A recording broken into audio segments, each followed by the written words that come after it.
Good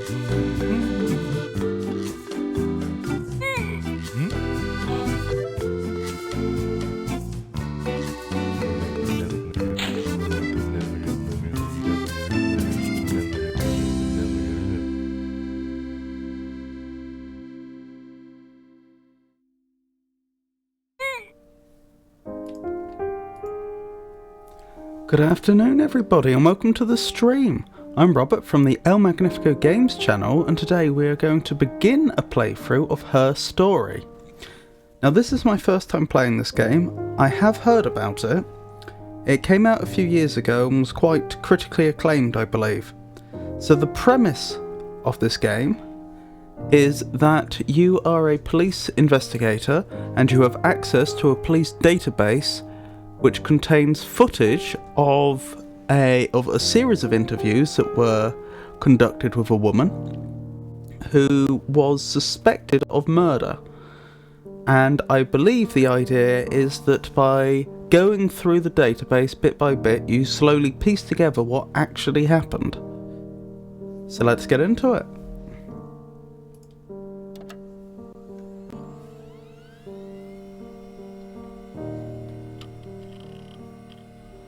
Nice music, he says as the music ends. Right, so the very first thing we're going to do is we're going to get rid of this CRT special effect. Because although it is very, very cool, I do think that it would get a little annoying over the course of an entire playthrough, so we'll get rid of that. So this is obviously the search box where we can look things up. There is actually, if I show you, if I just do a blank search, you'll see there's 271 entries found, although we can only look at 5 at a time, like the first 5 that come up, which is why it's important that we come up with good search terms to actually find and look at all these clips. You can also see that this, as far as I can tell, is modelled after one of the late MS-DOS versions of Windows. So 95, 98 I would guess. I don't know if that's going to be significant in any way, but that's what it looks like to me. So the default search term when you start the game, which I presume is there to help the player understand what's going on, is murder. So for example, if you type murder, you get 4 different entries. You'll note that they all have different dates. And so tell you what, one idea that would be good, since we're going to be taking a lot of notes in this game, I should think, we'll be starting to note down when the various interviews took place. I've just noticed these are dated in 94, so it's not inconceivable that they could have, that this is happening sufficiently later that this is all running on 95, Windows 95. But yeah, we might actually be looking at an even earlier version of Windows than that, although I'm not sure which one. I thought like Windows 3.1 and so on worked quite differently. Anywho, so let's start noting dates down, shall we? I'm not sure what the best way to do that's going to be, because I may end up having to add entries before entries I've already written down. Anyway, so we have the 27th of the 6th, that's June, isn't it? And we have the 1st of July. We have the 3rd of July. And we have another one from the 3rd of July. So currently I'm just noting down the dates so we know on which days she was interviewed. I wonder if it's going to be worth my actually looking at what days of the week those were. Anyway, I was going to say, to show the premise of this game, I'll just click on this clip and we'll have a look at it. User tags blank. Can I add tags? I can. Do they all say blank by default? They appear to. Ah, and presumably if I add a tag, then it will turn up in the search terms as such. Interesting. I wonder if I can search a date successfully. But then again, because we can only look at... because we can only see the top 5 search results in any case, there's probably no point trying to organise them all by date. The setting of this game looks so real, isn't it? They've certainly put quite a lot of effort into the aesthetic. Oh, clip D147. Interesting. Out of curiosity, are these... These could conceivably be the actual clip numbers. I do notice that there's tildes, which is odd. I mean, I think tildes are a perfectly valid file character even on the system back then, but it is odd. There are also long names, which is interesting. So they've got over the 8-character limit. Now there was a tilde system that used to be used on old versions of Windows to help convert between short names and long names. So when you were working on a file system that only supported short names, so up to 8 characters, excluding the extension, that's the point, the extension is also over the 3-character limit.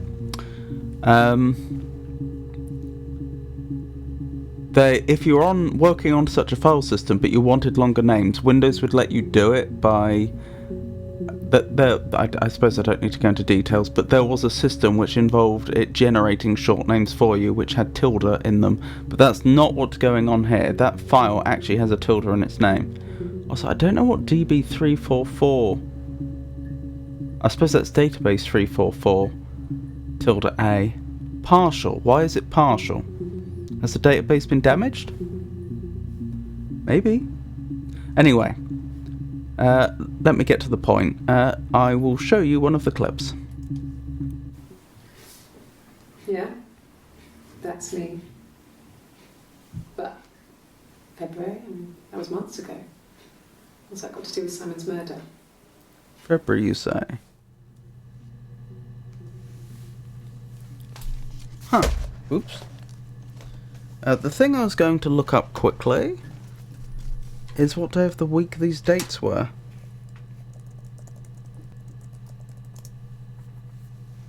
Hopefully there's like a website or something I can use that will let me do it quickly. There is indeed. So let's start with the 27th of July 1994. Monday. Noted. What's the 1st of July?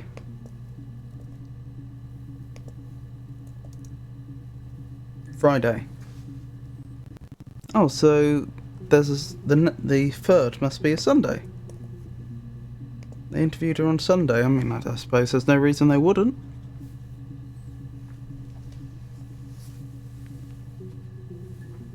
Hello, Yisha. Oh, it is wonderful to see you. Good evening. Oh, good evening, El Magnifico and Jenny.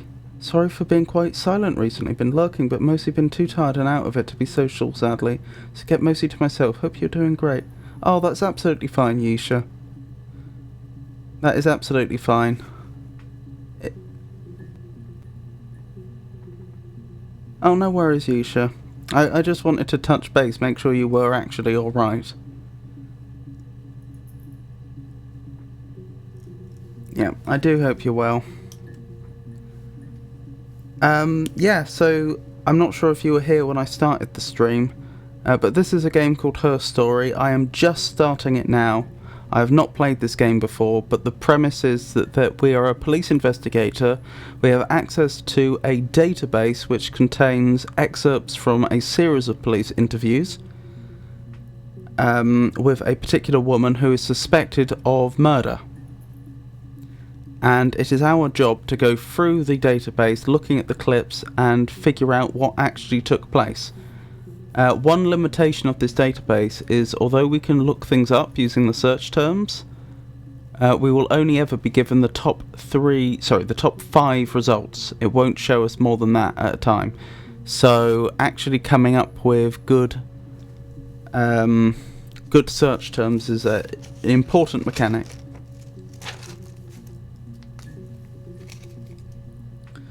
Right, so we did get a name there, Simon. And I'll add presumed dead.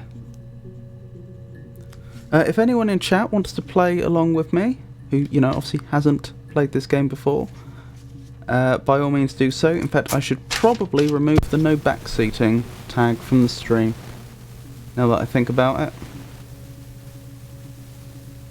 Since this is a deduction game, I welcome friendly assistance. Right. So, let's see these other clips. Because the default search term when you first start the game is murder. I did actually write that, but only because I deleted it and then added it again. You think it's murder? I mean, clearly it's murder. What can I do to help? Interesting. So at that point, she clearly doesn't think she's under suspicion, which is interesting because she's being interviewed. I mean, the police obviously will get statements from people if they think they may have helpful information, but I mean, I suppose there's no reason they couldn't interview someone that they don't suspect of a crime, but I thought generally speaking they would, only interview people under caution. Do you know what? I don't know police procedures well enough to say for sure. It strikes me as interesting though that she's being interviewed and taped, and she doesn't seem to think that she's under any suspicion. Either that or that's the impression she wants to give. She may be innocent, we don't know. Yeah, that's me.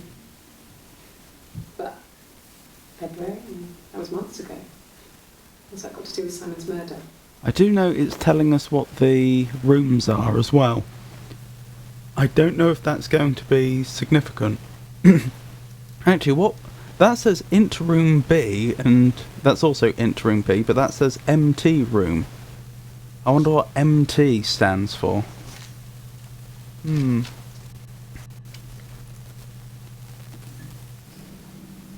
I didn't murder Simon. You've got it wrong. You've got the wrong person. So by that point, she does seem to think she's under suspicion. Okay, I'll add that to the little timeline I was making. What was that one? That was the final interview on Sunday the 3rd of July, wasn't it? Knows she's suspected. Knows sus. I'd like to speak to a lawyer now. Please. You have no murder weapon. You have nothing. And all these stories we've been telling each other, just that. Stories. That's an odd way to speak to an officer of the law, don't you think?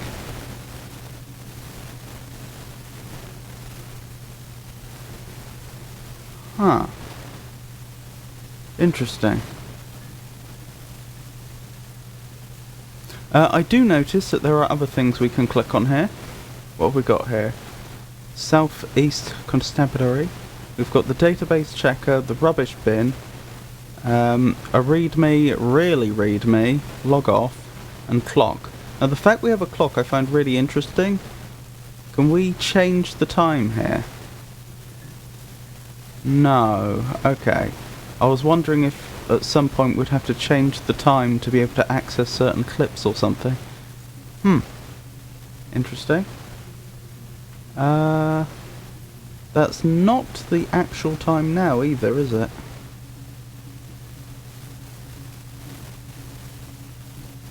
What's that?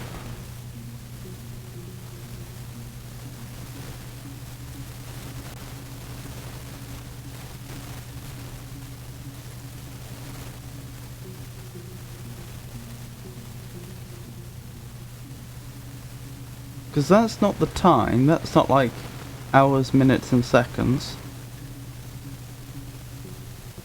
If it's the date, then it's this year. Which is possible, but given how old this system is, one has to wonder. Huh. Interesting. Anyway. I assume if we don't give... Wait, hold on. I can see which searches I've done in the past.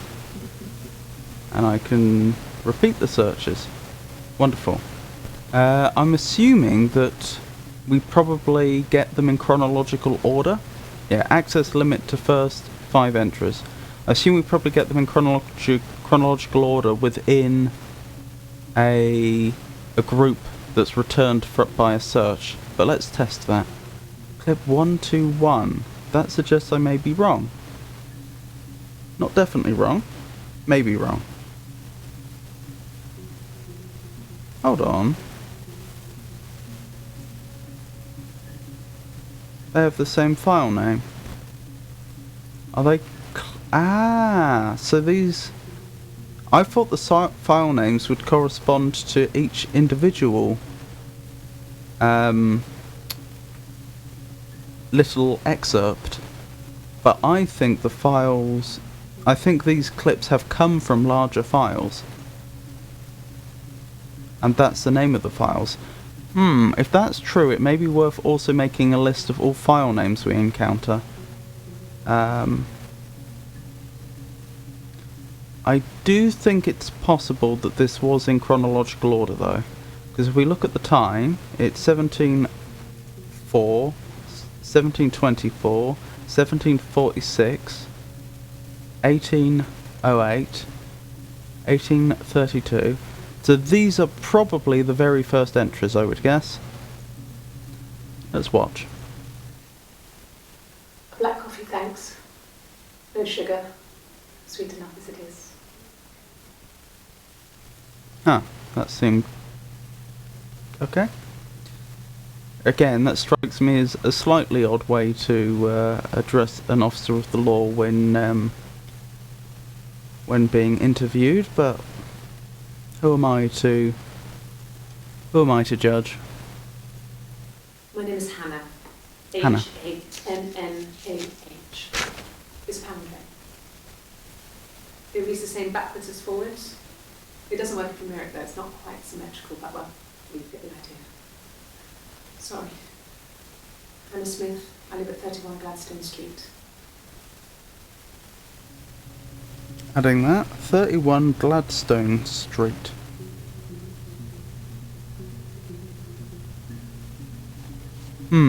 I don't really know what to make of the fact that she started going into lots of irrelevant details. It may mean that she's nervous and that's how she responds to nervousness. I doubt it was an attempt to deflect in any way, because as far as I'm aware she wasn't... There was nothing that had been presented to her that would make her want to deflect.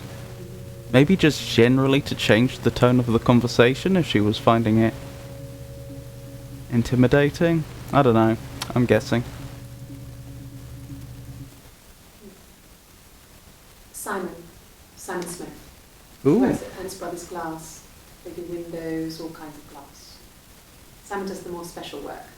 Mirror making, feature windows, artistic things. Really beautiful things.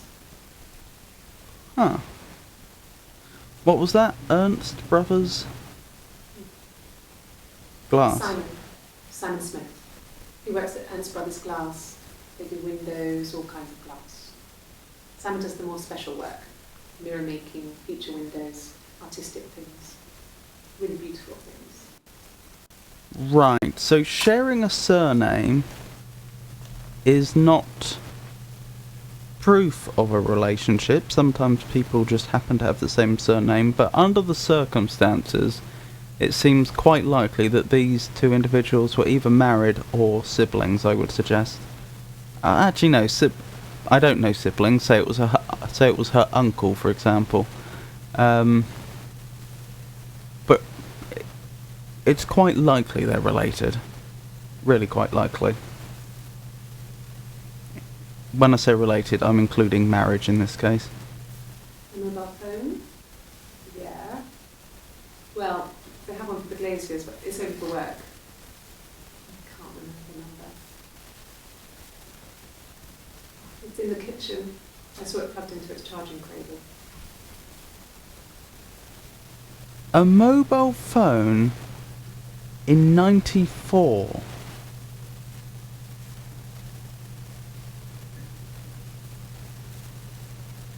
They would have existed back then, I'm pretty sure, but they would have been very primitive. I think that would have been back in the days of just bricks as mobile phones, as it were. Interesting that you don't hear the whole dialogue, like not hearing the interrogator. Yep, that's very true. That's a very good point, because if they were to ask her a leading question, for example, we wouldn't necessarily realise. That's a very good point.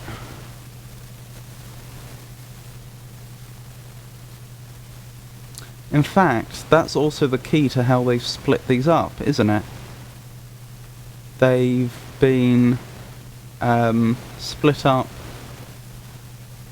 as individual answers to questions, but we don't know what the questions were. I just want to check something quickly. So this is at 17:04, and it's 7 seconds long, and the next one is at 17:24. So there was time for a question to be asked.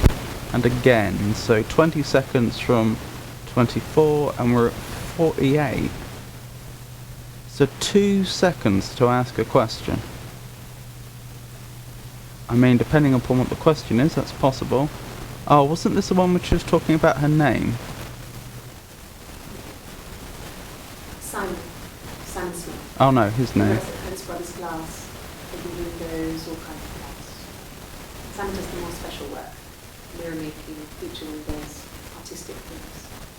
Really beautiful things. Yeah, I could believe that given that she had just given a answer to a question, something along the lines of,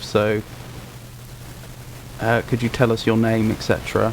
I could believe that in 2 seconds they could have prompted her to say that. You know, like say, and your husband, for example.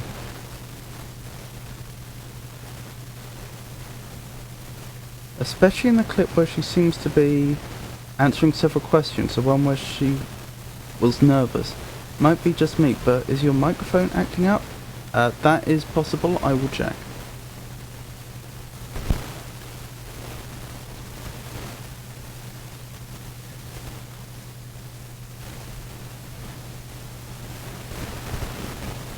Just bear with me a second.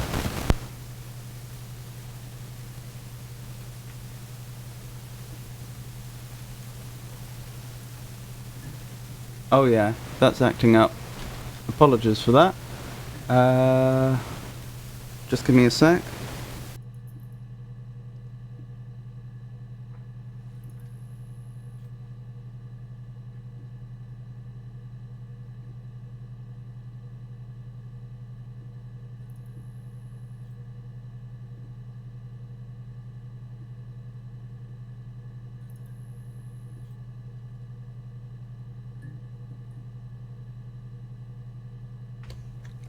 Right, that should be fixed. Let me know if it isn't. Thank you so much for letting me know that. It was just a loose connection. Like once in a blue moon, I'll plug it in and it won't be properly connected, and I'll just have to unplug it and plug it back in again. So that's all that was.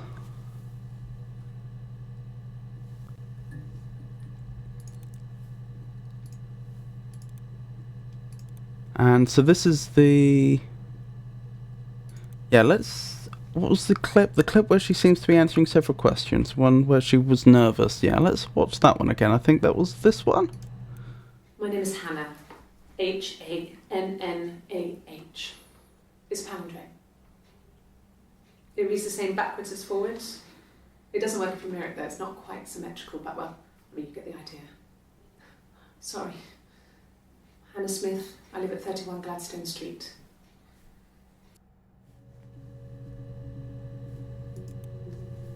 Yeah. I know what you mean by answering multiple questions, but I think that could be as simple as just like she said it's a palindrome and then the interrogator gave her a quizzical look or something like that.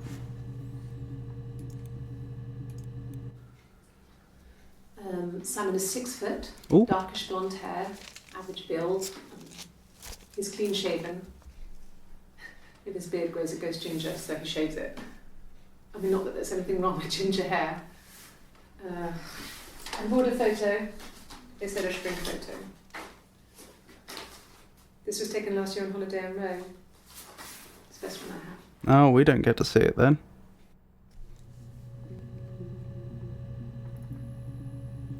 Yeah, the first part was pure nervousness. Simon is 6 foot, darkish blonde hair, average build. He's clean shaven.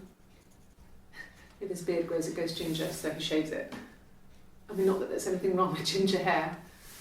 I bought a photo instead of spring photo. This was taken last year on holiday in Rome. It's the best one I have. Last year on holiday in Rome. Right. Oh, did I write down the date of this one? I did not write down the date. Are they all the same? They should all be the same.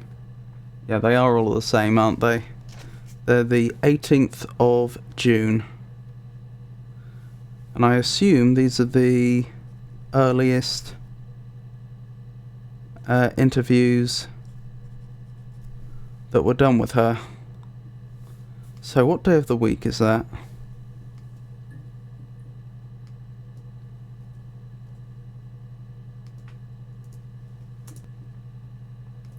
It was a Saturday.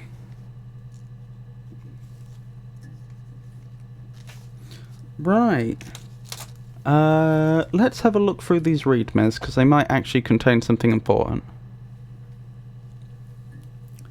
Introduction to the Logic Database. Computer technology is the backbone of modern police work. The Logic Database is one of the many continuing efforts to digitize our workflow and preserve evidence in a manner which will allow you to work more efficiently. In the coming years, the computer will continue to be the most valuable item in your crime-fighting toolkit. This database contains footage transferred from the existing homicide and serious crime tape archive at Portsmouth. It has been automatically sorted using our ASR technology. Each statement made by the interview participants is stored separately so they can be tagged for submission to court. The audio has been digitally stenographed and the content of the testimony is attached to each clip. Interesting. To retrieve a clip, type in a word, e.g. robbery, into the search field. Click search and the database will return all clips in which the speaker uses that word. To narrow a search using multiple words, e.g. robbery supermarket, if you're working from a printed transcript you can be even more precise. Use inverted commas to search for an exact match against the entire statement, e.g. yes, I was there. Huh. Interesting. I would point out, I don't think in '94 we had technology that could actually listen to audio and then turn it into a transcript. I'm pretty sure that would have had to have been done by hand. To store a clip for later reference, click Add to Session. Also, if you wish to add additional tags of your own to help future searches, please click in the User Tags box and type in your desired tags. For any further assistance, please contact your department's Information Technology representative. Police Information Technology Organisation. So, PITO.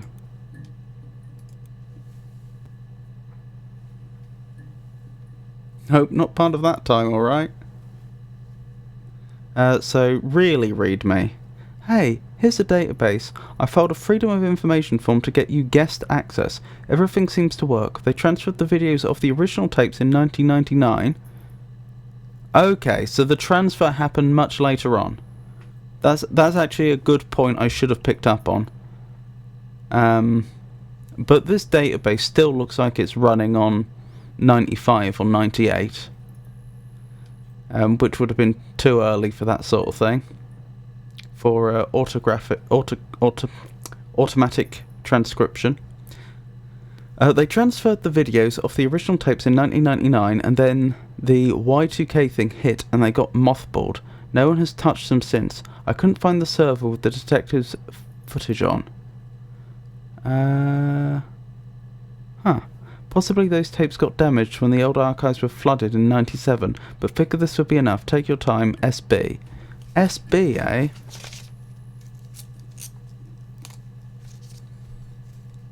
If they had Y2K problems, then why is the date on this machine not set to before then?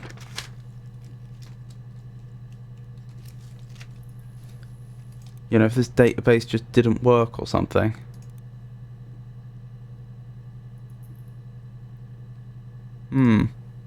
Anything in the rubbish bin? Yep. Can I restore these? No, but I can look at them. That appears to be ASCII art. What does that say? I can see that's hack. That's GR. I can't make out the rest of it.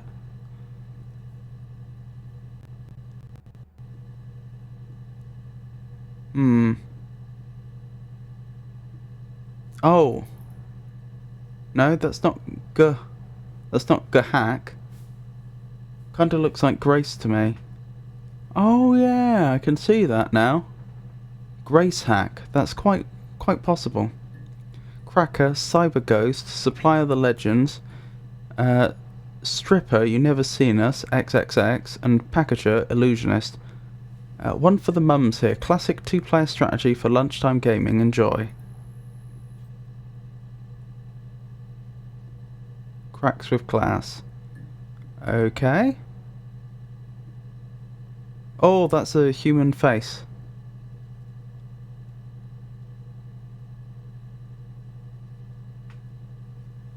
That's the hair, that's the eyes, that's the nose. That's the mouth. Huh. Okay. That told me absolutely nothing. Well, I exaggerate, but it told me very little. Huh. I think this is literally just a mini-game. Player 1's turn. I mean, I don't know what I'm actually doing. Okay, that doesn't work. Do I have to click a tile that has something in? Do I drag? Do I click one of the X's?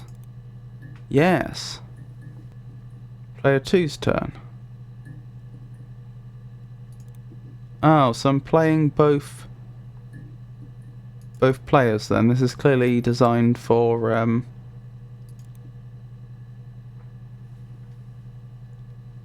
two different people to play at the same time.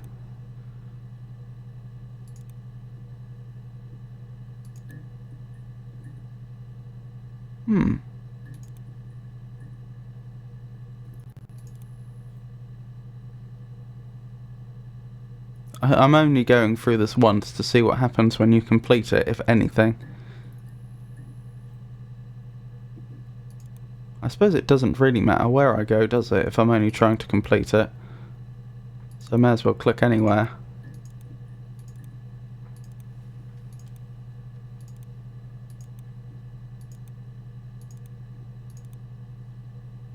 Huh, interesting little game.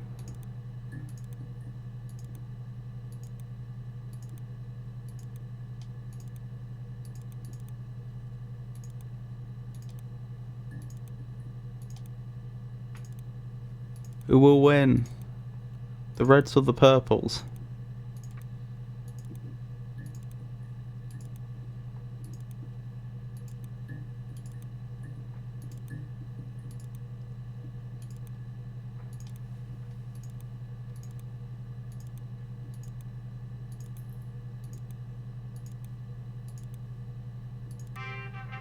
Player 1 wins.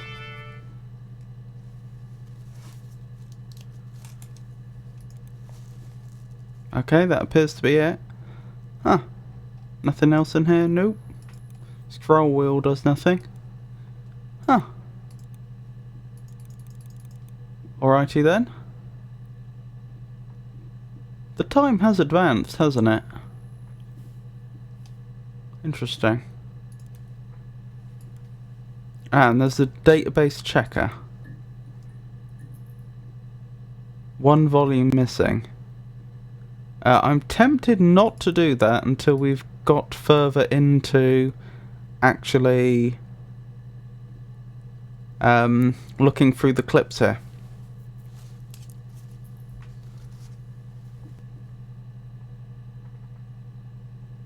Makes more sense then, but yeah. Kinda looks like Grace to me. Reminds me of Othello. Oh yeah. The minigame, that is. Yeah, you're not wrong.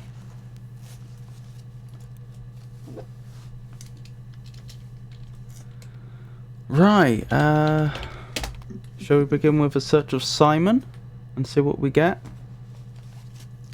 Are these all on the first day? These are all on the first day. I'm pretty sure. Yes. If there's anything that, any ideas you have for search terms, do let me know. It's the Rockington Arms, The Rock. It's run by a nice couple, Peter and Susan.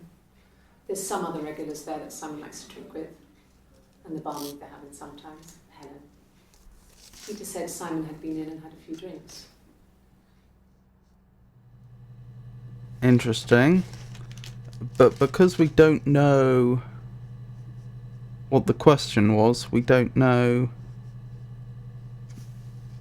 what point she's describing. She's obviously describing a particular time because she said he had been in to have a few drinks. You know, this isn't just... She didn't say he goes in there to have a few drinks sometimes. It's he had been in. So this is a definite point in time she's talking about, but we don't know when that point in time is. Right. Let me make some notes.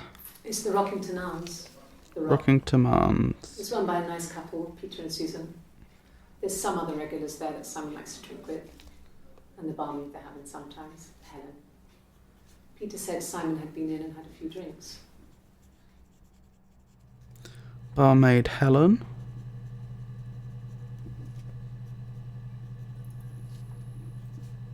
Had a few drinks.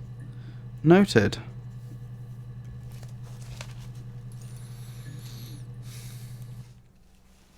Yes, there's an Amstrad one. No one uses it for very much. There's a printer so you can write letters on it. Simon sometimes plays games. This is an old computer. Save the Princess. That kind of thing. Amstrad was a old British manufacturer of electronics. I believe it was Lord Sugar. Lord Sugar's old company, if I recall correctly. I could be wrong about that. Formerly, well, obviously he's a lord now. He used to be just known as Alan Sugar back then. In Britain, he's seen as he's a famous entrepreneur, someone that started a business with very little and then went on to do very, very well for himself. He did the British version of The Apprentice, the TV programme where they have different contestants that go on to perform weekly different business-related tasks, and at the end they get the winner of the series gets given a job at his company. So I hope I'm right in saying that it was Lord Sugar that was behind Amstrad. I think it was. But anyway, most of that's unnecessary detail. I'm just pointing out that she's almost certainly describing an early computer there. I say early. Not that early. Oh yeah, I checked on the Wikipedia page. Amstrad was a British electronics company founded in 1968 by Alan Sugar at the age of 21.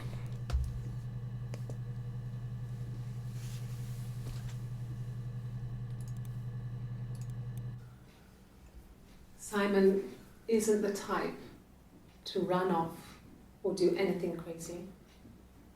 Someone must have done something to him, or there must have been some kind of accident. So what do we do next? Interesting.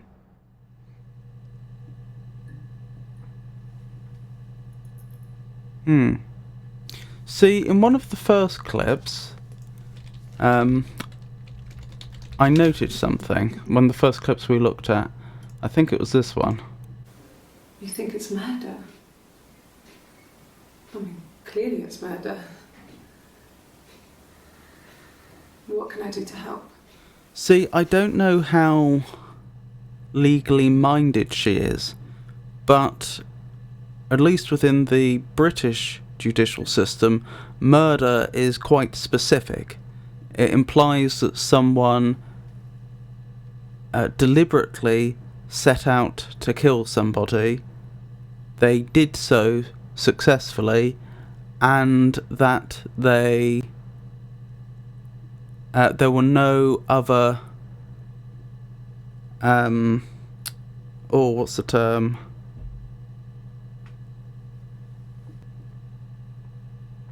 Oh, I've forgotten the proper term. There was no partial defences that could be applied. Like, for example, if they were suffering from certain severe mental illnesses, they might be able to claim diminished responsibility, which would mean that they were still... that would reduce it from murder to manslaughter, for example.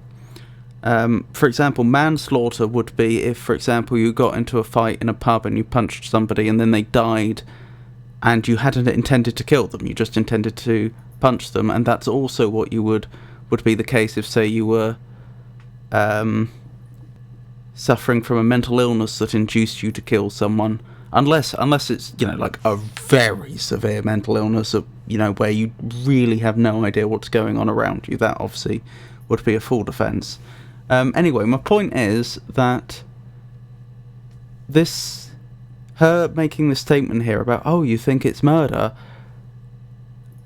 that doesn't imply that she wasn't already under the impression that he was dead. The implication there is that somebody deliberately set about killing him. You know, they set their mind to it and then they did it. But I don't know how legally minded she is to realise... I don't know if she's sufficiently legally minded that she would have realised that when she said that or not. I watched a lot of The Apprentice when I was in my hometown. Later, I had a check online. Even for those who did not win the show, they got jobs, which is good. Oh.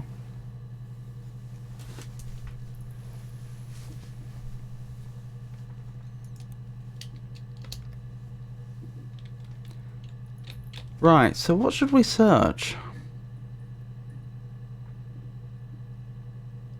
The Rock would be one thing we could search for.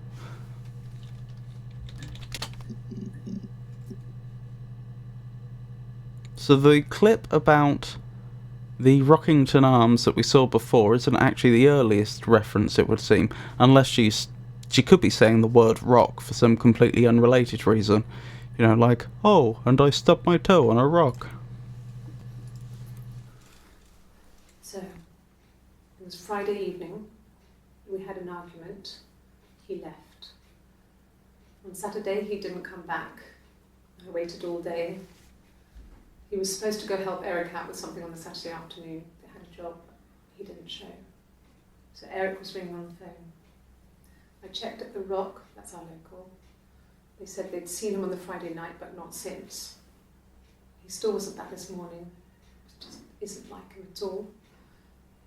Still not back by dinner time. It's getting dark again. So I decided to come and see you. His parents haven't heard anything either. That's very interesting, for multiple reasons. Oh, in case you weren't aware, local is slang, British slang for your local pub.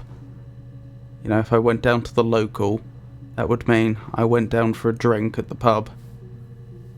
Yeah, that's very interesting for multiple reasons.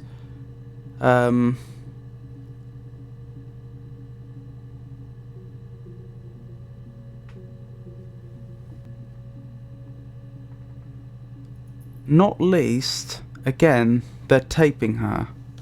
Would the police normally do that at this stage?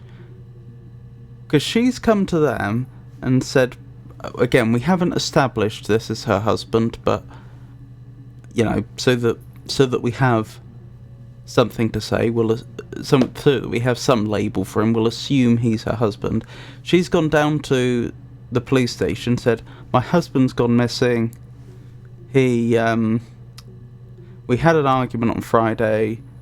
He didn't come back. People have been trying to contact him, haven't been able to find him. Would the police normally, under those circumstances, I mean, he's only been gone a few days, have her sit down in an interview room and interrogate her whilst taping the whole thing? Maybe they would. Maybe that's normal procedure, but it strikes me as slightly odd.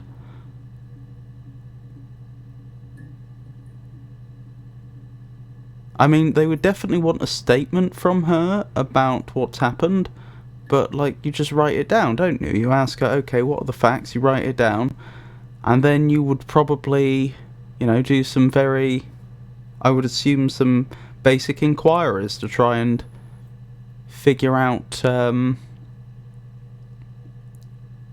if you can locate him. Because the thing you've got to remember is that the police are interested in crimes, predominantly. Now, I can understand why you would seek their help if someone's gone missing. Like, that makes sense. They're equipped to deal with something like that. But from their perspective, why would they think a crime had taken place at that point? Necessarily. Because they did think it was worth sitting her down and videotaping her. I don't know, it could be procedure. It could be like, oh, whenever there's a missing persons case, you always get a videotape of the person who reported it at the time, just in case it turns out to be useful later. But then again, what's significant about the person that reported it? Supposing instead of her reporting it, it had been Simon's friend, Eric, that just decided to report it. Like, they both could have gone down to the police station and reported that he'd gone missing. Again, why is it that the police thought it was worth sitting her down specifically and videotaping her as she's interrogated at that point? Right, I should probably write some notes, shouldn't I? To start with, what day of the week was this? Because I did actually write that down. It's Saturday, the 18th of June, 94. Yep. So, it was Friday evening. We had an argument. He left. On Saturday, he didn't come back. I waited all day. This is Saturday. He was supposed to go help Eric out with something on the Saturday afternoon. They had a job. He didn't show. So Eric was ringing on the phone. I checked at the Rock, that's our local. They said they'd seen him on the Friday night, but not since.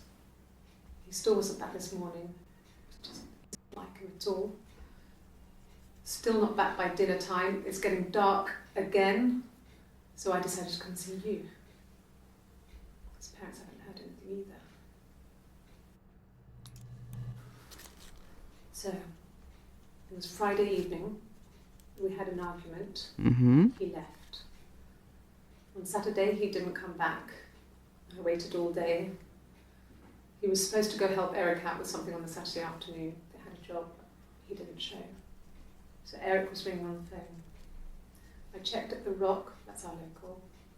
They said they'd seen him on the Friday night, but not since. He still wasn't back this morning.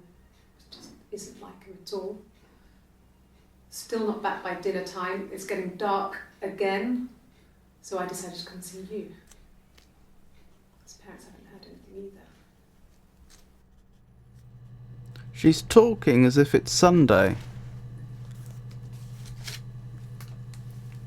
But when I looked it up... Yeah, the 18th of June 1994 was a Saturday. I don't know whether I should be taking note of that or not. I don't know if that was just the devs making a small error, or if that's actually significant. Wait, this is June. She said it's getting dark, but it's only 7:20. I mean, that's like the middle of summer. I'm not convinced it would be dark by then.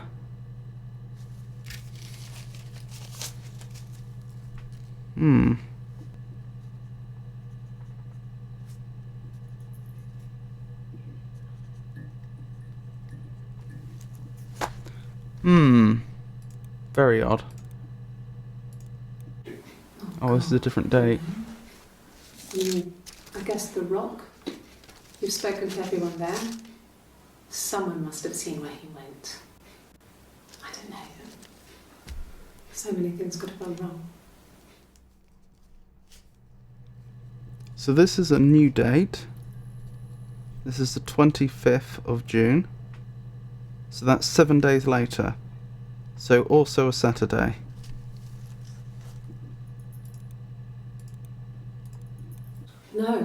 No one has been in the last few weeks. We had a plumber come in 3-4 weeks ago.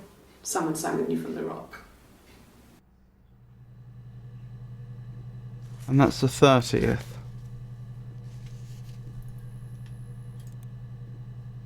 Yeah, different top.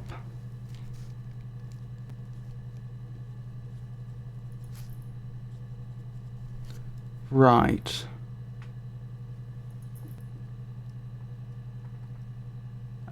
So if the 27th was Monday, the 30th must be the Thursday? Must be, mustn't it?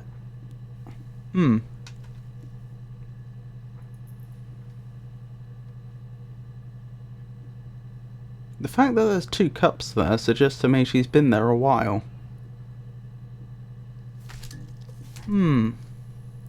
Different hairstyles as well. Also slight difference in attitude, kinda.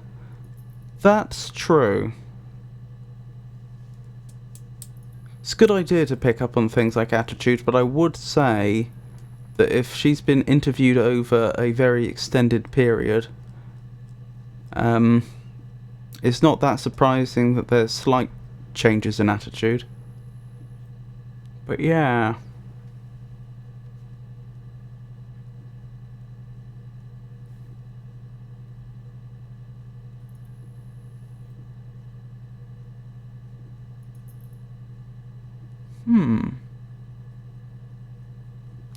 So there's only 4 entries for Rock. Will this match sub-expressions? We can't tell. So what I was thinking is, when I searched Rock, would that also have caught every instance of Rockington? Or would it be looking for the word rock? And not longer words that contain rock.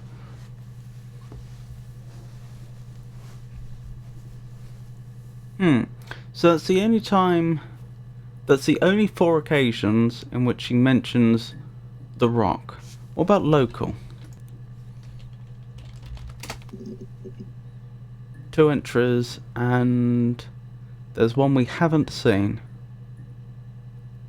This is quite a lot later. This is the 1st of July, so that's a Friday.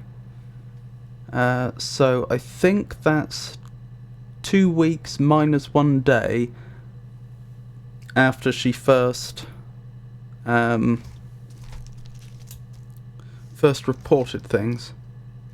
Oh, I do find it so off-putting that the very first few clips we have of her, she's talking as though it's a Sunday, even though it should be a Saturday. Because I was just considering putting a timeline together of when she claims things took place and when we know the interviews were and so on. But we may have an off by one error with the days, which is suboptimal. The day after last clip with diff hair.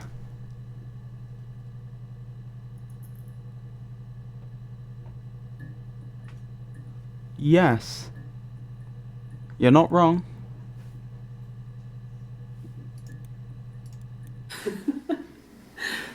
Was he my first?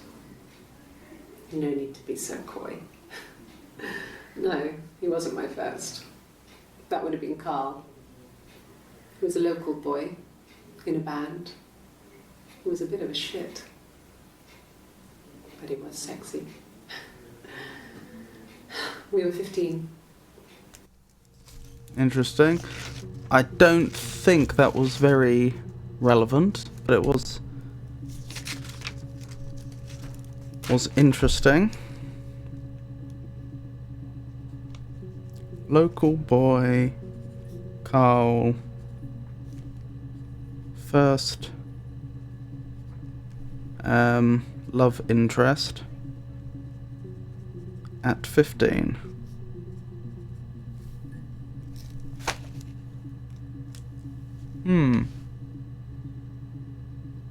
Out of curiosity, can I search for the rooms? Doesn't look like it.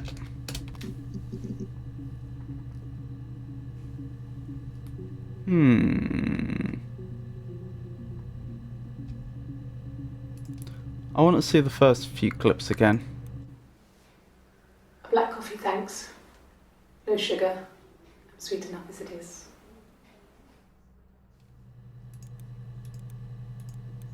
My name is Hannah. H-A-N-N-A-H. It's Palindrome. It reads the same backwards as forwards. It doesn't work if you mirror it though, it's not quite symmetrical, but well, I mean, you get the idea. Sorry. Hannah Smith, I live at 31 Gladstone Street.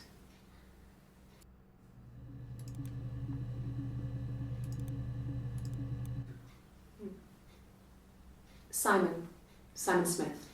He works at Ernst Brothers Glass. They do windows, all kinds of glass. Simon does the more special work. We could look that up, his place of work. Artistic things. Really beautiful things.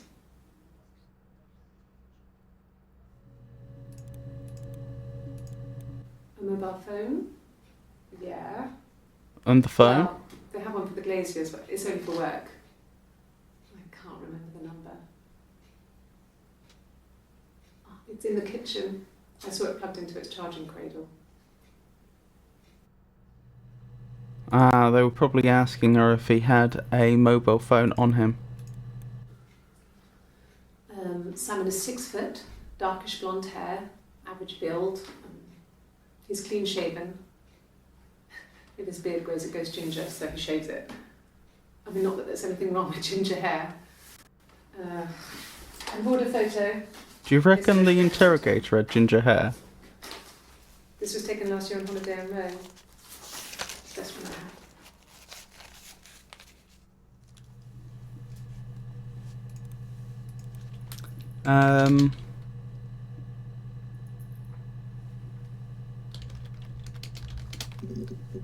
So what was that clip where she says about the events of the day? It's the Rockington Arms. The Rock. This was it, wasn't it? It's run by a No. nice couple, Peter and Susan. There's some other regulars there that Simon likes to drink. The one before this, I think. And the barmaid they're having sometimes, Helen. Peter said Simon had been in and had a few drinks. Peter said, I should have made a note of that.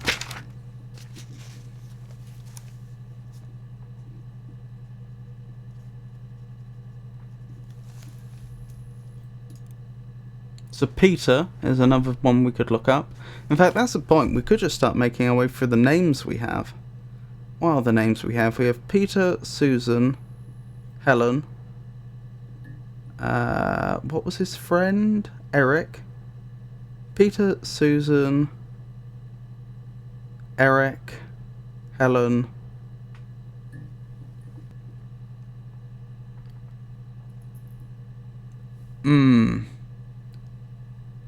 Well, her name, which was Hannah, and his parents, whose name we don't know, but they are the parents. So, it was Friday evening. We had an argument. Right. He left. On Saturday, he didn't come back. I waited all day. He was supposed to go help Eric out with something on the Saturday afternoon. They had a job. He didn't show. So Eric was ringing on the phone. I checked at The Rock, that's our local. They said they'd seen him on the Friday night, but not since. He still wasn't back this morning. It just isn't like him at all. Still not back by dinner time. It's getting dark again. So I decided to come and see you. His parents haven't heard anything either. This is really bothering me, the fact that the dates appear to be off by one. Can we search names? I believe we can search anything. The suggestion is that when the tapes were transferred to this software, their software turned the audio into a transcript, I believe, and then it separated them into individual clips, and now if you search any word that happens to be in that clip, it will come up. That's my understanding. With the one limitation being that it will only give you the top 5 results. So, how about we start making our way through some names? So we have Hannah, Simon, Peter, Susan, Eric, and the parents. I don't think I'm missing anyone. There's also obviously the place he works, the Ernst brothers. That seems like... we've already searched Simon, I'm pretty sure. I could be wrong. Did we search Simon? Yes. But this should be a good place to get started. Blimey, she doesn't look too happy there, does she? So is that... that's 2 weeks later minus 2 days, I think? So 12 days after she first reported.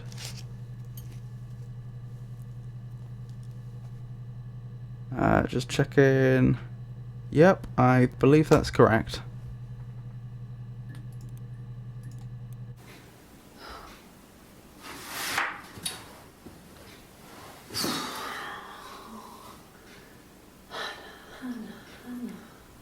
So anything she has said will be searchable. That is my understanding. What are you doing talking about Eve? Eve, you say? Guess who's just been added to the list?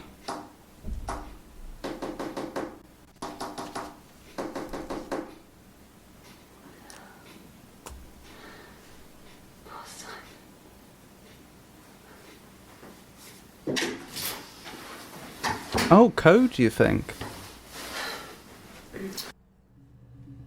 I'd be slightly surprised, because who would be the intended recipient? But that was a good spot. I didn't think of that. That potentially that could have been something like Morse code. The tapping sounded like a code to me. Yeah, well, like I say, that possibility went completely over my head. I won't look it up now because, as in try to find out what it would be in Morse code, because I'm not sufficiently convinced, but I will make a note of it.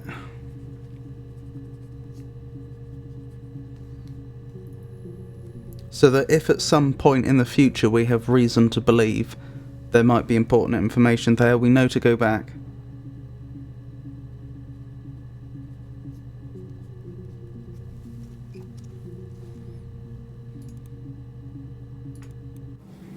Yes, my name is Hannah Smith. Oh, shit. Sorry.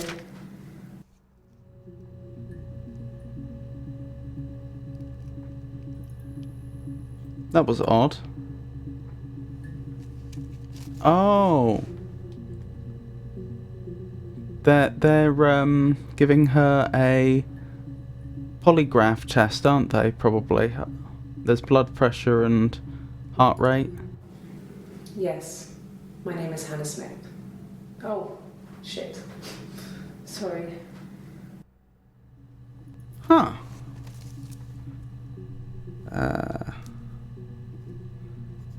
I'm adding that to my notes for that day.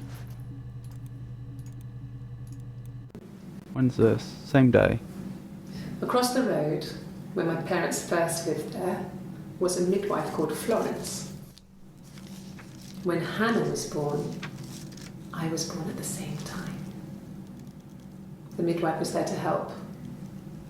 I'd been throttled by the cord, probably wrapped around my neck by Hannah. The midwife told my mother I was dead. But I wasn't. She wrote all this stuff in a diary. Amazing what people will admit to on paper. When Hannah was born, she was not Hannah? Well, that was weird. The game just visibly dimmed and the music's kicked in. Or talking about herself in the third person. Also, another thing I found odd about that was she said that she'd been throttled with the cord. Now, I can't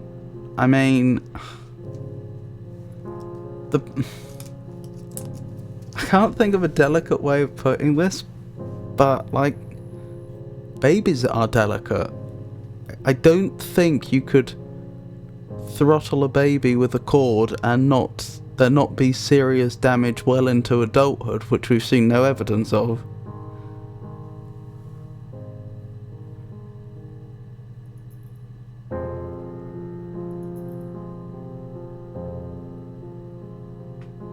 Huh.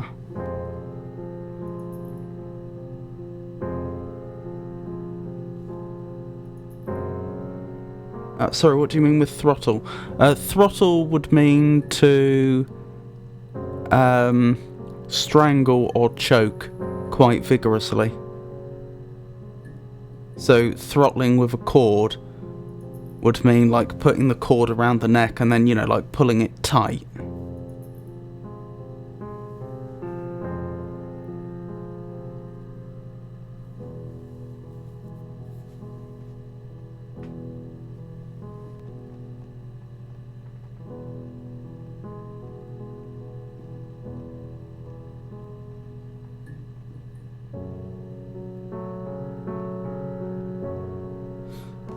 There's something about that story that also implies to me that the midwife must have taken her for a time.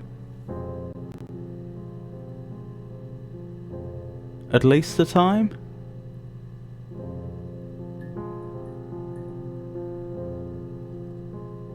Because if the midwife had told her mother that she was dead, but they only found out about that from the midwife's diary, then that implies that she didn't learn about it from her mother.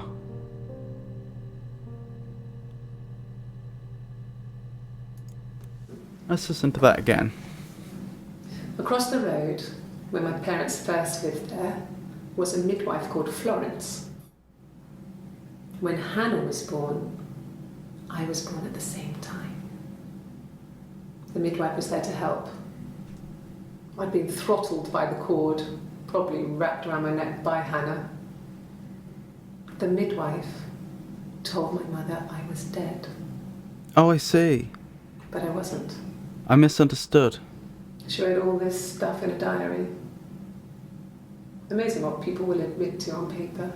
Okay, sorry, I misunderstood. Yes, I think they're twins. And yeah, that is a thing that can really happen, that during a birth, the umbilical cord can get wrapped around the neck, and that can cut off the blood supply to the brain. That's how, very sadly, some children are born with brain damage. That's a thing.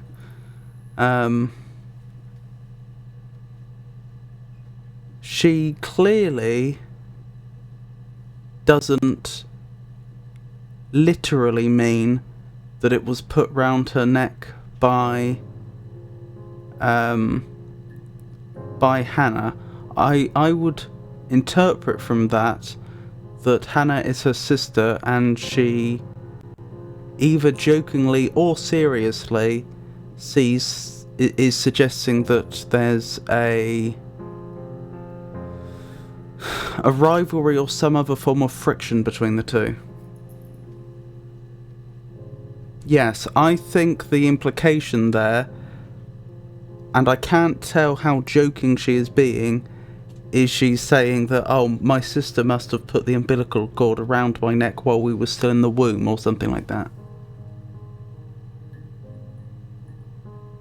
I think the suggestion is that she's taken her sister's name. Yes.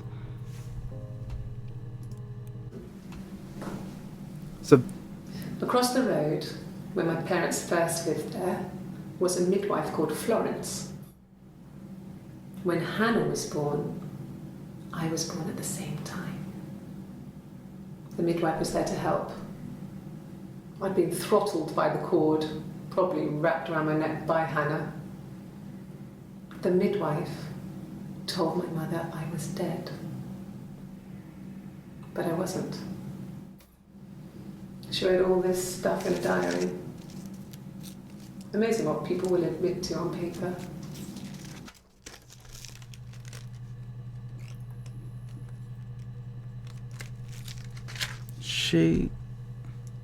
She wrote all this stuff in a diary. Who did? The midwife?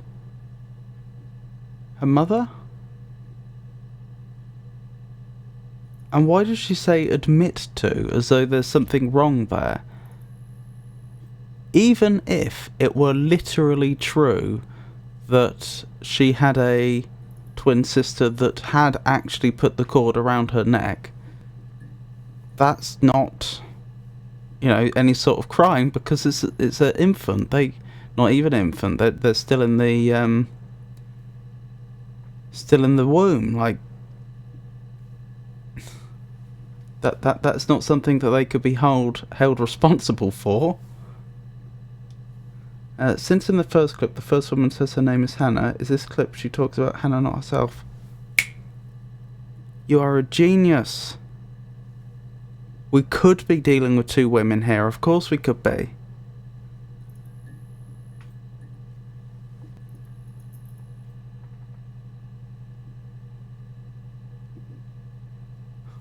I had been thinking up to this point that we were dealing with one woman, and for some reason at some point in her life she took her sister's name. So for example, maybe if her sister had died when she was young or something, and then at some point in her life she decided, right, I'm just going to use my sister's name from now on. Unusual thing to do, but not unheard of. But no, I think you're right. We could be dealing with adult twins, identical twins here. We don't know that if they are indeed twins, we don't know that they're identical. But yeah, very, very good point, Yisha. I want to hear this one more time. Across the road, where my parents first lived there, was a midwife called Florence. When Hannah was born, I was born at the same time. The midwife was there to help. I'd been throttled by the cord, probably wrapped around my neck by Hannah. The midwife told my mother I was dead. But I wasn't. She wrote all this stuff in a diary. Amazing what people will admit to on paper. Okay, having listened to that one more time, it sounds to me like she's suggesting that the midwife told her mother that she was dead when she wasn't dead, and the midwife knew she wasn't dead. And the midwife wrote about it in her diary, and that's why she's saying about, oh, and it's amazing the things people will admit to on paper. Because initially, when I'd heard that story, I thought she was saying that the midwife legitimately thought she was dead. Because if there had been some sort of complication during the birth, and she, say wasn't moving or clearly breathing, it is entirely possible that even a trained midwife might conclude that the baby's dead when they aren't. I mean, there's lots of stories about babies being born apparently not breathing, and then the mother holds them in their arms for a short while, and then suddenly they come to life. Like, that is a real thing that can happen. But that isn't what I think she's suggesting happened here. So we don't. If I have interpreted that correctly, obviously we don't know if it's true. But even if it is true, we haven't been told the reason why the midwife would have lied. So let's look at this next clip. Oh, there's a lot of references to Hannah. Actually, 18 in total. We can only see the first 5 this way. She recognised me from the window. She told me to come inside, and she hid me. They had made the attic into a place where Hannah could play. It was a dollhouse. She hid me up there. No one else ever went into the attic. It was her place.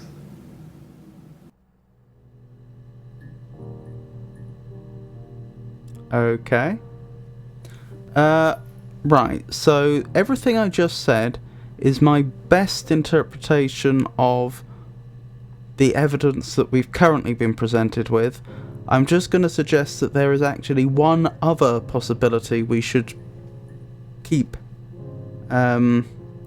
be live to, and that's the possibility that we might be dealing with someone with, say, multiple personality disorder, or who doesn't, or possibly someone that doesn't have full-blown multiple personality disorder, but still has at some level different aliases. That some days she wakes up and she feels like Hannah, other days she wakes up and feels like someone else. I'm not saying that is what's going on here. I'm just saying that's something to bear in mind until we get more information and can more definitely say, yes, she definitely has a twin or not.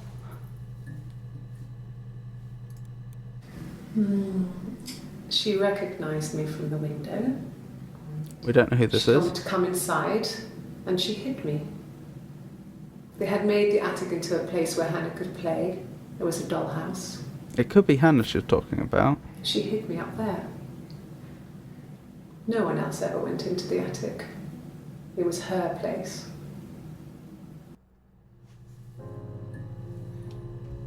So we could still be dealing with a twin here. I mean, one of the things I find so odd about that is if it's a twin, then why are they being kept so separate? I mean, I'm not saying you couldn't, it just strikes me as odd. That's why I'm wondering if we might be dealing with something more like multiple personalities or something. What are the times on these?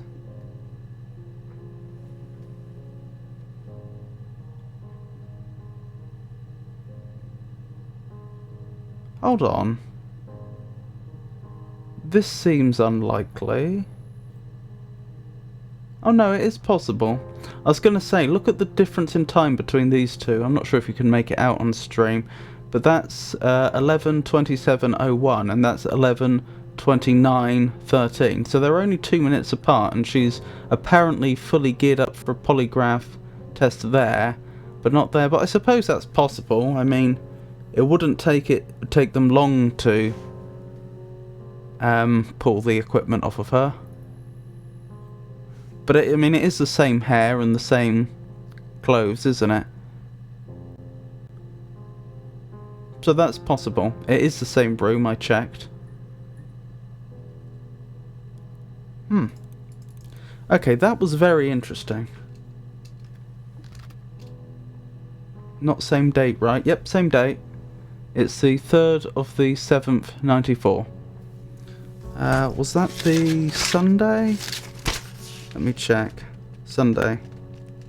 Again, I've got a bad feeling that there may be like an off by one error when the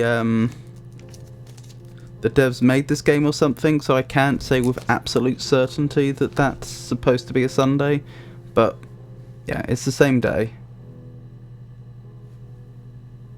No worries, Yisha. Yeah, I don't know how well this is coming out on stream, but the top line is the room. The second line I haven't figured out yet. It looks like it's some sort of like identifier, but identifier of what, I'm not sure. Then you have the time of day, then you have the date. Oh, and I am presuming that these are all in the British order of day, month, year, not the American order. Since this is this appears to be a British woman talking about things within British culture, so far as I can tell. One thing I took with me from the clip when they referenced the birth was not that the midwives claimed Hannah's sister was born dead but survived, maybe kept separate or something like that, like midwife stole one of them. Yeah, well, I mean, it's this whole... It's the very last thing she says about it's amazing the things people will admit to on paper, which just seemed like... Because at that point she hadn't said anything that you would immediately point at and say, oh, someone's done something wrong. So this reference to an admission makes it sound like when she... As I was saying before, it makes it sound like the midwife knew she survived, but had said she'd dead. And yes, I was thinking the same thing, that possibly she had been taken by the midwife, but it couldn't have been for all that long, because she still refers to her mother quite a lot. She doesn't refer to, you know, oh, it turns out my mother was actually just my midwife or something. It doesn't sound like she's been taken for, you know, all her childhood or anything like that.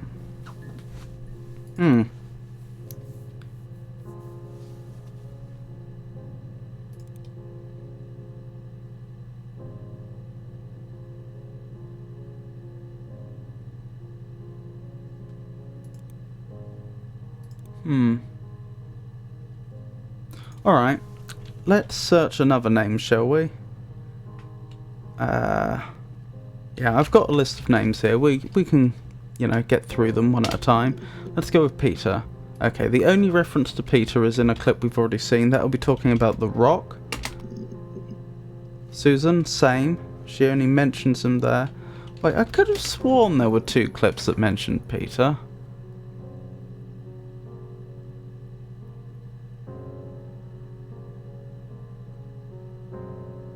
I thought there was one clip in which she said that Peter and Susan run the Rock, and another one in which she said she'd asked Peter and he said...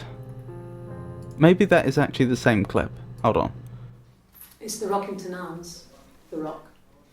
It's run by a nice couple, Peter and Susan. First reference to Peter. There's some other regulars there that Simon likes to drink with, and the barmaid they're having sometimes, Helen.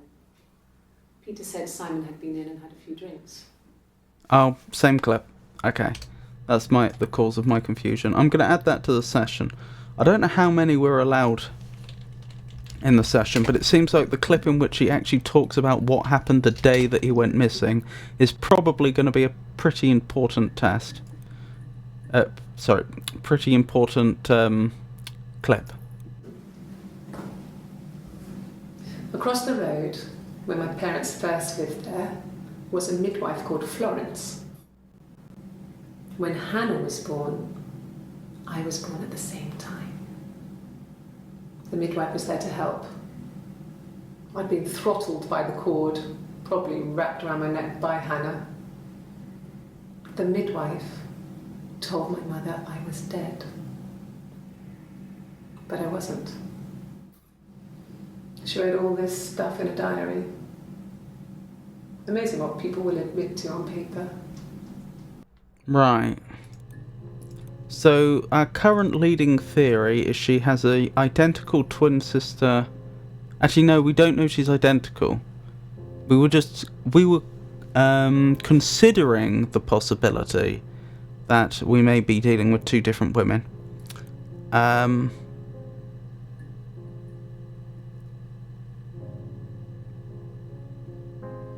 She has a twin, not necessarily identical, Hannah.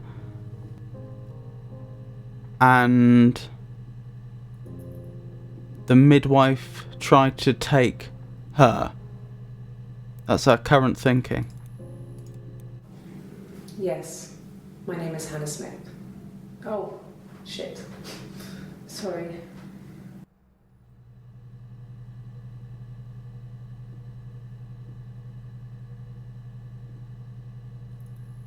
You know, the thing that's really odd about that clip, now I look at it again, is that although she seems to be denying that she is Hannah, she's not acting as though she's just been caught out telling a massive lie to the police, as it were. She's acting like this was a very insignificant little mistake which the police are going to be completely understanding about.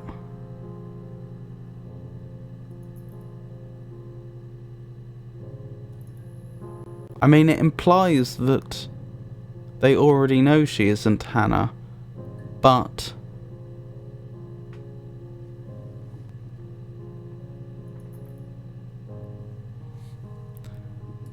then why did... Yes, my name is Hannah Smith. Oh. Why did she say that? Sorry. Because, okay, here's the point I'm trying to get at. If she had said, just, my name is Hannah Smith, then she said, oops, sorry, then you could understand if she had been living as Hannah for years, and the police had found out that she wasn't actually born Hannah, that she might still make that mistake. Because people will change their name, and sometimes they don't change their legal documents. Like I said before, what if her sister had died when she was very young and she decided to take her name, which isn't unheard of? You could understand that, but she didn't. She said, yes, my name is Hannah Smith, which implies they said to her, is your name Hannah Smith? See, that doesn't seem like the sort of question you'd be as quick to... It seems to me you would be less likely to get that wrong. It's not just like... It seems less likely you would, just through a slip of the tongue say the wrong thing there. Novas are trying hard to keep the lie a secret? Oh, I have a theory, but I'll keep it off the records for now. Anyway, we're working our way down the names, weren't we? We've done Hannah, we've done Simon, we've done Peter and Susan, we haven't done Eric yet. I should probably tick these off as we go down so I know which ones we've done. Right, Eric. Oh, I have noticed there doesn't appear to be any way to actually like, submit what you think happened. So, I wonder if it is just an open-ended game where we finish when we feel like it. Now, who was Eric? Eric was one of Simon's friends, wasn't he? Who he was notionally going to do a job with on the Saturday afternoon. By job, it was left ambiguous as to whether she means an actual job in the employment sense or just the more casual sense of, you know, there was something that needed to be done. Like, I don't know, Eric wanted to... what are they? Well, he's a Simon is a glass worker, isn't he? So I don't know. Maybe Eric wanted to put up some windows in his house or something. You know, casually you might also just call that a job, even though it isn't employment. He was wearing a shirt. It's a blue turtleneck shirt and jeans. He has a watch. It's a really nice one. That was a gift from his boss, Eric. Oh. He had his coat, a long grey duffel coat, like Paddington Bear. He would have taken that with him. It's not in the house. Interesting. So that seems to be a description of, I assume, what Simon would have been wearing when he went missing. And we now know that Eric is his employer. Yes, there's a car that we share, a Cavalier, and a van he uses for work. It's owned by Eric, but we look after it. Both of them are there now, parked in the street. I'm not sure about the keys for the van. I can look for you when I get back. These are all on the first day, incidentally. All the ones we've looked up in this batch so far. Only the final one isn't the same day, and that's a week later. Yes, that would be in his wallet. It's a Visa, a silver one. He doesn't like to spend money he doesn't have, so he usually pays with cash, but Eric convinced him to get one. Interesting. Probably talking about a debit card. Although because she said he doesn't like to spend money he doesn't have, it might be a credit card if Visa does credit cards as well. I don't know. Never checked.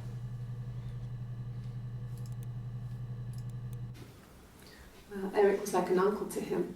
They were pretty close. They spend a lot of time with each other, especially when they have to go to conferences. Have you met his wife, Diane? Oh. She seemed very chatty there, didn't she? Just, you know, casually. Have you met his wife? I assume that's obviously Eric's wife.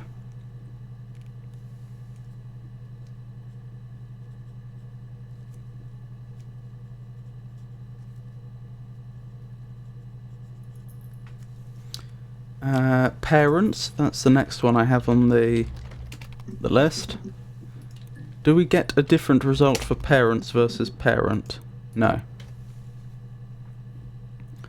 So of course, she could be in these clips that have just turned up, she could be talking about multiple people's parents. There's nothing about the search term which narrows it down to just Simon's parents, but we'll see. I got pregnant. Both our parents had a big powwow. We weren't even in the room. And they decided we should get married. For those that don't know, powwow means a meeting. It's a reference. I think it comes from Native American. One of the Native American languages refers to just, and it has connotations of like a tribal meeting. At least if I'm recalling correctly, could be wrong. No, I lost the baby. I had a miscarriage at 8 months. We carried on living at Simon's parents until, well, it was only a few months after.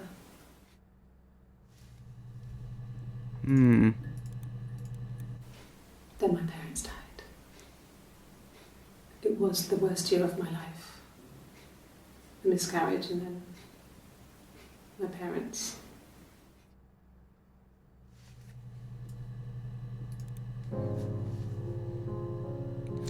That, I don't think her parents died of natural causes. She looks young enough that that her parents would have been young enough that you wouldn't have expected. It would have been quite unlikely for them to die of natural causes, but for them to both die of natural causes in quick succession, when they would have still been quite young, because say she could be, she's probably in her early... Hold on. No, I can narrow it down even more than that. I was going to talk about how old she is in that clip, but she's talking about her miscarriage, which happened shortly after her marriage. Only a few months after her marriage, since she was already pregnant before they got married.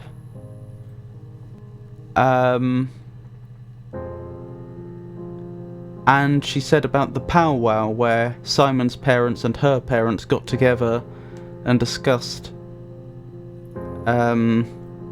what should be done about the pregnancy, and they decided they should get married. Well, they presumably wouldn't have done that if they thought the two of them were old enough that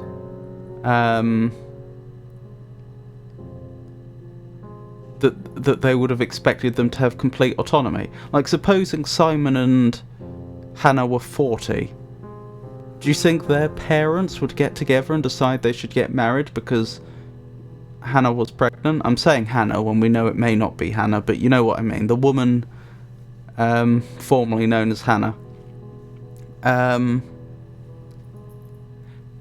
It implies to me that they were probably both very young at the time. They may have both been still children. You know, if they were, say, 17, they wouldn't obviously yet have been adults.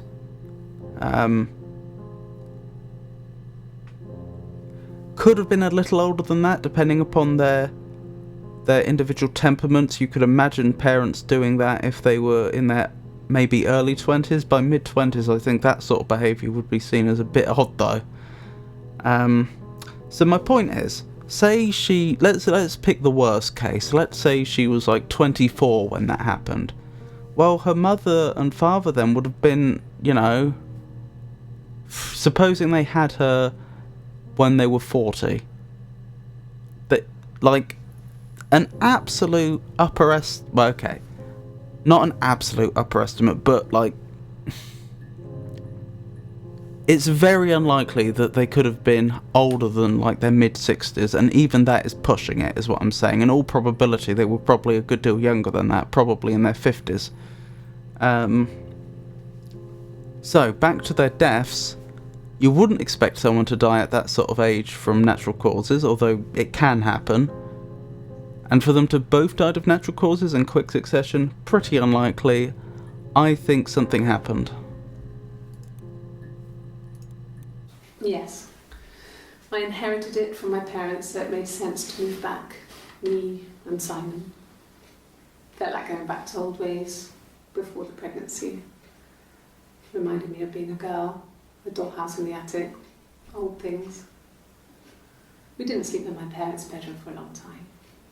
We decorated it as soon as we moved in, but it was another year before we started sleeping there. Interesting. So that was a week later, and... oh no, sorry, that was the same day as most of these clips. Only the first one was the day when she first reported it. And she's talking about the dollhouse in the attic, which we know was Hannah's. At least, assuming we can believe the things we were told before. Right, so we have the Ernst Brothers, which was Ernst Brothers Glass, which is the company. Only one reference to that, and we've seen it. Eve. Who was Eve? These are all on the 30th. So this was 12 days after she first reported it. Reported him missing. My friend Eve. Ah. I mean, she was a friend from when I was a kid. And she was always more popular with the boys, and I used to hate her for it. I mean, really hate her sometimes.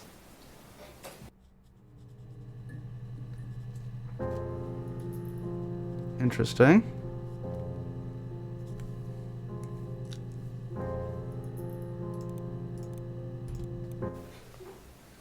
Yes.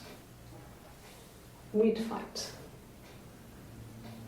We fought on the beach once, and I held Eve's head underwater. There was no one else around. It was at the far end of the beach, and I held her head under, and I kept it under. And for a moment, I just wanted to kill her and watch her drown. But that was it. It was just a moment. We made up after. It was a love-hate relationship. Interesting.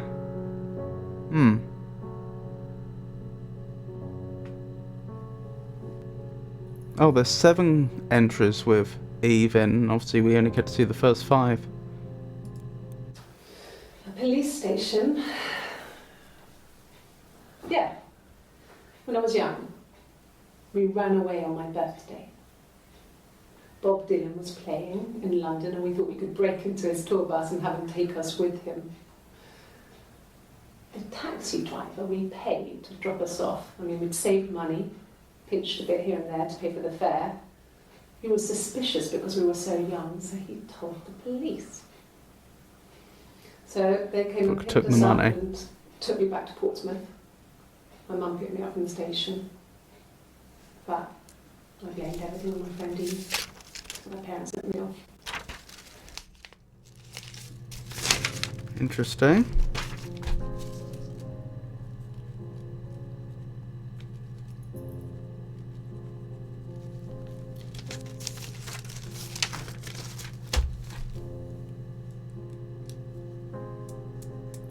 Yeah, so the taxi driver took their money but called the police.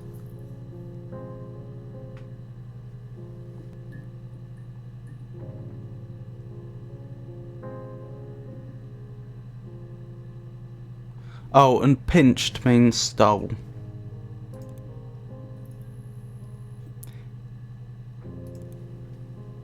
Right, when's this? This is the latest of the videos we're aware of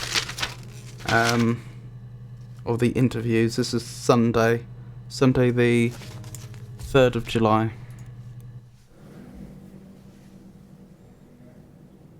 My mother called me Eve.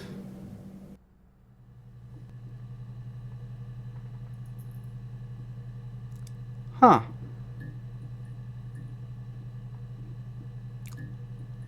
Well then. That's surprising.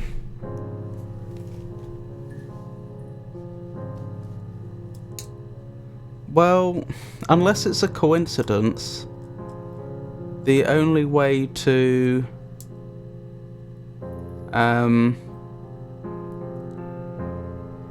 reconcile that would be to suggest that the twins were Hannah and Eve, and that they got to know each other when they were children but didn't realise that they were siblings. But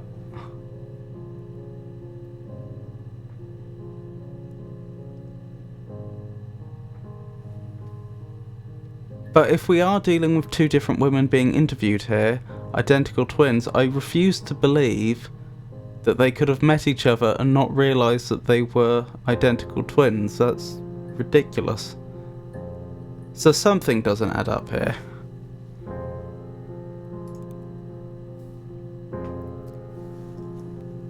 Kind of like the movie Parents Trap, or the other one, where they are obvious twins but don't realise they look alike.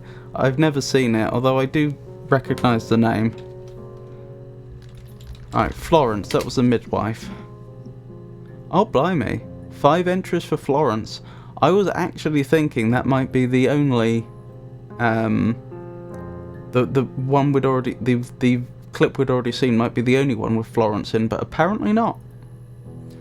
These were all same day, similar-ish time.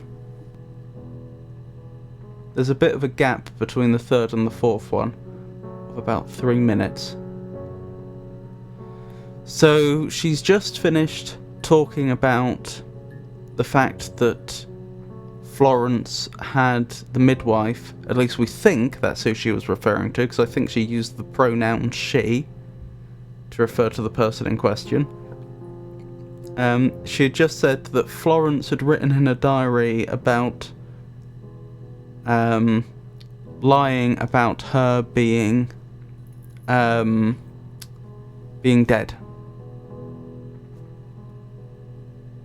to her mother, not Florence's mother, the Hannah or Eve.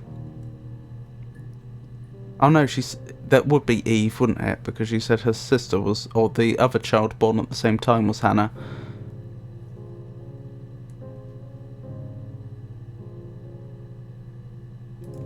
Right.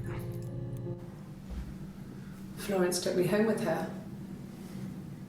Mother hadn't been expecting twins and had a healthy baby. I guess she was just happy for Florence to clean up. Take away the evidence that this was anything but a happy occasion. So that is what we're dealing with here. Oh look, the lights go out and dim again.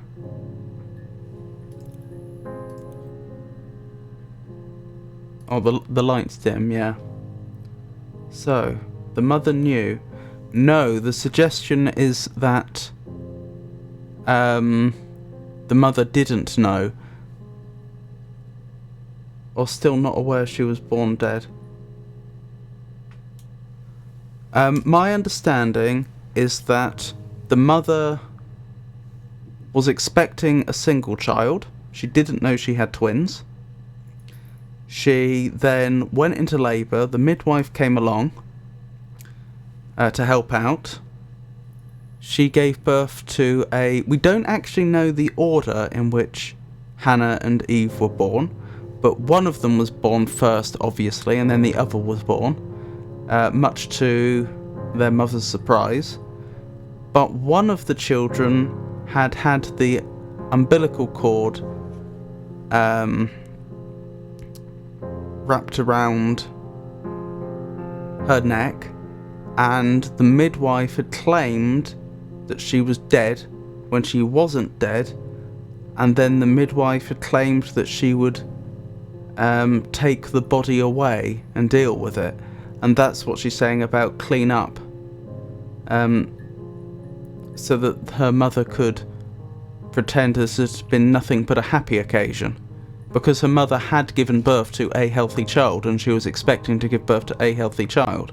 So if the midwife took the body away, it was easy for her to just, and you know, for example, not hold a funeral. It was very easy for her mother to pretend that there hadn't been a stillbirth at all.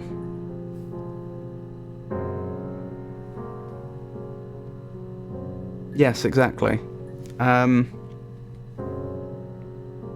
But she wasn't dead.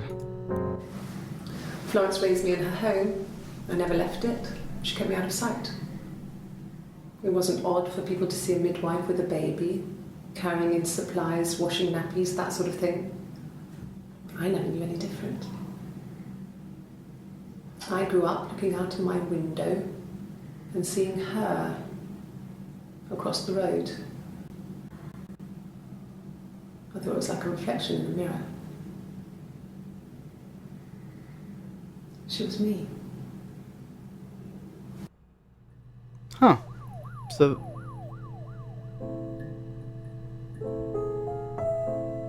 So we've just had another one of those lights dimming moment. Although this is very interesting, it's not clear what this has to do with the crime. Oh, I suppose if we weren't sure whether it was Hannah or Eve that committed a crime, if either of them have... I mean, Simon's gone missing, that's all we've established so far. Because I don't think we're here to investigate the midwife incident.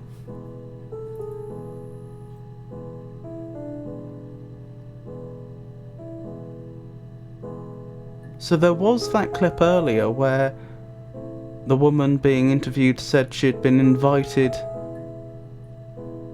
into the attic. Hold on, did she say she was living in the attic? Florence raised me in her home. I never left it. She kept me out of sight.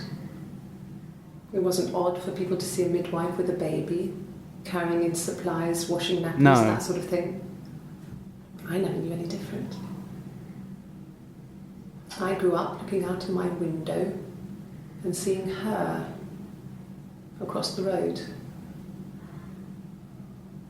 I thought it was like a reflection in the mirror. She was me.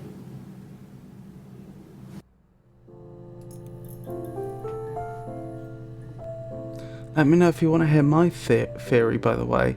It's still early and can change, but I mean, share away.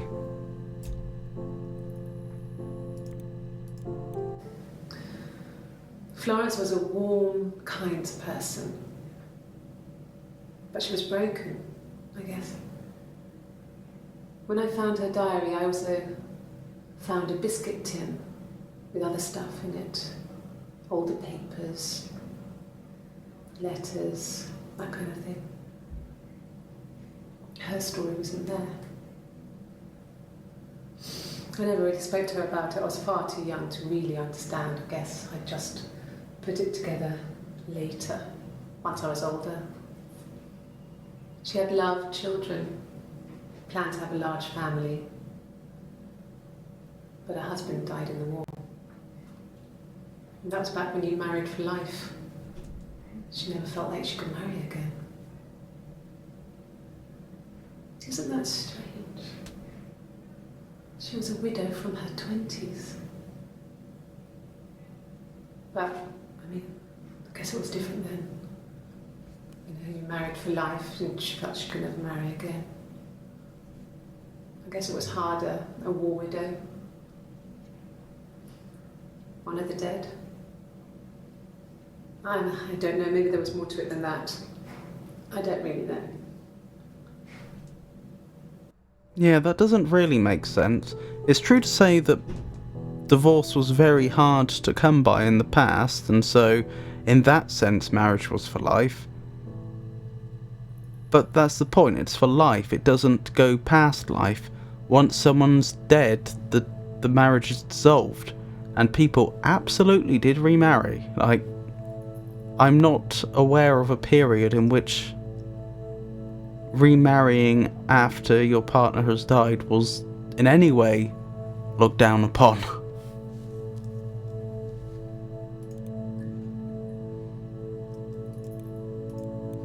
No, it was just me and her. Eve was the name they were going to call their first child. They talked about it and were going to try when he came back. Florence's family had a history of firstborn girls, so they were convinced it was going to be a girl. It's hard to know if this is all true. These are stories I remember, that I read when I was a child. Maybe I misread, maybe I misunderstood. Sometimes it's hard to remember what happened last week. Interesting.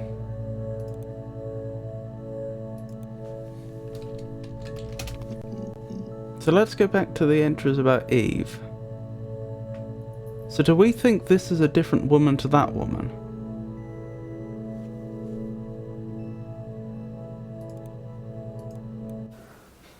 Well, my friend Eve.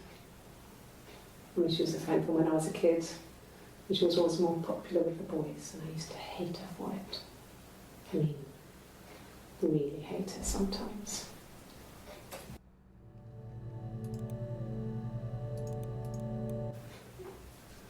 Yes. We'd fight. We fought on the beach once, and I held Eve's head underwater. There was no one else around. It was at the far end of the beach, and I held her head under, and I kept it out. And for a moment, I just wanted to kill her and watch her drown. that was it. It was just a moment.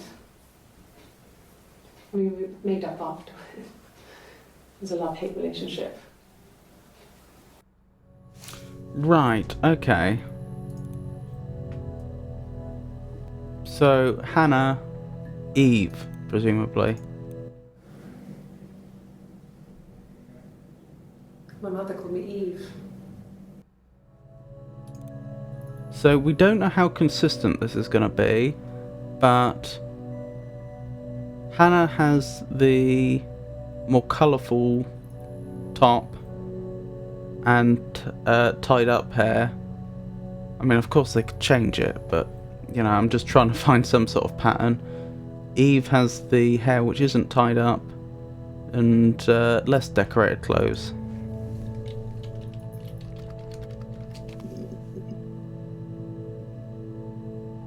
So this is Eve, we think. Yes, my name is Hannah Smith. Oh, shit. Sorry.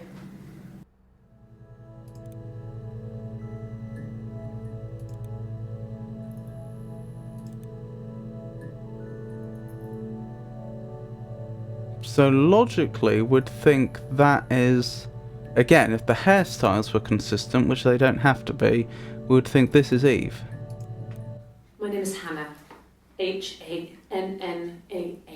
And she's the one that initially reported it.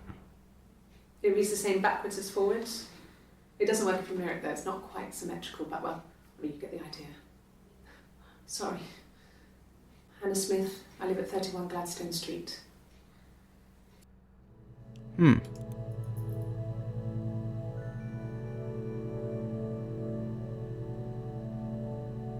Interesting how different the lighting is, even though that's notionally the same room. As I'm writing it down, it starts to make less sense. Since it seems people know about them being two girls playing, my brain is confused. Is that Hannah or Eve trying to be Hannah? We can't tell for certain because we don't have a reliable way of telling them apart.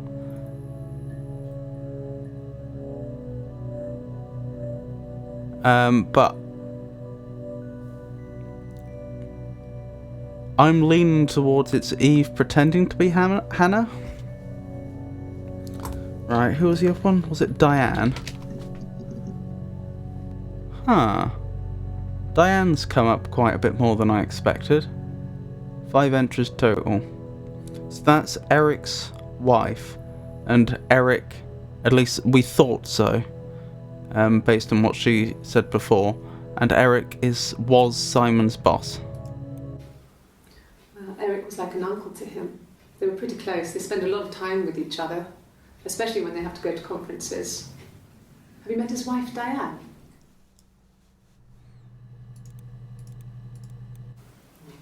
Diane is really nice. She helps out with the glaziers, organises the Christmas party, that sort of thing. They have 2 kids, really sweet kids. She used to look out for me when I worked there. She's been hit. Or at least... Okay, I don't know that she's been hit, but she's suffered bruising to her face.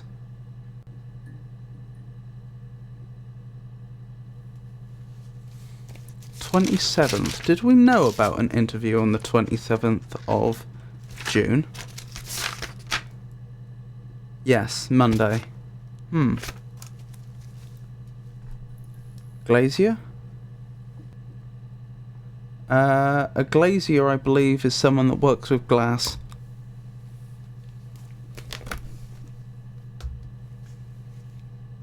Let me double check if it's more specific than that, but I think it just means glass worker.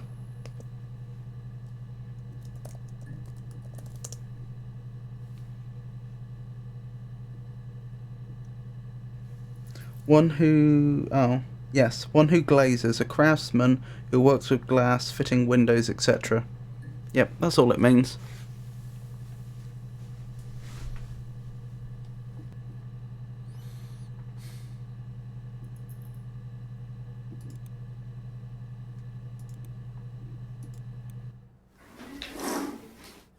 Yeah, that's Simon's watch.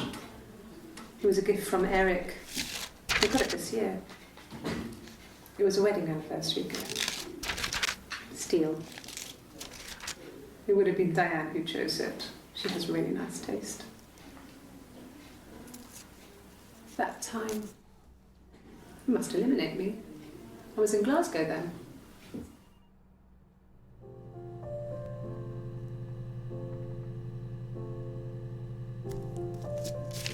Glasgow, eh?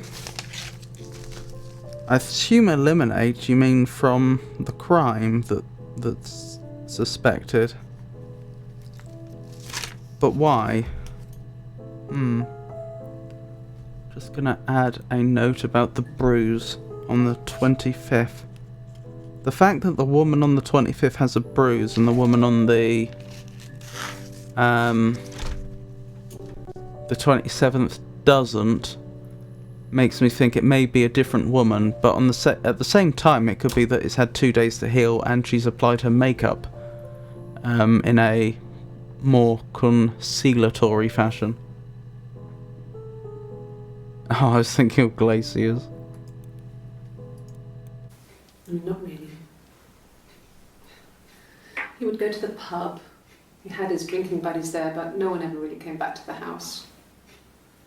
Sometimes Eric, his boss, and his wife would come over for dinner.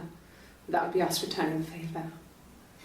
Diane is a really good cook, into her trendy ingredients.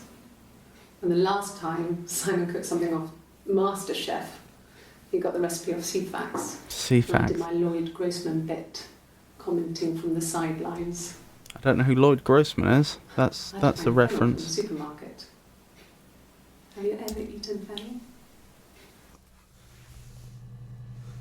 Have you ever eaten fennel? MasterChef achievement. Yep, they do have a reference there that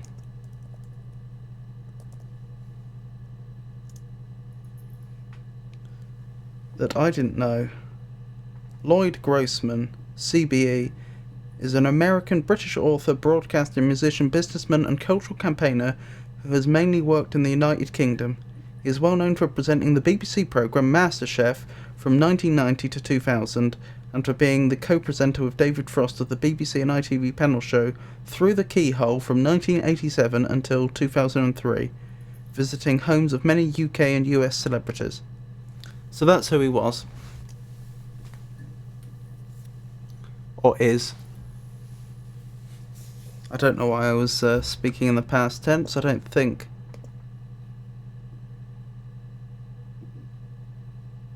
Yep, he appears to still be alive and well.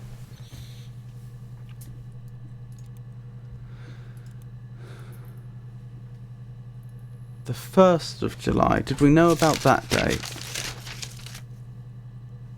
We did, that's Friday. Oh, one thing that struck me, in some of the clips the woman has a fringe.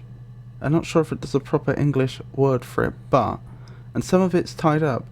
Can she really tie the fringe up? Oh, and the last clip. The rubs her hair.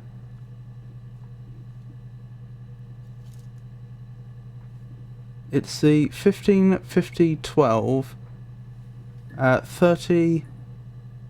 30th of June 94 clip. She rubs her hair. Wouldn't the fringe fall down?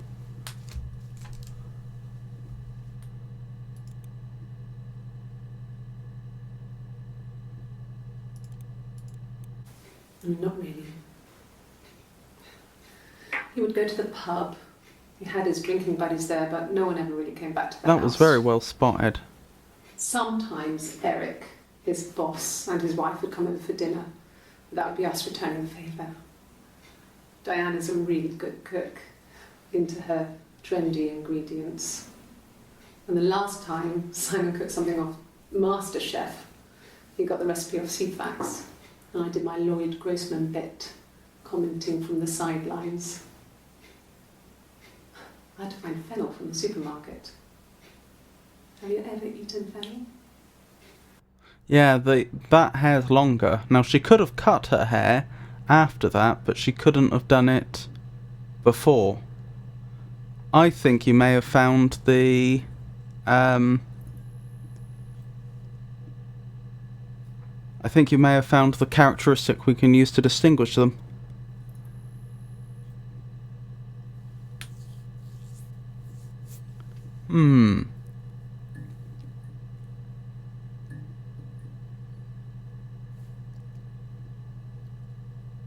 Oh, CFAX, in case you were wondering, it was a old system for transmitting information along with television.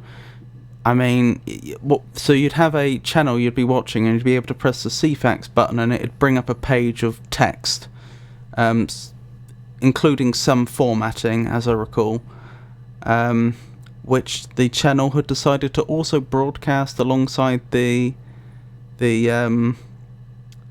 live television. Oh, we called that text TV.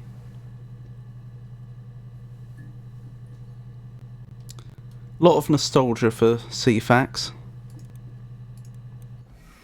Simon and Eric arguing? No, I can't imagine they'd be arguing. And they get on so well. Unless it was something to do with work. Maybe Simon was being too much of a perfectionist. But I don't know. You should ask Diane. Right.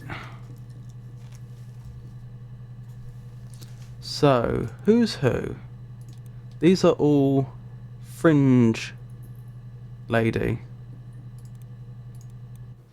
It's the Rockington Arms, the Rock. It's run by a nice couple, Peter and Susan. There's some other regulars there that Simon likes to drink with, and the barmaid they're having sometimes, Helen. Peter said Simon had been in and had a few drinks.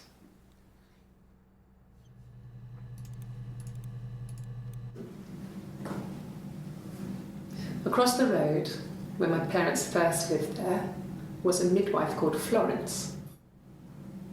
When Hannah was born... So this is Eve. I was born at the same time.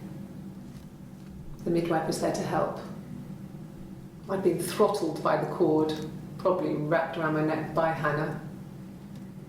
The midwife told my mother I was dead. But I wasn't. She wrote all this stuff in a diary. Amazing what people will admit to on paper.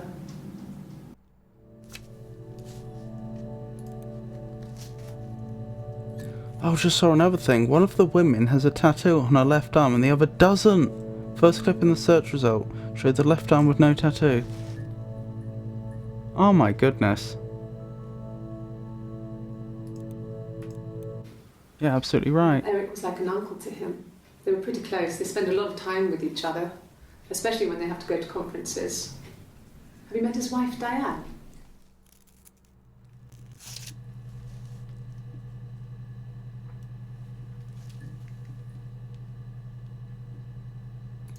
Well, that's not Eve, so Hannah must not have the tattoo.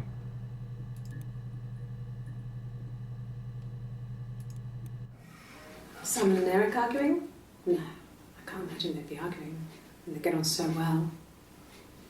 Unless it was something to do with work. Maybe Simon was being too much of a perfectionist. But I don't know. You should ask Diane. Oh, I can't tell.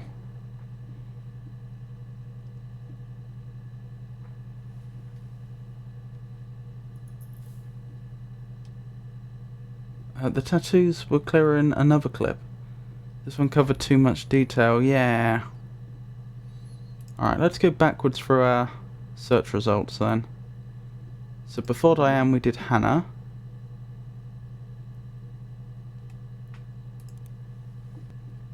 No tattoo. So therefore no fringe. No fringe.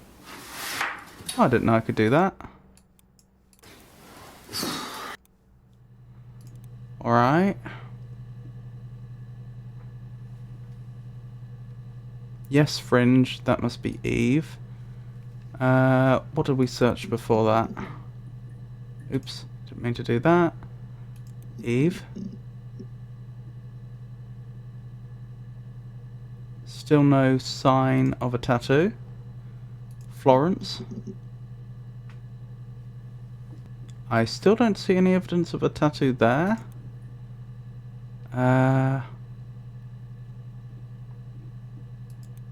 Ernst. Arms covered. Parents.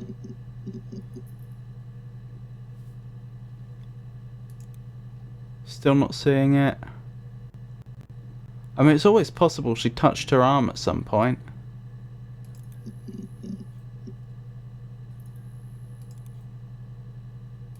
You know, and like lifted up the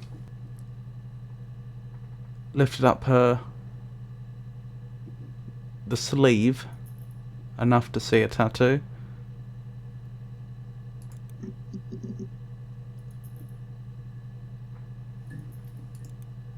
No, I'm not seeing the tattoo, I'm afraid. What about murder? Ah ha ha ha! Yeah, that's me.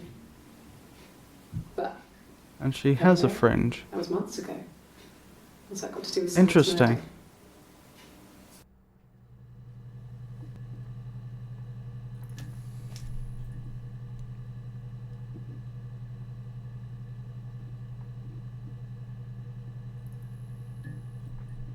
So that's Eve then.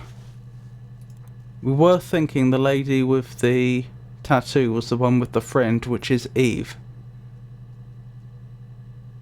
So until we see something to contradict that... alright. Let's start filling in who was interviewed on each date then. Assuming there are no, days in which they were both interviewed. So those are all Eve, aren't they? So we have the 27th is Eve.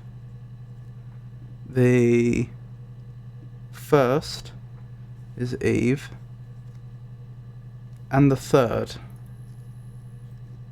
is Eve. So there's 3 other dates we haven't checked.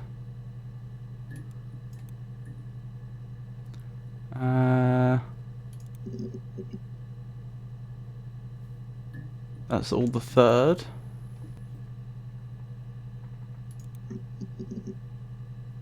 That's the 18th. That's Eve, isn't it? So far as we can tell. So what about the 25th? Do we have the 25th here somewhere?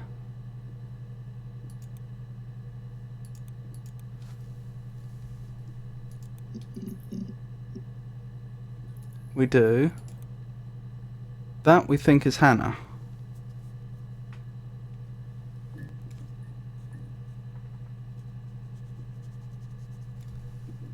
Unless they're playing with hairstyles, which is possible.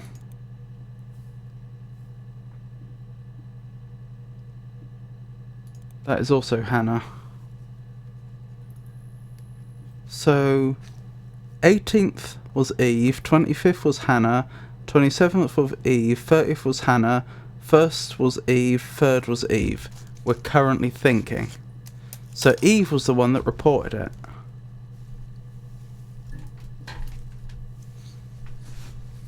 As Hannah, claiming to be Hannah.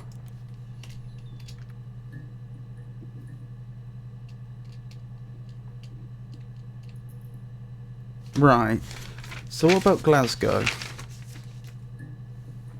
Something about that ruling her out.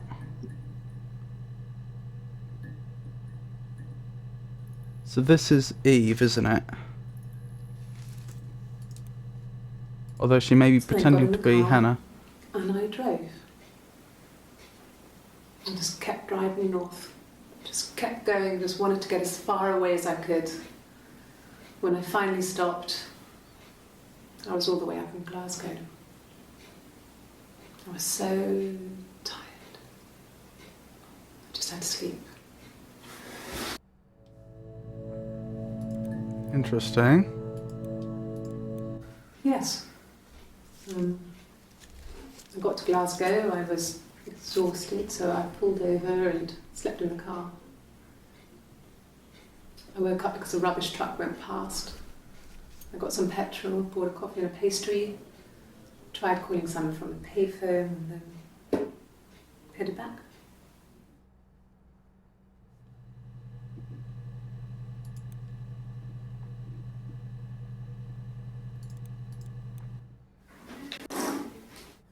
Yeah, that's Simon's watch. It was a gift from Eric. He got it this year. It was a wedding anniversary gift. Steel.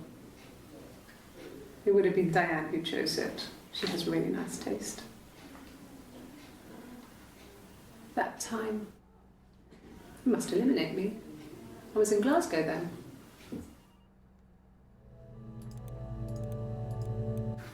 No, I don't think so. Glasgow was deserted that early in the morning.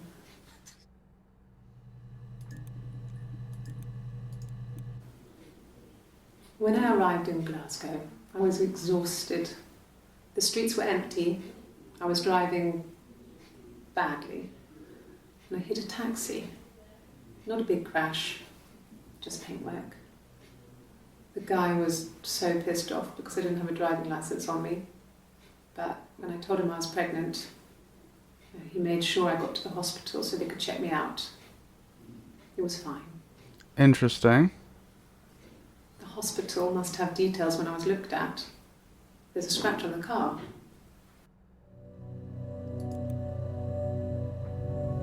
Ten more entries of Glasgow in. So it's Simon who's murdered and was Hannah's husband. That's what it looks like.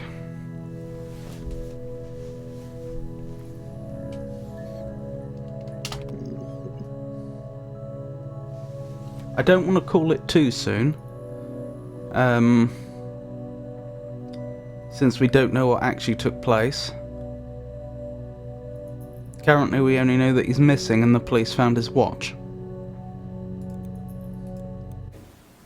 Yes, I'm fine. I won't be sick again. This happens some days. I'm pregnant. It's morning sickness.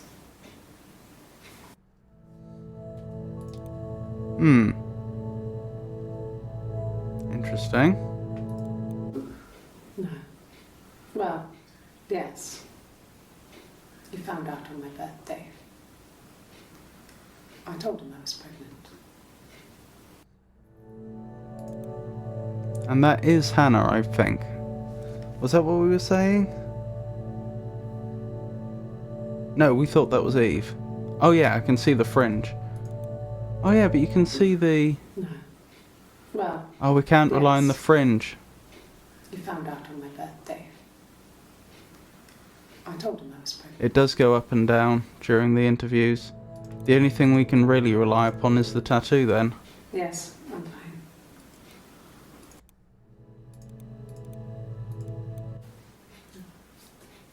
It's Rapunzel. The story starts when she's born. Mother Gothel, a witch, takes Rapunzel from her parents and keeps her locked up in this tower. Rapunzel gets pregnant by the prince, and Mother Gothel is furious, so she cuts off her hair and throws it. Actually, her hair's already short here, so that's already happened. So she throws her into the wilderness, and Rapunzel is reunited with the prince, who's blind. But she kills him with her tears, and so it's a happy ending. Is that too much? It's a happy ending, Rapunzel's story.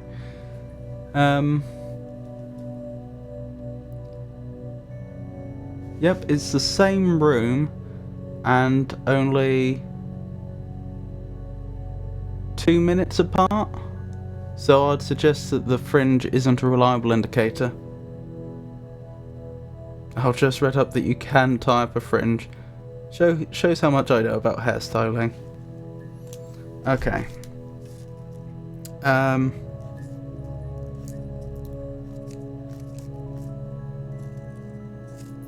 I'm removing those notes then about who's who on each day because we can't tell yet. Assuming it is indeed 2 women. It could be one woman that's not being entirely honest.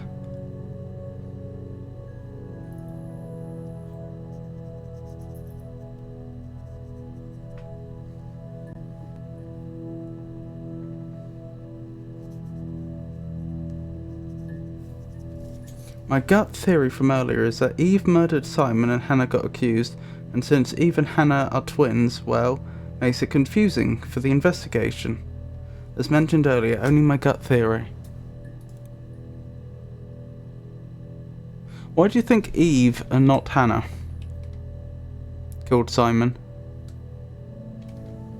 Since spousal murder isn't unheard of, sadly. How about we do just a little fun search for something that might be likely to cause friction in a relationship?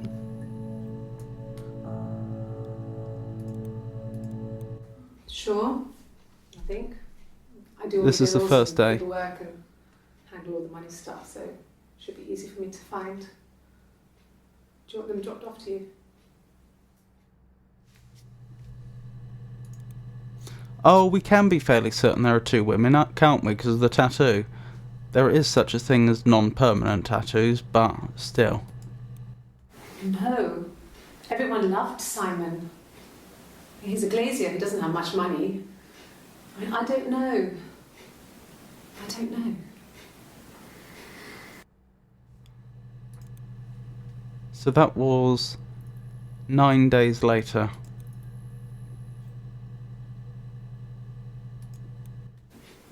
If you put me on You've Been Framed, I want the money.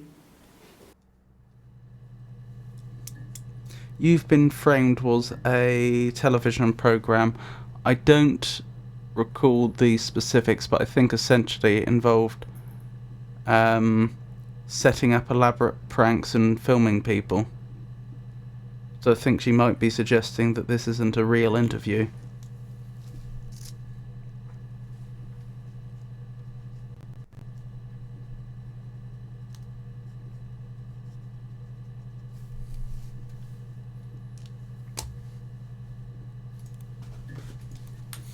What about motive? No mention of motive. Weapon.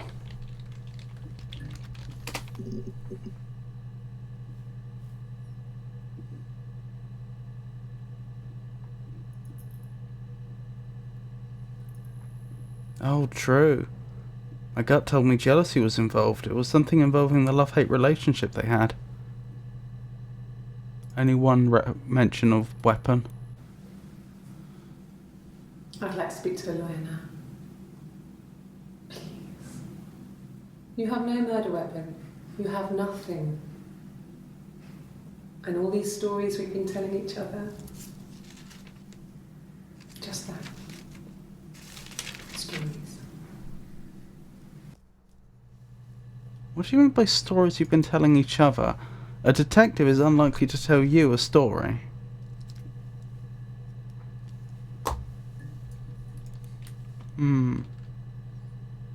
Run. No. I mean, yes, we have arguments, but he never runs off. He always comes back. We make up. It's always that way.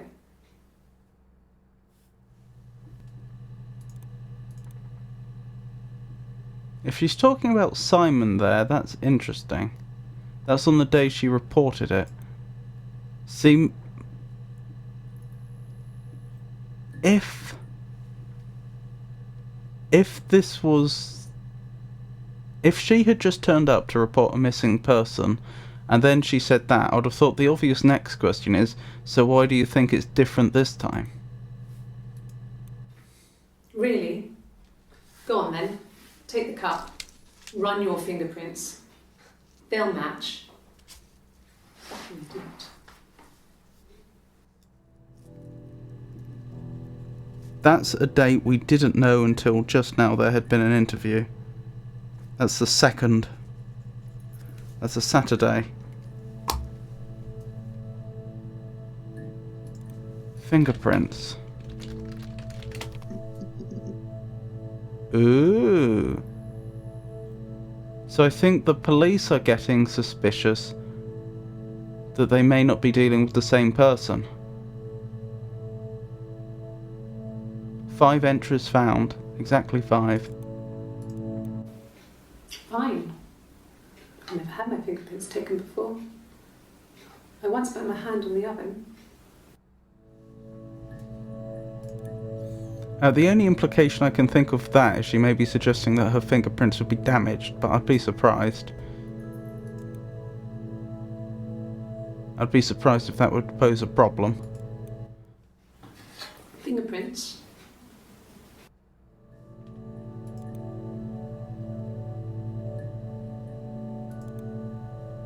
How much later are those two apart? 2 minutes later. Yes. Yeah. I would have cleaned them. I changed the sheets too. Were the fingerprints in all those places?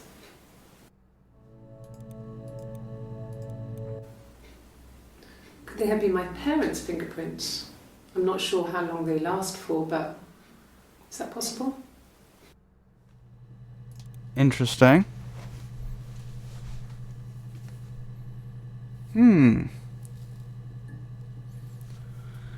What about argument?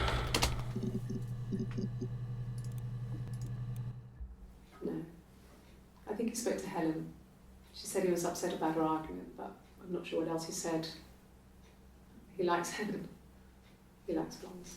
Oh, did we not look up Helen? I think I may have skipped Helen when I was going down the list. Oh, I think I just forgot to write down Helen. Yes, okay, that's the search we're going to do in a moment. There's married couple stuff. A stupid argument, nothing specific. No one knows how to push your buttons better than those you're close to.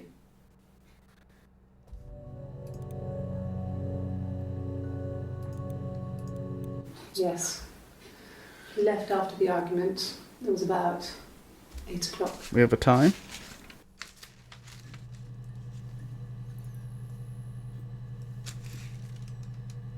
8 o'clock, you say? Noted. Helen. Oh, can't believe I forgot to do that search. Oh, but we found both entries now anyway. Right. What about death? Or body? Have they actually found anything at this point? Because I don't think at this point we've actually established definitely that the police have found a body. They said it was food poisoning. There was something in the food they ate. My dad liked to pick mushrooms, grow them too. Oh, her parents. They said it was the mushrooms. It was hard to believe. Death caps. They have a skirt around the cap. My dad taught me that. But, the police had no reason to think it was suspicious. They lived alone.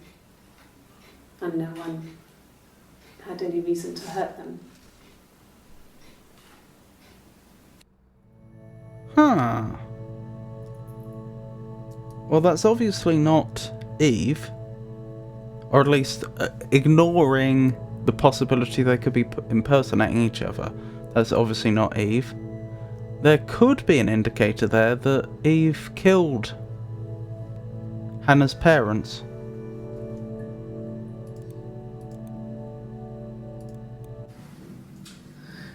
I was living in the attic. It was a very hard time. I was depressed, was still pretty sick of the STD. When I came down one morning, they were dead. They were in bed and both had been sick. They'd thrown up a lot. And I'd slept through it.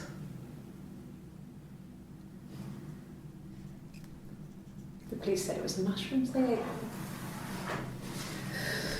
Dad was a mushroom expert. He used to take us picking with him, and he taught us how to recognise them. Who's us? There's no way. Other siblings.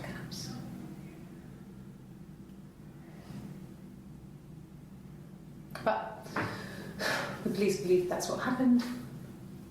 They never even looked in the attic.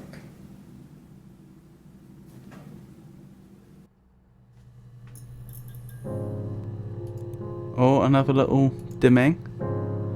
Interesting. So Hannah was definitely the one living in the attic, not Eve. So I think we want to do a search for sister and brother, don't we? You want me to play something? I'm not the world's greatest guitar player. Okay. Probably needs tuning. No. It's okay. How about a traditional ballad? Should be right up your street. Should be right up your street, she says.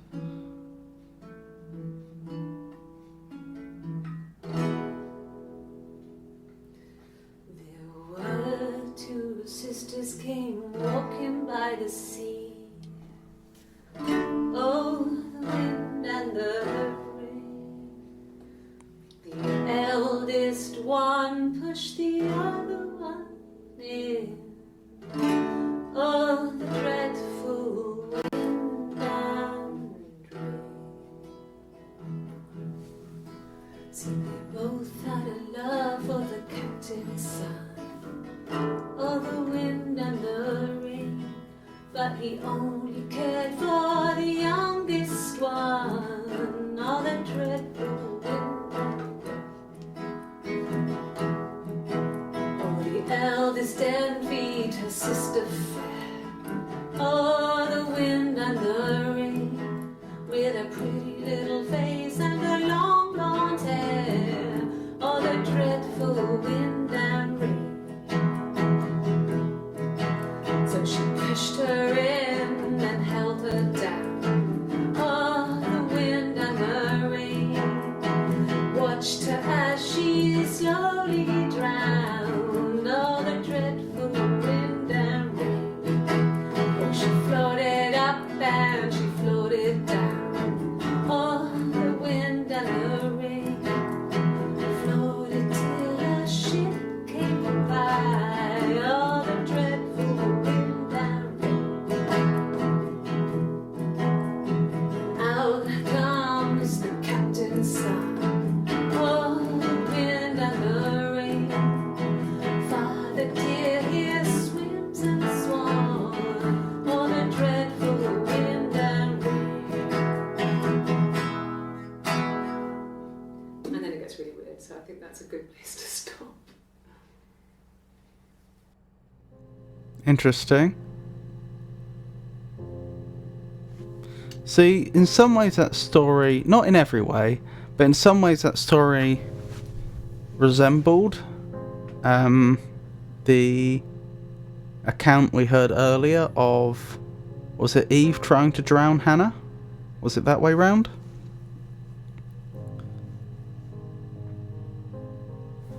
But that's supposedly just a traditional song. Is it actually a traditional song?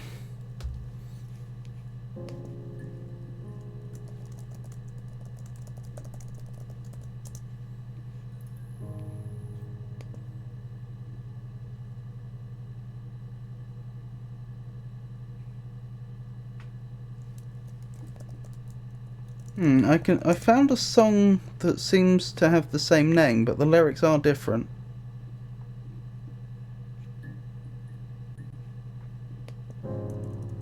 As in a song that, only having a cursory look, could potentially be the inspiration for the one we just heard. They're not completely dissimilar.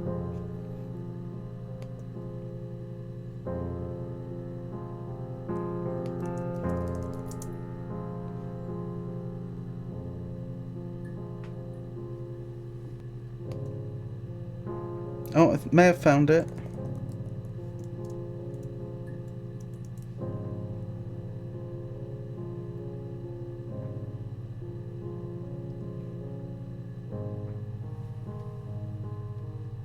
Okay, I found a song that's so close that it's a miller's son, not a captain's son, but, you know.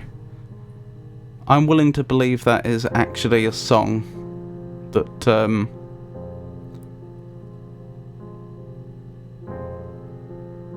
that is well known in the right circles. Loads of references and clues. Sam had a birthday tea waiting.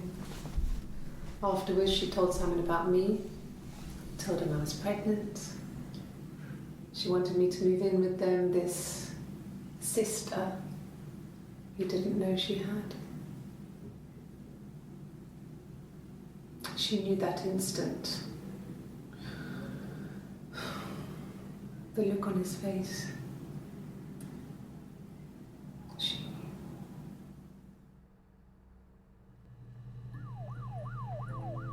Well, that's interesting. Let's hear that again. When she went home, Simon had a birthday tea waiting. Afterwards, she told Simon about me, told him I was pregnant. She wanted me to move in with them, this sister he didn't know she had. She knew that instant. The look on his face. She knew. Oh, I just had a thought. Could he have impregnated her, but thought it was his wife? Because she hasn't actually said who her is, but I'm assuming her is Simon's wife, who we think is Hannah. I have to add that I like the small details in the game itself, like the computer's humming, as in drive spinning, and the sound it makes when you search, when the drive is being used to read data, and the flickering of the fluorescent tube lights.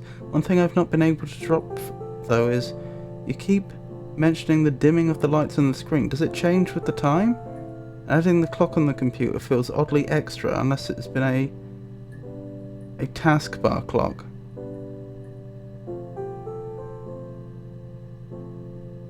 Oh, unless it had been a taskbar clock, yeah. Do you not see it dimming?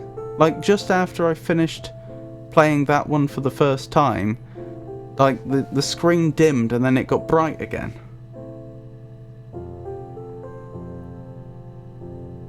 It's almost like the lights in the room, that is the room that this computer is supposed to be in, then again, it's a screen, isn't it? Like, it's illuminated, so that doesn't figure. But, you know, it's like, imagine you were just looking at a piece of paper and then the lights got dim for a second and then went back to the way they were. That was part of my initial thought as well. Twins, twins, twins. Isn't that rare? Happened before with jealousy. Twins, mistaken the one for the other. Yeah, the dims are visible for me as well. Okay. Incidentally, if you like all this, I agree with you about the small details. That is really nice.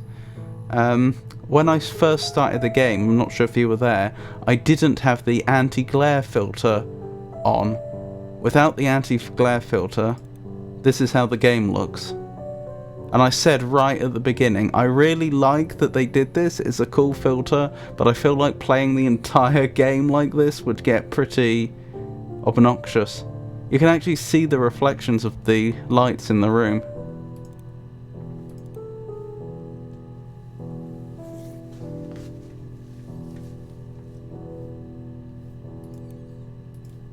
She sent him out the house, kicked him out, called me up, crying, and I went round. I guess I had a feeling I could hear something was wrong in her voice, but I wasn't sure what it was. She called me sister on the phone. She never calls me that. I want to hear that again. Oh, there we go. There's the dimming. She sent him out the house, kicked him out, called me up, crying, and I went round. I guess I had a feeling I could hear something was wrong in her voice, but I wasn't sure what it was. She called me sister on the phone. She never calls me that.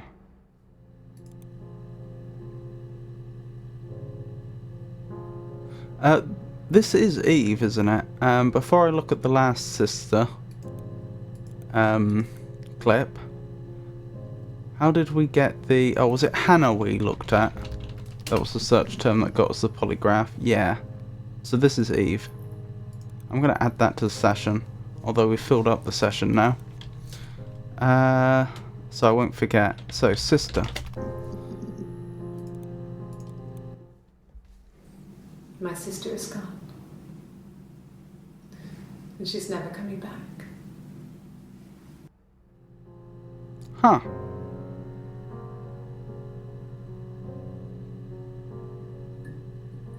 That's interesting. Sister gone indeed.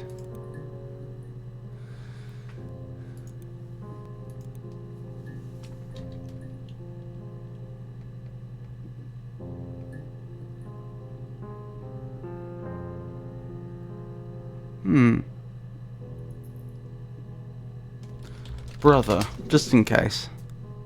Huh, there is one with brother. There's two. She's crying, I guess. She's sad because she thought she saw her husband with another woman. But it's okay, because she finds out it wasn't her husband, it was his brother. And so it's fine. Interesting. Simon Smith. I want to check where Yes, brother was said. glass. Oh, the brother's glass. Of course.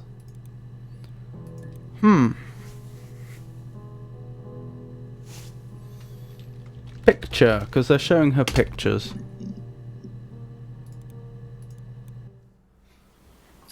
Sorry.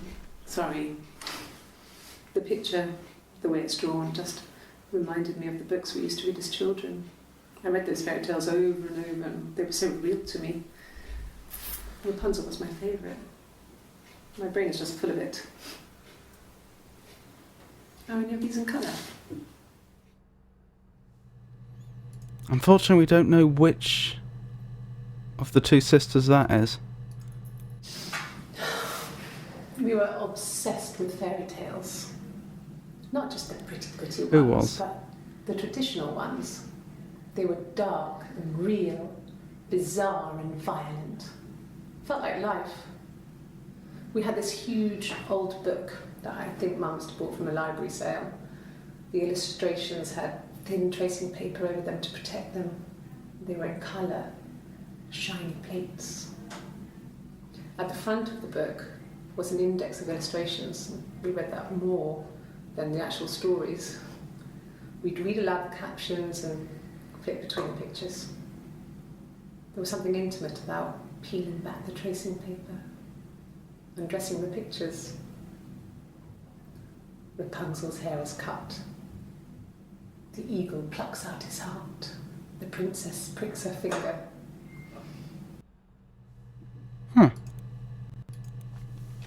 Drawing. Oops, that was supposed to be draw.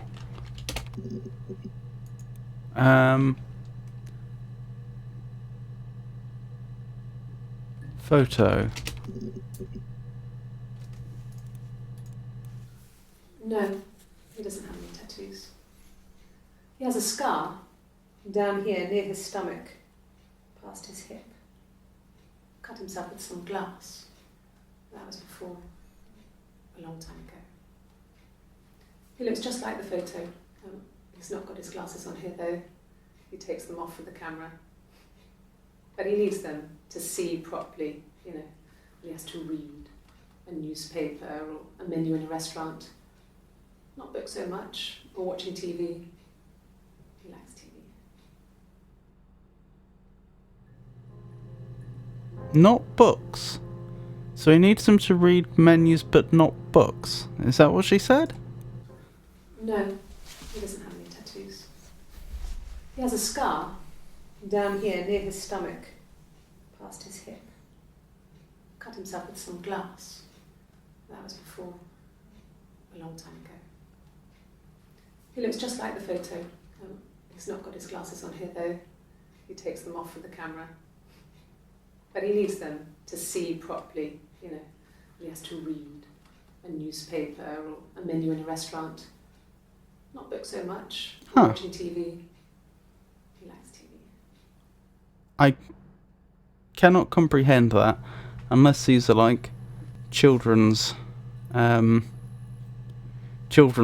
with 6-inch lettering or something. Yeah, we were 17.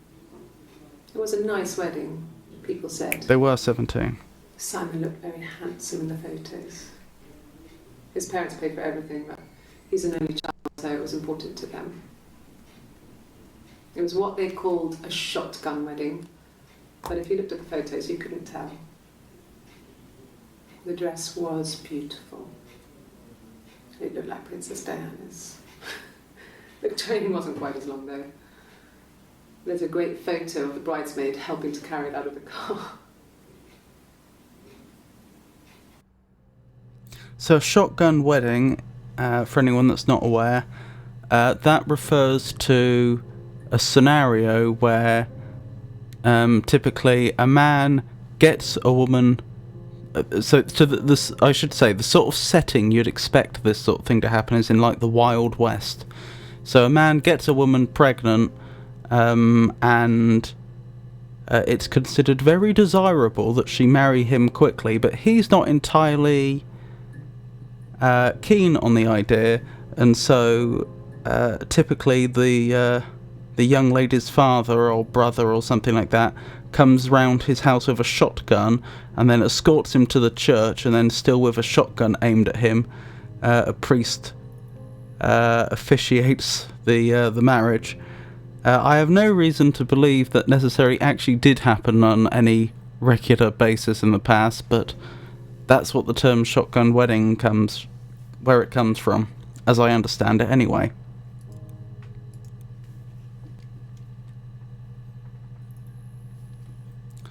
Tattoo is very clear in this one. Maybe tattoo is a search term. Good point. Let me add that to my notes, actually.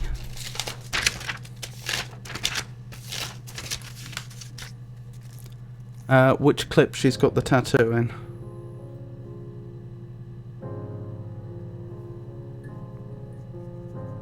Added.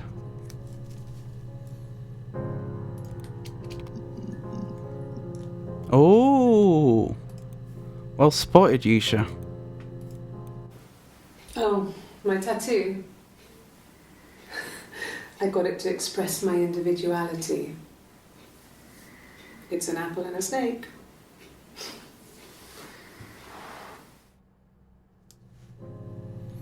Expressing my individuality. It's a snake and an apple. So I moved out. Got a small bed sit. Got my tattoo to mark the occasion. When? I was singing in a bar in the evenings. So you're the musician? I had some money, enough money to cover my rent. And I've been doing something similar ever since. I haven't put down any roots. I don't exist. Interesting. He saw me singing one of my shows. Pure chance. Not sure I remember what he was even doing there. Afterwards, I had a drink at the bar and he came over and we got talking. I knew who he was. Obviously I knew who he was. But he didn't know who I was. He was fascinated by the likeness. He guessed my name from my tattoo. Told me it was a palindrome. Well, that would impress me. I enjoyed talking to him. It was amazing to be able to sit and interact and talk to him after all this time. He didn't tell me he was married. I'm not sure what he was thinking. He later told me it was like he was dreaming. A waking dream. Huh. So of course the snake that tempts Eve to eat the apple, that's why her tattoo is an apple and a snake. I'm a bit disappointed in myself that I didn't realise that. And also the reference to the palindrome again. Is that how you spell palindrome? Yeah, it's only 2 references to it though. Eve and Hannah both being palindromes.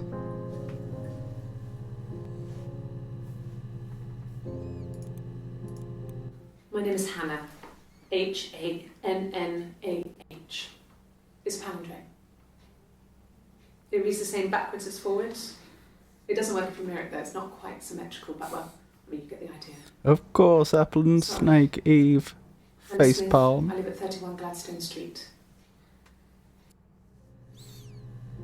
Oh, so yeah. I forgot. We are pretty confident that Hannah and Simon were married because they both have the same surname. Did we search body? I know we searched death. No, we didn't. And there's 6 entries and we can only see the first 5. The bruise. I have a really fast metabolism, so stuff like that just comes and goes. That's the wrong side of the face. I don't know if there's much more that I can tell you that I haven't already told the other policeman. I found the body.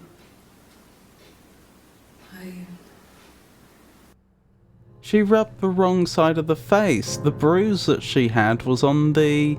It would be her left side. She rubbed her right side. This is 2 days later. I remember saying at the time that, okay, it's odd she has a bruise in one clip, but then 2 days later she doesn't. But then I said, but on the other hand, it is 2 days to heal, and she could have, you know, put her makeup on in a way to help conceal it. But she rubbed the wrong side of her face, I'm sure of it. We'll go back to that search in a moment. And she found the body, did she? What, so Simon went missing and then she found the body? Oh dear. What on earth did we search that led to me finding the video of her having a bruise on her face? I know the date, but I can't search by date. I'm pretty sure. What does that do? Oh yeah, that's our history.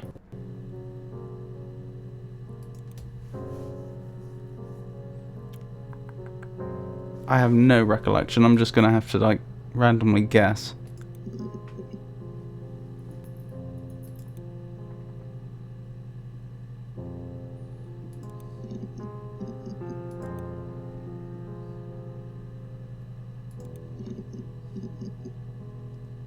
There. Other side of the face. Both our parents had a big powwow. We weren't even in the room. And they decided we should get married.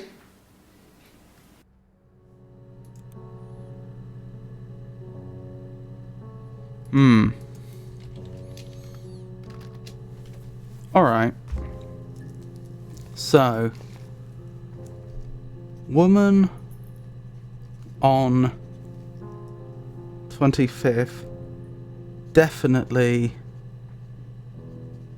different to woman on 27th.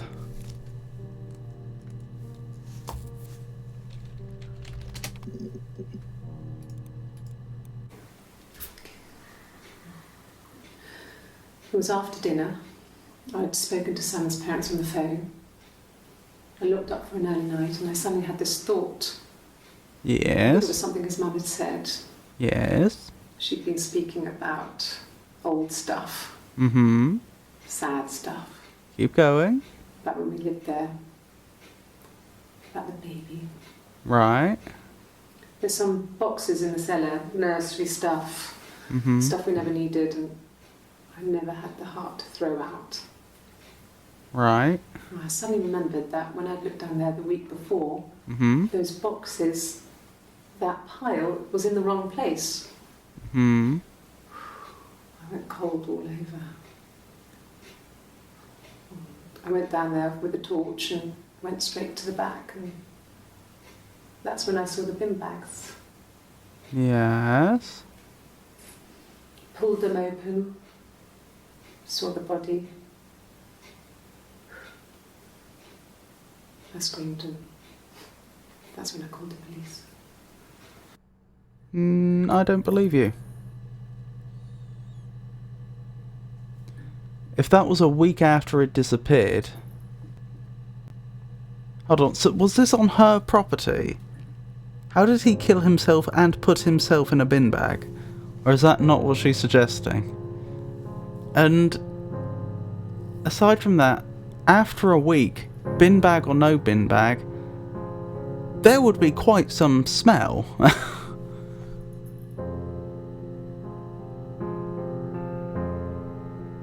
Which she didn't even make any mention of. Am I allowed to add that one? Oh, I'm allowed to have more clips saved then. That's good to know.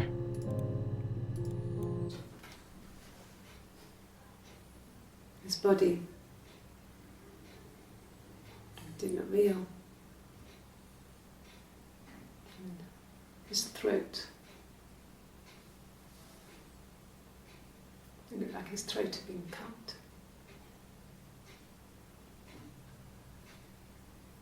Interesting. That's his glasses. That's his thick glasses.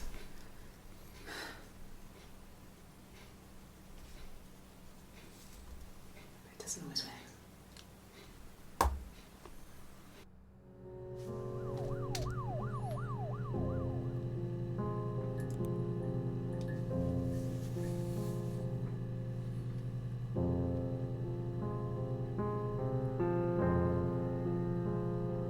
She still hasn't explained how she thinks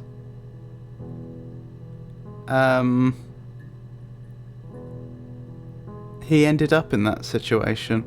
I mean, I suppose, technically speaking, if you were really determined, it probably would be possible to tie yourself into a bin bag and then slit your throat, but might I say that seems like a remarkably peculiar way to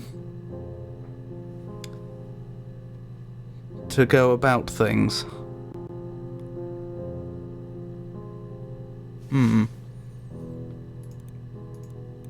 Really? Okay. Here's the rest. Oh, the rest of the song. Laid a body on the dock to dry.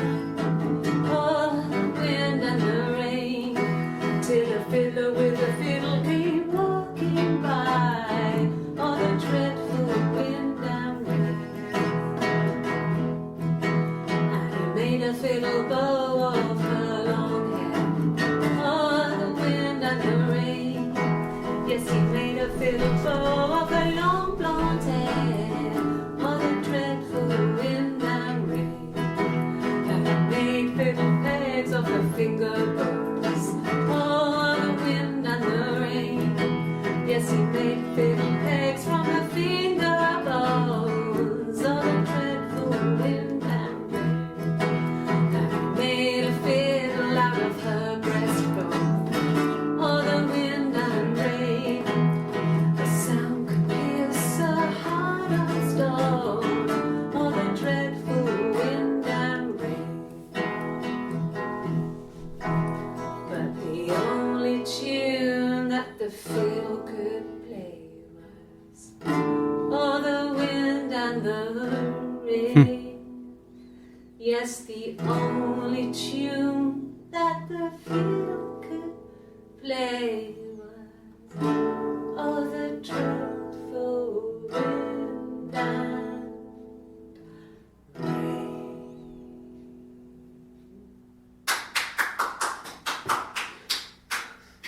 everything you sing may be used as evidence against you.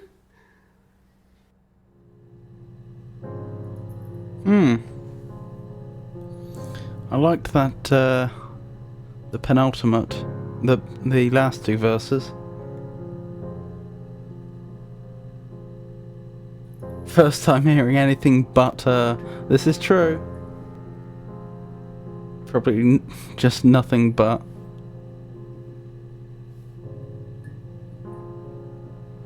Unless you count the sound of the fluorescent tubes in the background, or the disc reading, as you pointed out earlier.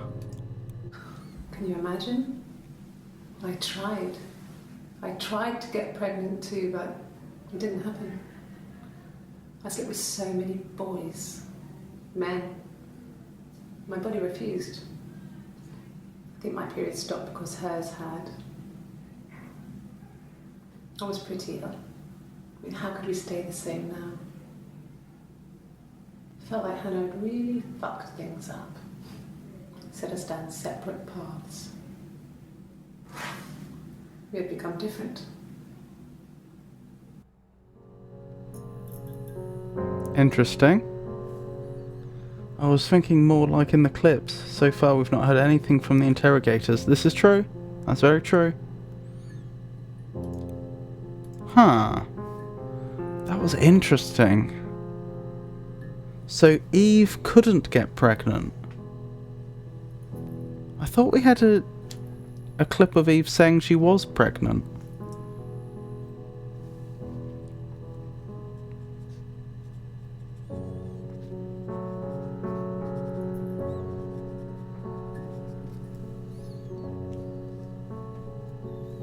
We definitely had a clip of one of them saying they were pregnant.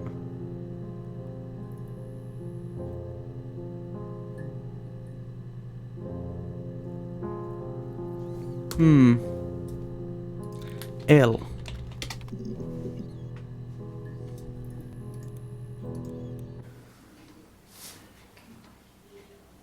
Well, she has a knife, but she's been cooking, I guess. She's been cooking him his favourite meal. She's his wife. And he's asleep and she doesn't want to wake him because he's ill. That's why she's sad. Because he's ill and he might die. It's kind of a sad story, so I'm not sure how it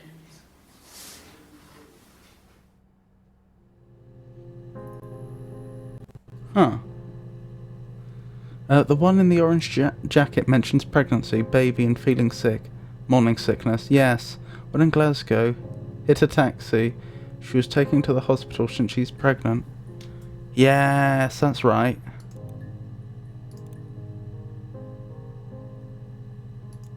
Well remembered. Yeah. They'd gone to bed feeling ill, thinking it was flu or something. The neighbour called me, I had to use my key to let them in. This is probably the parents' Found them death. dead in their bed. And they'd been there for days. No one had noticed. Just awful. It was so soon after my miscarriage. The worst year of my life. I'd been so happy to get married, and after that it was just like, fuck. Strong language warning.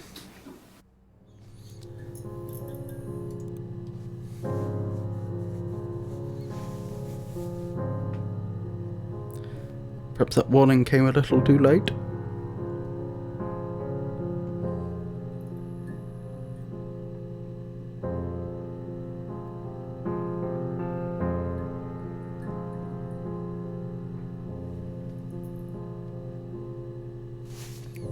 I know the clip I'm thinking about. I don't think I made a record of it though. It's a clip where the woman mentions that she was going to move in with them. Or at least her sister had suggested it and had told him that she was pregnant. Now I'd assumed that he and she were Hannah and Simon. and that this was Eve, but that may not be the case. Oh, what was the prompt we used for that one?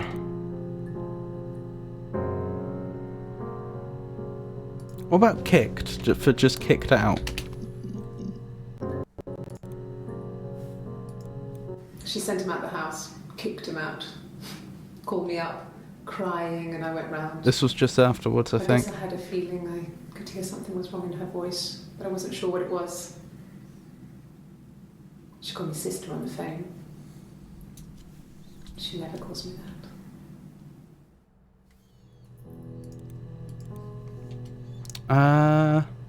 So again, we got the date of the interview. Wait, why don't I just search pregnant? Oh, because there's too many. That makes sense. But I think we may have done that before.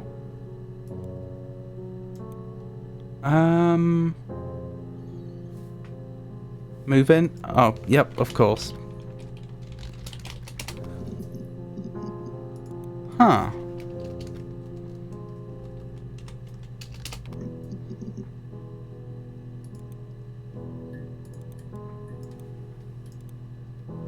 This one, maybe. When she went home, Simon had a birthday tea waiting. Afterwards, she told Simon about me, told him I was pregnant. She wanted me to move in with them, this sister he didn't know she had. She knew that instant. The look on his face. She knew.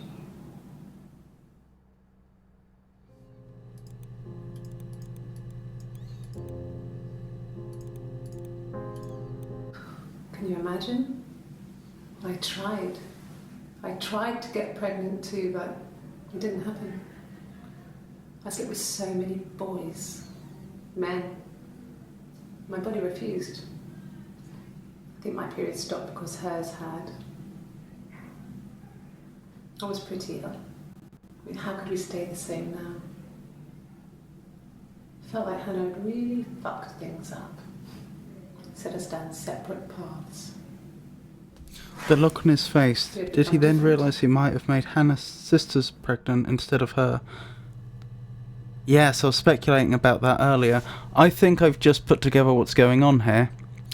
I think this was talking about a period in the past. Do you remember that Hannah got pregnant and then at 17, and then there was that shotgun marriage, and then she miscarried?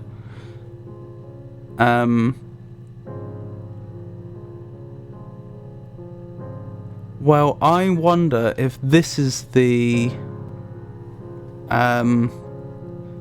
period that she's referring to. I wonder if she's saying that at that point, perhaps they had been trying to live similar lives at that point, but when Hannah got pregnant and she wasn't pregnant, she then wanted to get pregnant, but then couldn't. And then there's this theory about because Hannah's period stopped, so did hers. I mean, I know that periods will synchronise, but I don't think if women spend a lot of time together, like live in the same house. But I'd not heard of a woman becoming pregnant causing other women to cease to be able to conceive. That's a new one to me. No.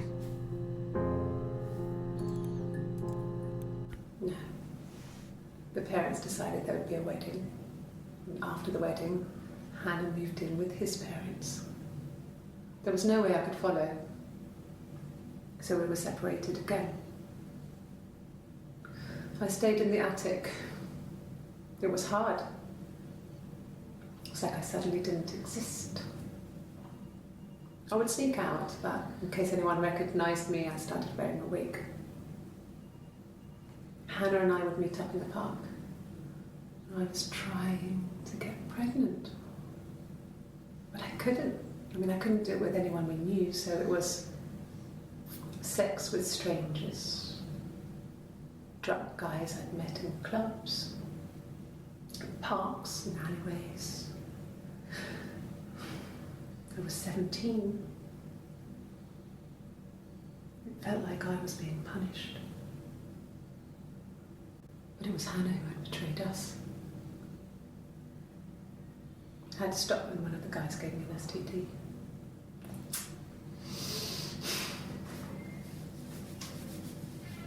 When we met up, it was disturbing. For the first time, my reflection, she didn't look like me. She was fatter, flushed. If anything, I was getting skinnier. I found it hard to look sometimes. We talked about what to do. Was it time to become our own people? I mean, that seemed like the right thing to do, but neither of us wanted it. We agreed that her and Simon would get their own place as soon as possible, and then I could move in. And that was the plan.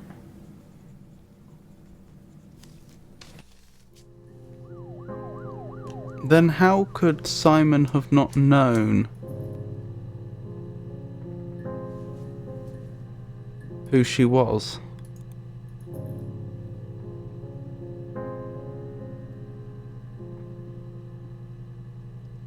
Perhaps Simon hadn't been told about the plan.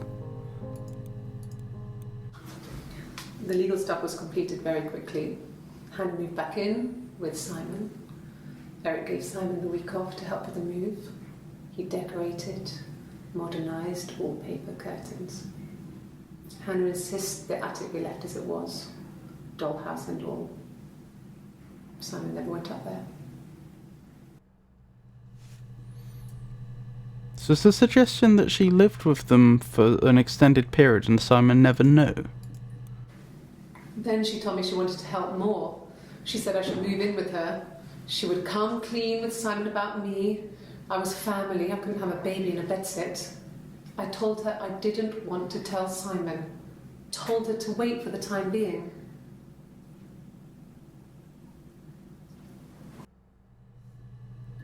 Interesting.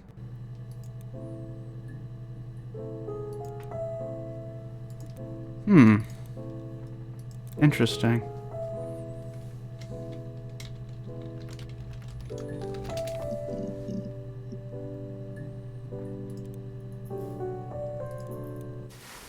Silverleaf? No. He normally silvers them properly. This mirror, it's supposed to look antique. The reflection isn't as good. It's the perfect mirror for someone who doesn't like to look at their own reflection.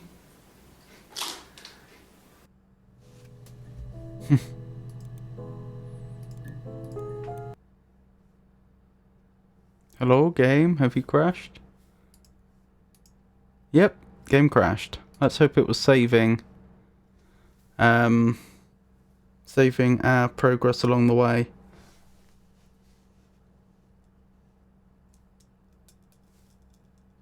Yeah, I hope so. To be fair, as games go, this wouldn't be the worst game to lose all your progress in. I'll continue. I think it has saved then. Oh wow, was this the clip I...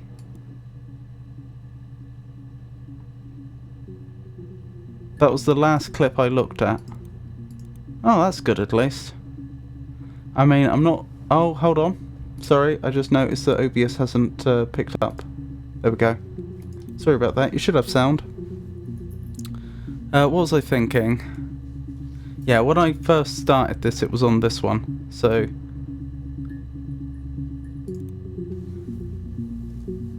So I'm not usually impressed when games crash, but at least they did a good job of saving. Saving often. Yes. The first time we saw each other, it was strange. We both realised at the same moment, I think. We must have seen each other before, but there was this instant when we first realised it wasn't a reflection. The reflection was staring back. I think I was 5. It was my birthday. My reflection was wearing a party hat and waving. I knew what party hats were from books. And it suddenly occurred to me, today must be my birthday. I waved back and we just spent ages waving at each other and copying each other's movements.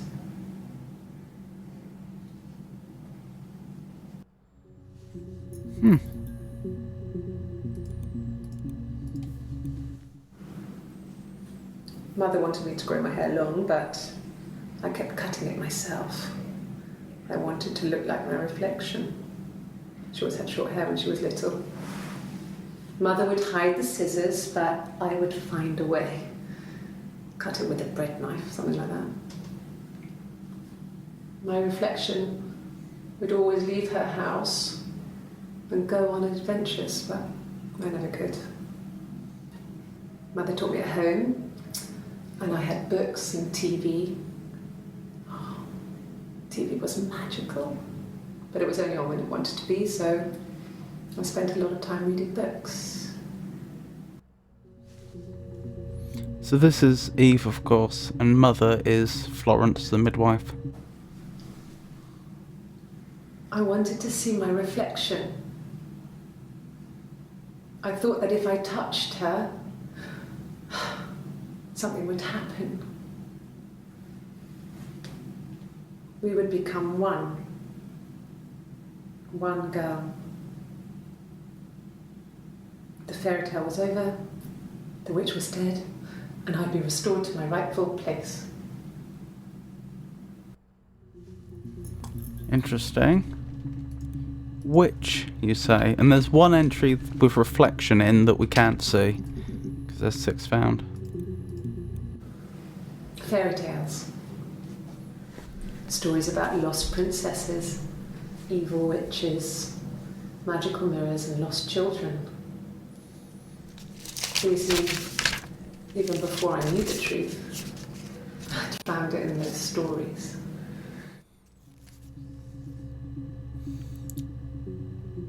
So we know that the 3rd is Eve from the polygraph test. It's quite likely that the 21st is also Eve, because she's talking about fairy tale story. Sorry, 27th, not 21st, when she's wearing orange.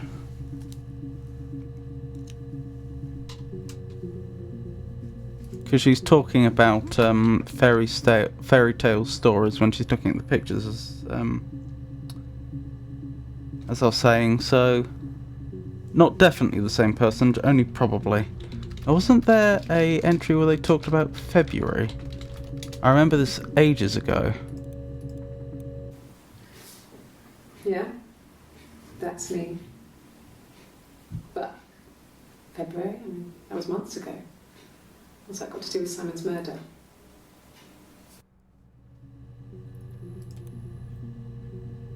Tattoo there. Huh.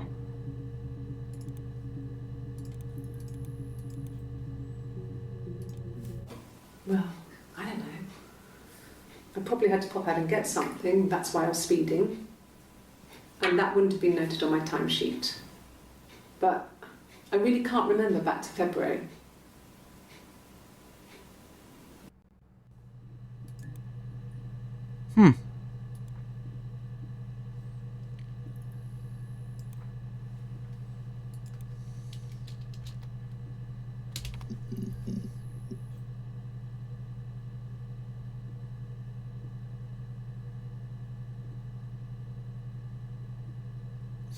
Interesting. We haven't heard much about... No, that's not quite true. I was about to say we haven't heard much about what happened to Simon recently, but no, we did hear about the finding of the body, didn't we? Bin. That would be a good search term.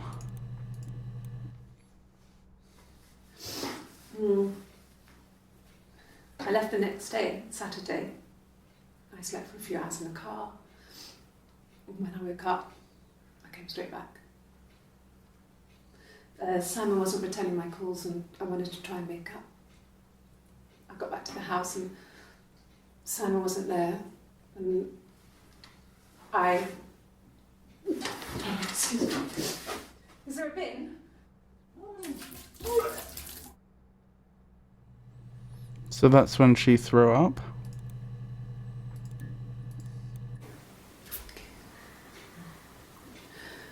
It was after dinner. I'd spoken to Simon's parents on the Yeah, I was phone. just checking that that's where she's talking about finding the body. So this is almost 3.5 minutes later, but she's gone back in time there, which, you know, is not unusual because she would have been asked a variety of questions by the police, but it's notable.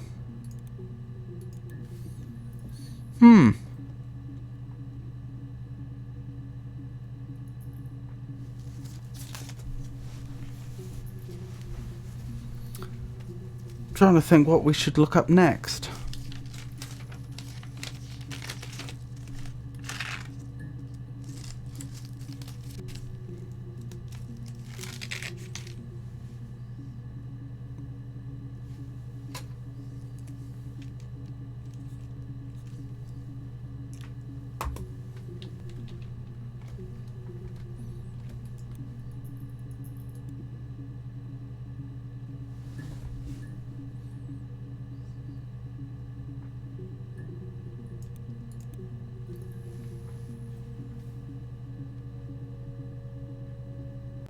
Well, what do we want to establish?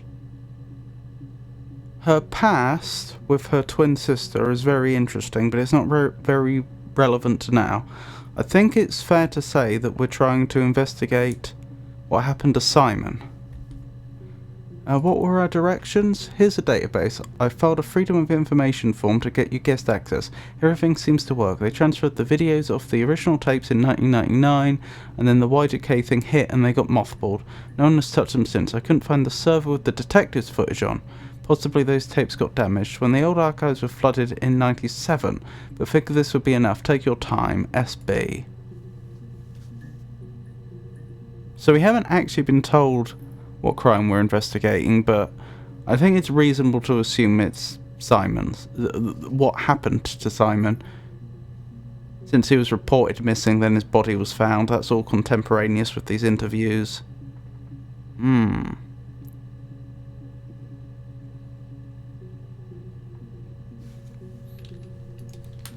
Throat.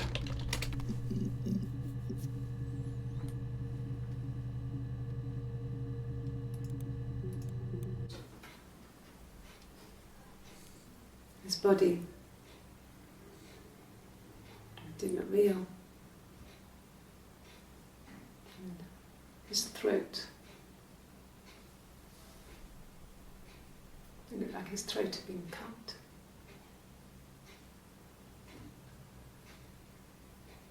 And I didn't see his glasses. He has these thick glasses.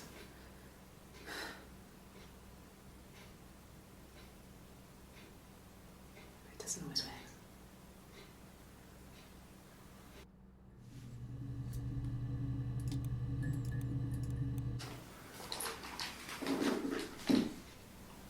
On his throat. How? That's a silver leaf, I'm pretty sure. So they're suggesting that they found silver leaf in his throat.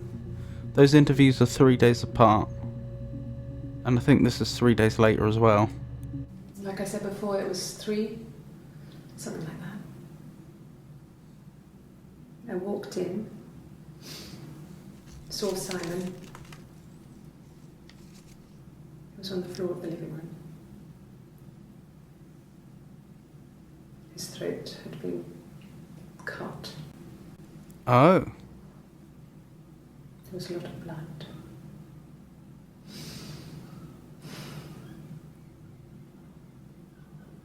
Yeah, he was dead. So it's Eve. So Eve claims she found his body and then presumably put him in a bin bag? And then Hannah found him later. that the Her story? that she'd waited for him to come back. She put on my wig, some of my clothes, pretended to be me. They talked. She'd enjoyed being me. He said he wanted to be with me. Then he took out a present, another mirror, just like the one he'd given her earlier. That unique present. She went crazy, smashed the mirror. They argued, screamed. He hit her. So she grabbed a piece of the mirror and just swung it round. She cut his throat clean open. She'd only meant to scare him off.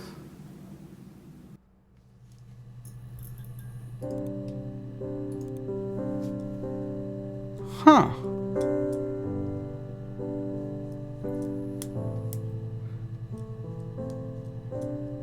Interesting.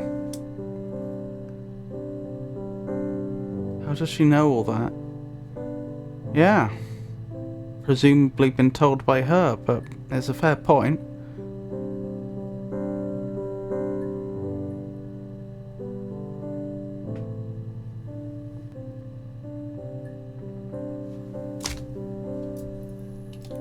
Mirror.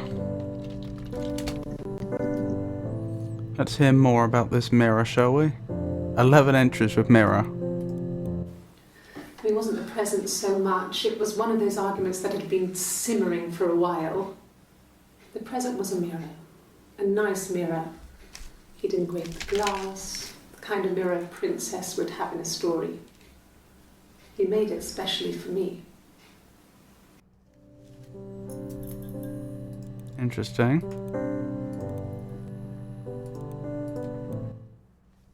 The mirror. I can't remember. I put it somewhere safe. Upstairs, I think. I haven't looked at it since.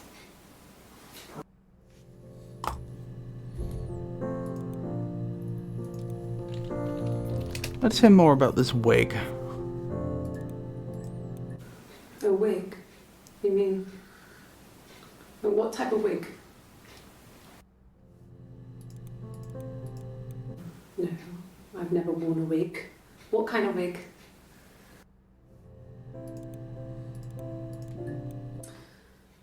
This other person doesn't exist. I don't know what the blonde wig is, but it could be anything. Have you looked at the cat flap? Oh, Simon likes blondes, doesn't he?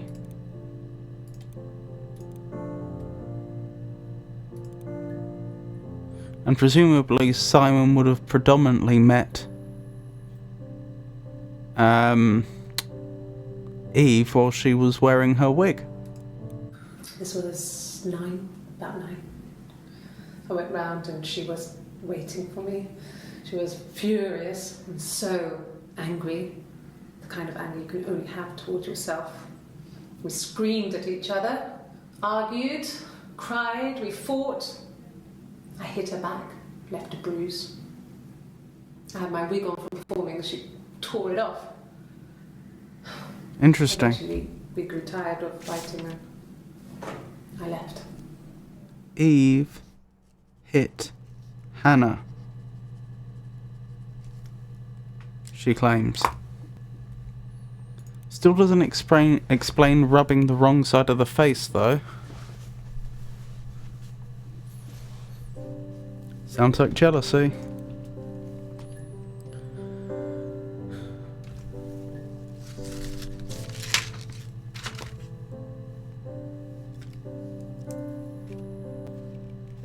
Blonde.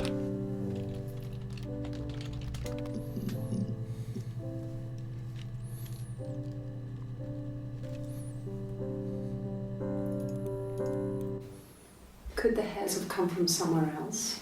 I mean, could they... We have a lot of dolls in the attic. There's a Rapunzel doll with long blonde hair. Could they have come from there?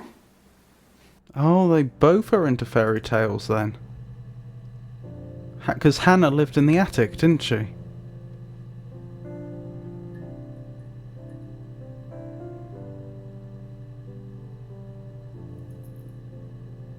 Oh no, because Eve moved into the attic at one point and she could have brought the dolls with her. Simon is 6 foot, darkish blonde hair, average build. He's clean shaven.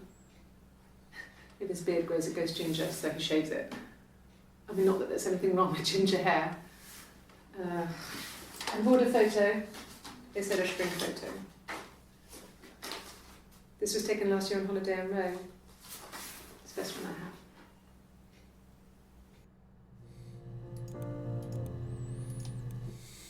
No. I think he spoke to Helen. She said he was upset about her argument, but I'm not sure what else he said. He likes Helen. He likes blondes. There we go, he likes blondes. One more entry with blonde in that we can't see. Tell me more about Rome. Okay, there's only one mention of Rome.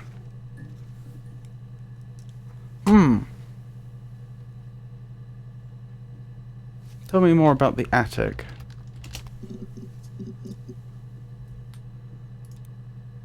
"12 clips of attic."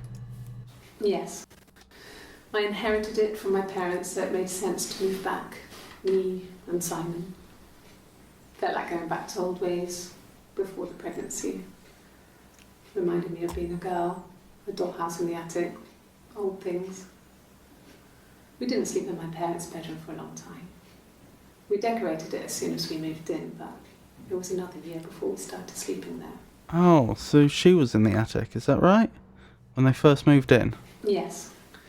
Back I to... inherited it from my parents, so it made sense to move back. Me Yeah. and Simon. Felt like going back to old ways before the pregnancy. Reminded me of being a girl, a dollhouse in the attic, okay. old things. We didn't sleep in my parents' bedroom for a long time. We decorated it as soon as we moved in, but it was another year before we started sleeping there.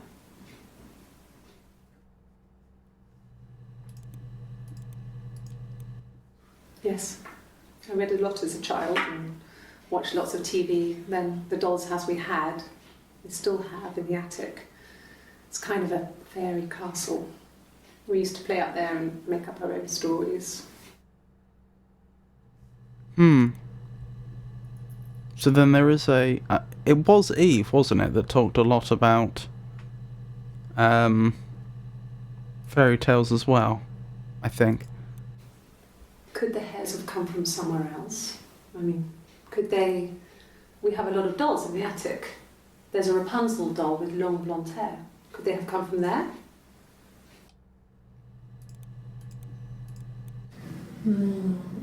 She recognised me from the window.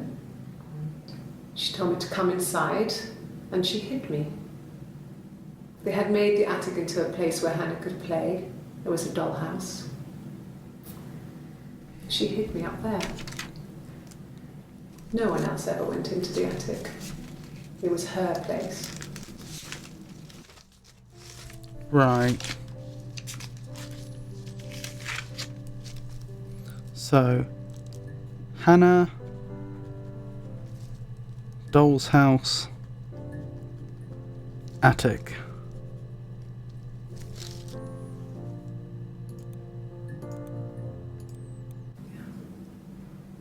I'm not sure where the dollhouse came from. I don't know if it was given to them or they inherited it. I mean, they wouldn't have had the money to buy it. It was so huge.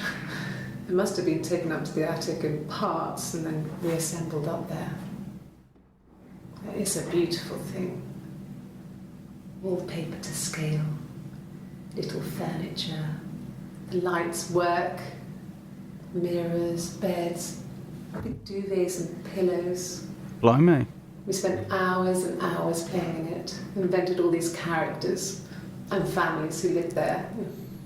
We wrote paperwork for them all, passports, diaries, gave them all really elaborate stories. Once, a moth got trapped in there. We'd left a light on. It was making the most horrendous noise. We tried to kill it, but it was tough. We ended up crushing it under a copy of the Arabian Nights. pull them off.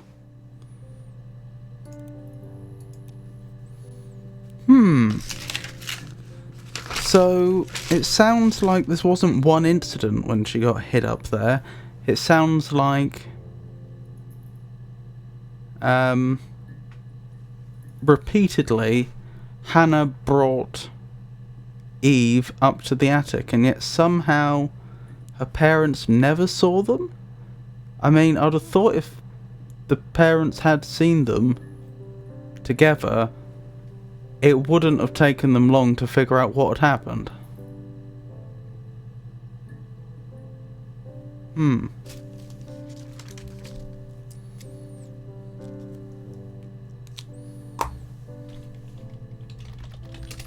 Jealous. Hannah was so smitten with Simon. She started getting jealous, didn't want to share. Even the first date, we went to see Tom Cruise at the Old Odeon. We both went, kept changing places in the toilet. We only had the one best dress, so we had to keep swapping clothes. Must have thought we had terrible bladder problems. The next date, it was my turn. At the end, I let him kiss me, but that was it. We didn't want another Carl on our hands, and the Ouija board had said to hold back. After that, it was Hannah's turn, and she slept with him. Broke the rules. Deliberately broke the rules. Yeah. She wanted to be the first to sleep with him. I mean, that's when she got pregnant. From that one time. So they were taking turns dating him and he didn't realise, presumably.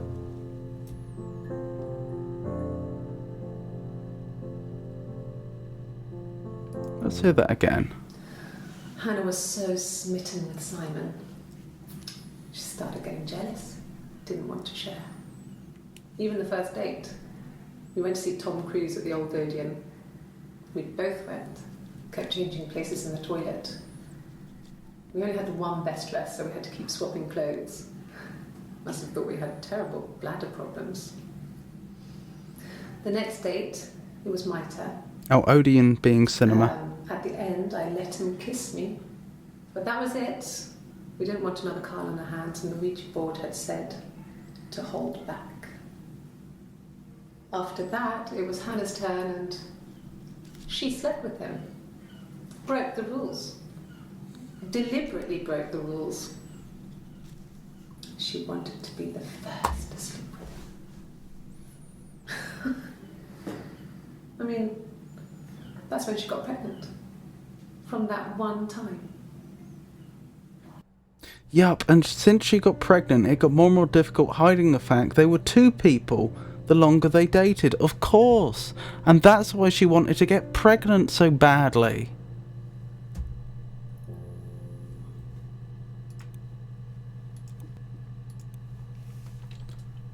Was it Flutch she described her sister as? No. The parents decided there would be a wedding. And after the wedding, Hannah moved in with his parents. There was no way I could follow. So we were separated again. I stayed in the attic. It was hard. It's like I suddenly didn't exist. I would sneak out, but in case anyone recognised me, I started wearing a wig. Hannah and I would meet up in the park. I was trying to get pregnant. But I couldn't. I mean, I couldn't do it with anyone we knew, so it was sex with strangers. Drunk guys I'd met in clubs, parks and alleyways. I was 17. It felt like I was being punished. But it was Hannah who had betrayed us. I had to stop when one of the guys gave me an STD.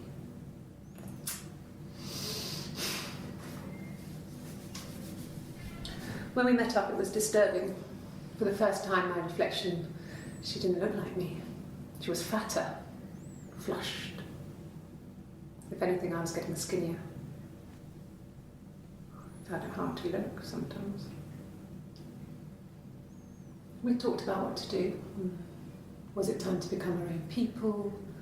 I mean, that seemed like the right thing to do, but neither of us wanted it. We agreed that her and Simon would get their own place as soon as possible, and then I could move in. And that's when the parents died, I take it. Mysteriously.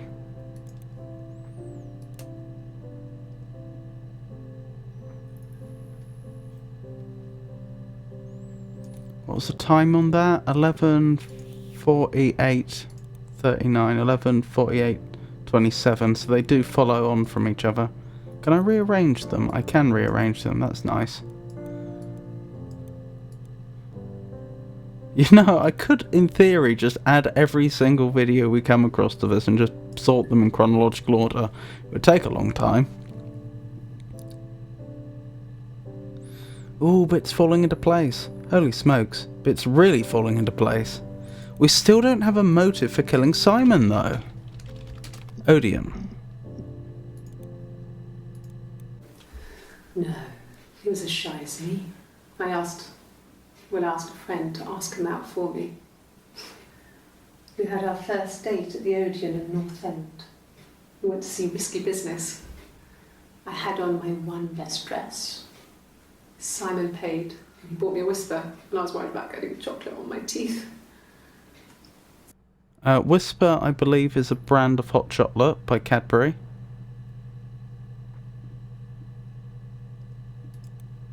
Risky Business.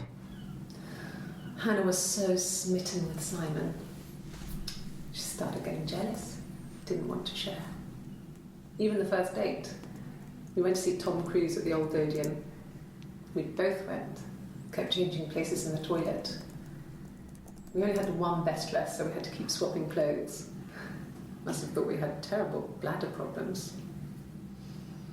The next date, it was my turn. At the end, I let him kiss me, but that was it. We didn't want another Carl on our hands, and the Ouija board had said to hold back.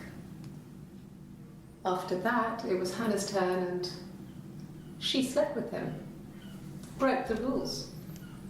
Deliberately broke the rules. She wanted to be the first to sleep with him. I mean, that's when she got pregnant. From that one time. Risky Business does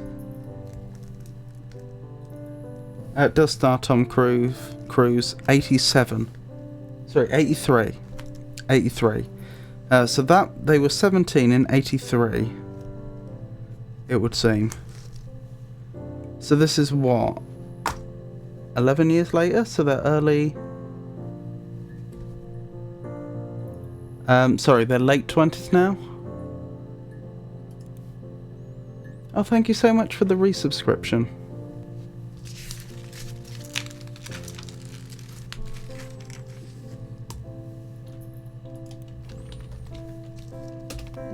Tell me more about Carl.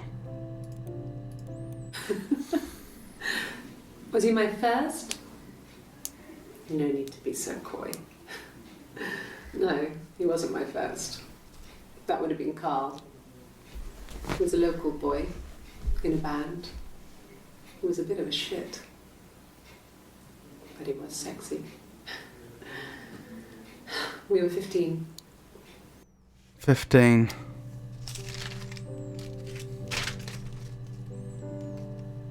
I wonder if Carl was also double dated.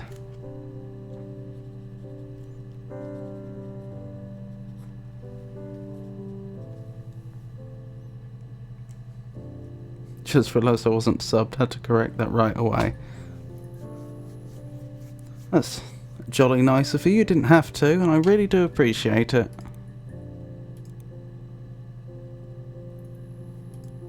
Thank you, Yisha. I was 15, Carl was older, 17 I think. I was really into him, regardless of how he actually behaved. Lots of drunken teenage sex. We did it in a church once. It's stupid. So he got tired of us and we split up after about 6 months. It was sad, but Tired of those us. early experiences, they help you realise who's really important to you, you know? Family. Tired of us. He was tired of us. Hold up, before we go back to that search. Oh, what was it? Somewhere she said there is no other woman exist.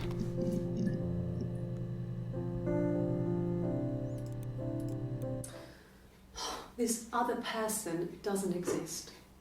I don't know what the blonde wig is, but it could be anything. Have you looked at the cat flap? We don't, strictly speaking, know, because we don't get the questions that she's referring to the,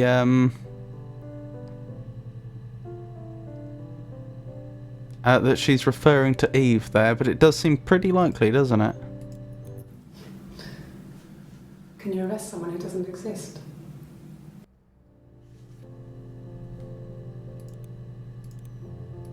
That was odd. So I moved out. Got a small bed set. Got my tattoo to mark the occasion. I was singing in a bar in the evenings, so I had some money, enough money to cover my rent. And I've been doing something similar ever since. I haven't put down any roots. I don't exist. Oh, that's what that's about. Okay. Then this isn't a very interesting clip after all. How do I get rid of them? Go away. Oh no. Uh-oh. Okay.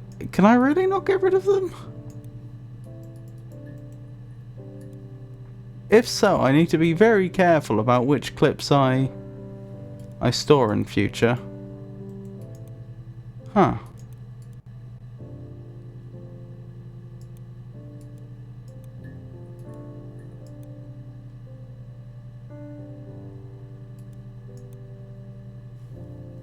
Only thing I saw was that to reset the session, but I guess that erases them all.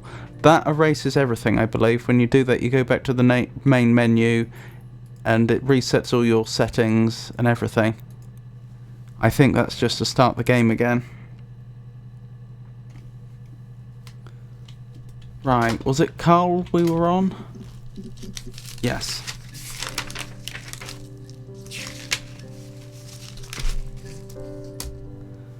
But anyway, I think we've caught blue t-shirt lady, who we think is Hannah,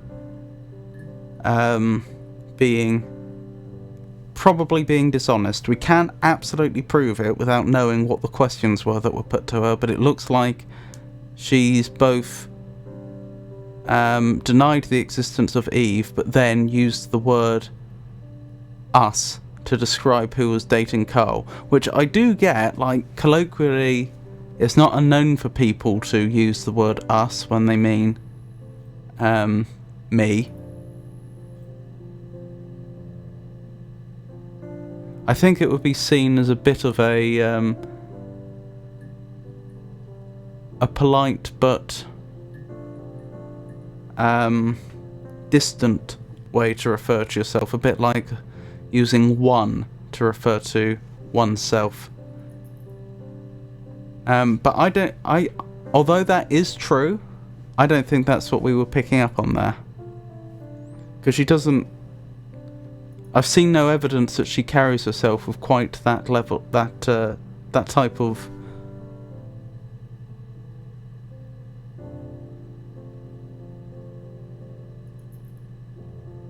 What would be the expression? Quite that level of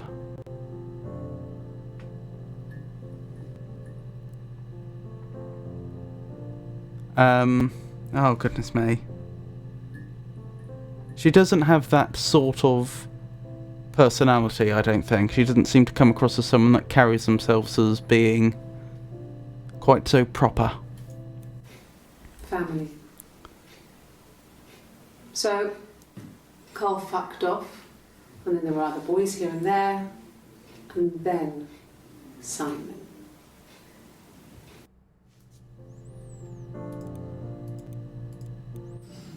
Differences? She's a better driver than me. She passed the test for us. I tried to take it and nearly crashed the car. Learned that you can't rely on confidence to get you through everything. She is the shy one. She was especially shy around boys. If Hannah liked a boy, I would have to pursue him. It was that way with Carl. Hannah met him first. She had such a crush. I let him take my virginity after a night that his band had played at. It got difficult.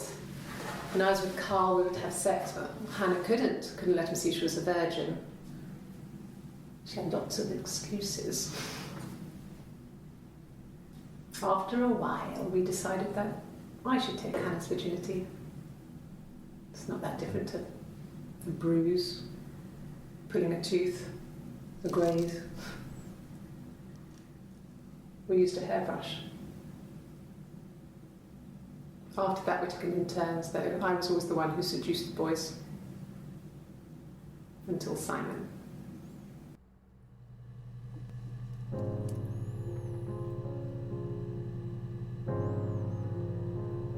What was the other thing she said at the start? Hannah was a better driver. Differences? She's a better driver than me. That was something else. She passed the test for us. I tried to take it and nearly crashed the car. Learned that you can't rely on confidence to get... Wait. She Differences? passed the test for us. She's a better driver than me. She passed the test for us. I tried to take it and nearly crashed the car. Learned that you can't rely on confidence to get you through everything. She is the shy one. She was especially shy around boys. Hannah is shy, is she? Because there was a lot of flirtation with the detectives during some of this.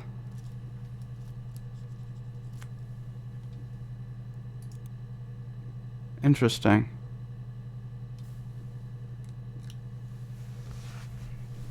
Researched it, and nope, there's no way to remove clips. The creator intended to update it as a feature in an update, but never did. I'm going to be very careful what I add in future.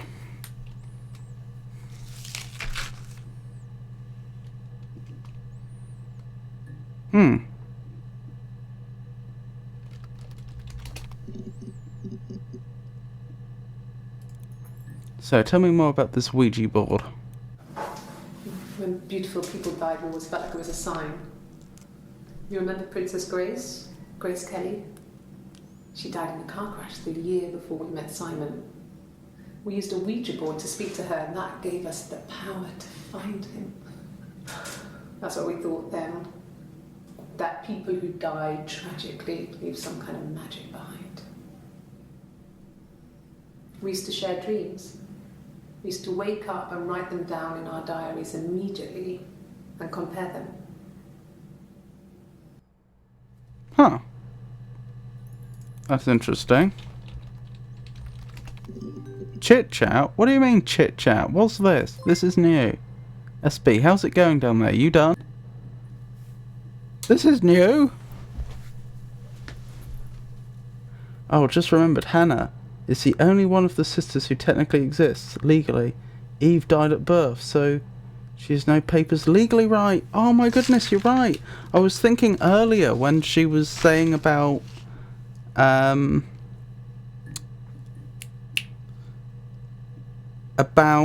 Florence, the midwife, raising Eve, about if Eve had run away, what's Florence going to do? Florence can't exactly go to the police if she runs away because she doesn't legally have a daughter. It's going to open up a can of worms, but you're right. Eve doesn't legally exist. You're a genius, Yisha.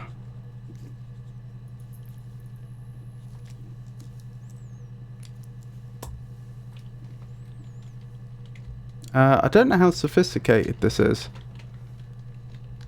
Wait, do I really not... This is going to sound bizarre. I don't think I have access to capitals. I can only type certain letters. So that's how they've done this. Why? I can type yes and no. I'm trying to determine if there's anything else I can type. I think yes and no are my only choices. Can only write what they want you to write. Yeah, but it's an interesting way to do it. Normally you'd do that through like multiple choice or something. The only reason I can think to do it this way would be so that you could have hidden options that the player might not think of. I think it really is just yes and no. Yeah, pretty sure that's the case. Ooh, nice thought. Okay, I'll hang a bit longer. Buzz when you're ready. Hangs up.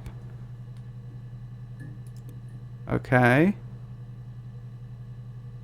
But if I close this, do I lose this app permanently? Oh, it's modal. I can't click away from it. Huh.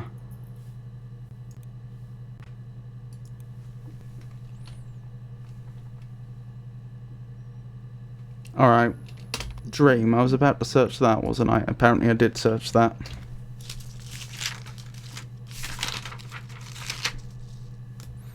So, did we get to the end of the Ouija board entries? We did. Rules. In one of the clips, she mentioned about Hannah breaking the rules. And it's possible that that was more than just an expression, that there may be something to be elaborated upon there.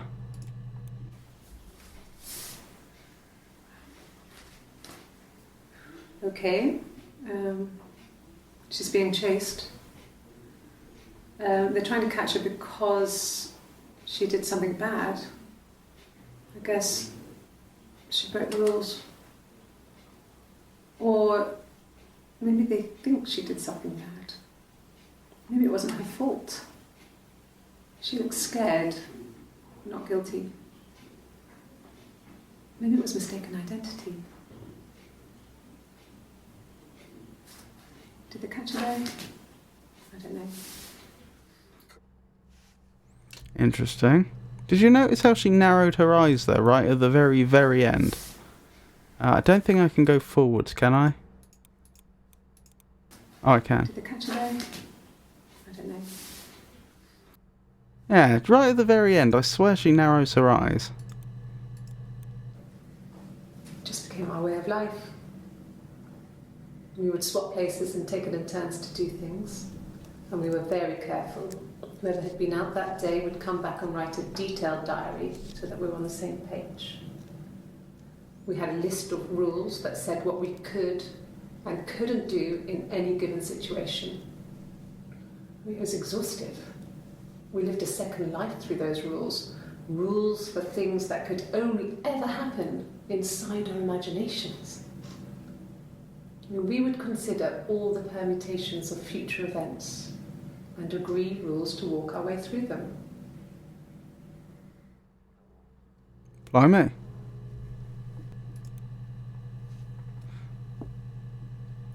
That's a very diligent approach. It lasted about 6 months. I tried to carry on, but everything was different. Hannah insisted I not pretend to be her around Simon, let alone sleep with him. We didn't share him like the others. The rules had changed. Me living in the attic had become weird in a way it hadn't been before.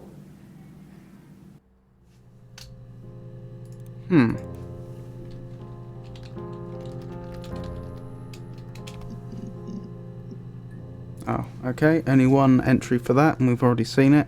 I'm just picking up on what could be useful key terms as we watch these. Again?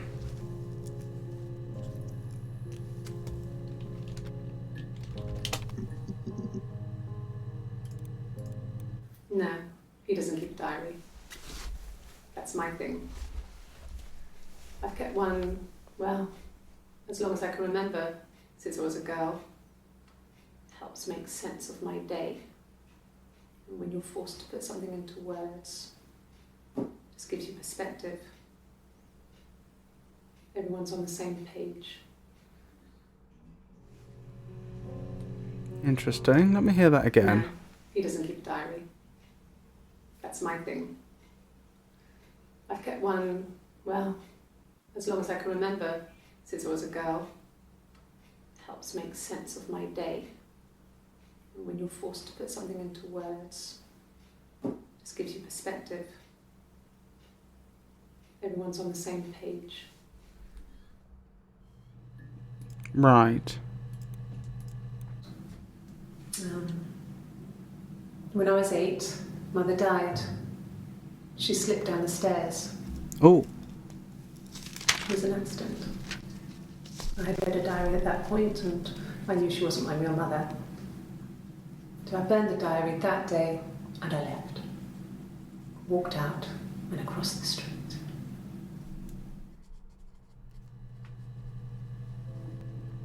That must be the entry just before she says that she was allowed into the attic. So Florence fell down the stairs and died when Eve was 8. Right, let's check the times. This is 11:35:09.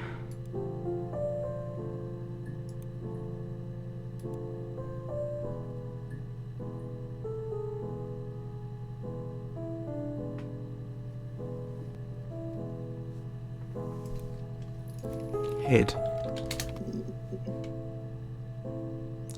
11:36. Hold on.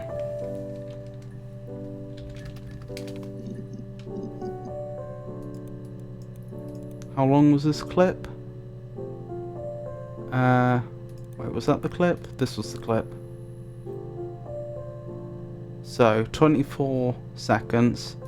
So this is about 30 seconds later in interview time. Maybe slightly more. She recognised me from the window. She told me to come inside, and she hid me. They had made the attic into a place where Hannah could play. There was a dollhouse. She hid me up there. No one else ever went into the attic. So there could It be was her place.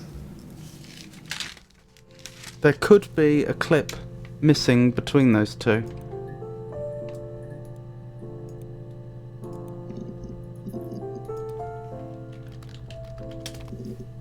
You reflected about the bruises earlier. Have they mentioned that in the clip? They did. Okay, this hasn't... There's 2 more clips we should look at in a minute. Alright, I'll remember. We'll go back and look at that.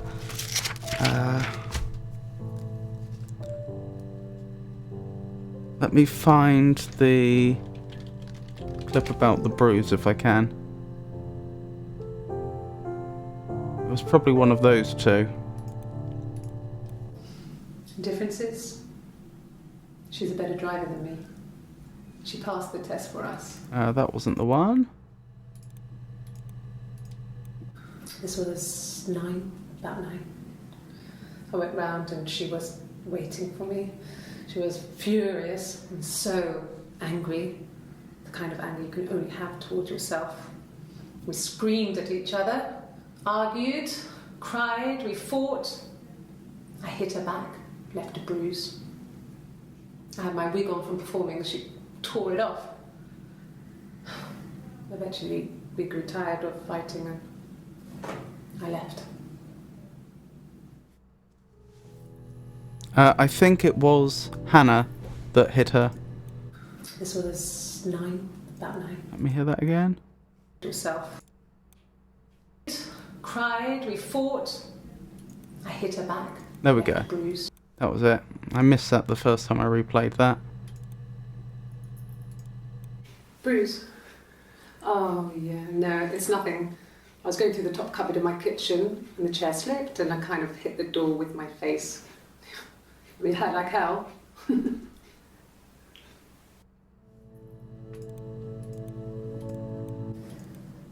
If one of us got hurt, the other one would have to be hurt too.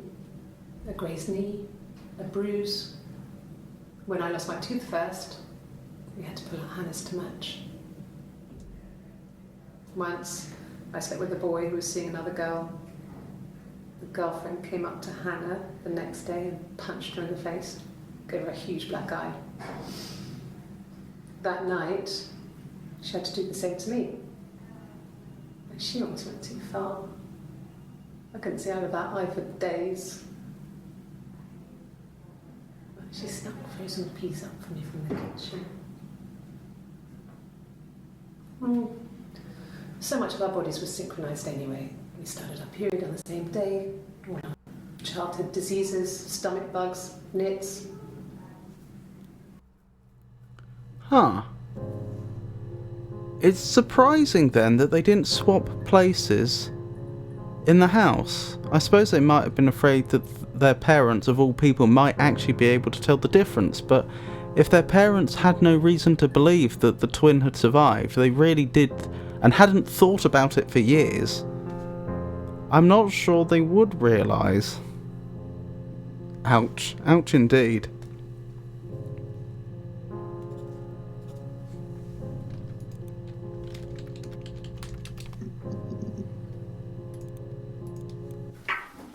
Let me see.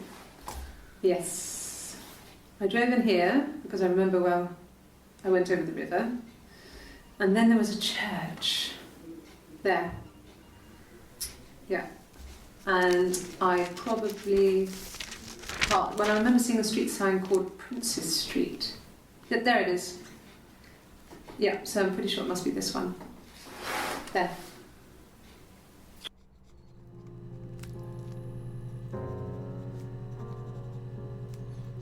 Right, so I'm just writing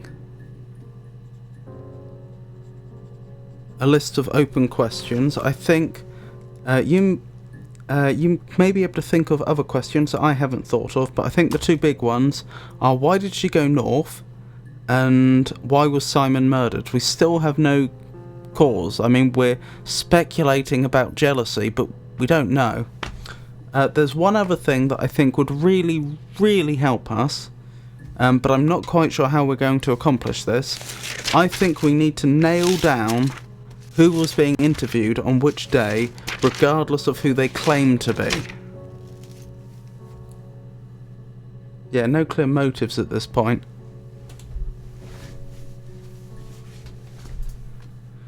So, I believe we're aware of 7 days on which interviews took place. There was the 18th of June, the 25th, the 27th, the 30th, the 1st of July, the 2nd and the 3rd. There might be other days that we haven't yet found clips for. Okay. I parked up in the street. It was busy, so I had to park down the end of the road.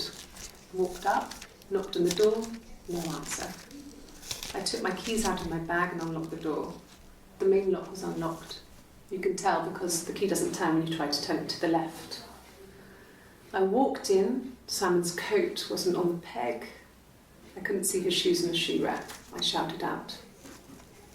I walked straight into the kitchen because he usually sits in there to have a cup of tea and read his paper, but he wasn't there. I touched the kettle. It was cold. I looked quickly in the living room, nothing. So I walked upstairs to the bedroom and he wasn't there. I didn't search for him because it was pretty clear he wasn't there. I had a shower. The phone rang whilst I was in the shower. I didn't answer it. I think it was Eric. Then I was just exhausted. So I lay down on the bed and I fell asleep, though I didn't mean to. I woke up a couple of hours later and I was surprised to see no one in the bed next to me. And then I remembered where I was and what had happened. That's when Eric called again. This time I spoke to him. Then I called Doug and Eleanor. And then I decided to come and see you. That enough? Interesting. So there's still things we're missing. I suppose this was when she came back after the argument?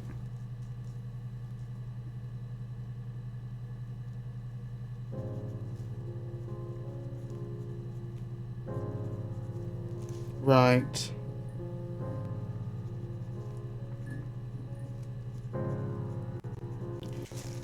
Just making room in my notes so that we can write something about each of the interviews we're aware of. Yeah, no clear motive at this point. 2 more names. Okay. I must have missed that. There's Eric, obviously. Parked up in the street. But we already knew It was Eric. busy, so I had to park down the end of the road. Walked up, knocked on the door, no answer. I took my keys out of my bag and unlocked the door. The Doug and main door Eleanor. wasn't locked. You can tell because the key doesn't turn when you try to turn it to the left. I walked in. Simon's coat wasn't on the peg. I couldn't see his shoes in the shoe rack. I shouted out. I walked straight into the kitchen because he usually sits in there to have a cup of tea and read his paper, but he wasn't there. I touched the kettle. It was cold. I looked quickly in the living room. Nothing. So I walked upstairs to the bedroom and he wasn't there. I didn't search for him because it was pretty clear he wasn't there. I had a shower. The phone rang whilst I was in the shower. I didn't answer it. I think it was Eric. Then I was just exhausted. So I lay down on the bed and I fell asleep, though I didn't mean to. I woke up a couple of hours later and I was surprised to see no one in the bed next to me. And then I remembered where I was and what had happened. That's when Eric called again. This time I spoke to him. Then I called Doug and Eleanor. Yep, you're right. And then I decided missed to come and that. see you. That enough? Well spotted, Yusha. I was too busy writing notes to actually notice the important information. Right, let's learn more about Doug. Yeah. I've been round to Doug and Eleanor's and they're very worried. I feel sorry for them.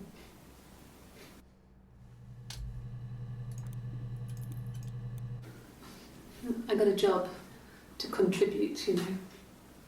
Doug knew someone and I got a job as a dinner lady at the primary school. They said it didn't matter if I could cook or not, just don't poison the kids. So you see, it's always been complicated between me and Simon. It's never just been the two of us. There's always been pressure. Dinner lady through Doug. I hoover, I dust every week, maybe less. I once asked Eleanor how often I should dust and she said, if people ask, tell them you do it once a week, but every few weeks is okay.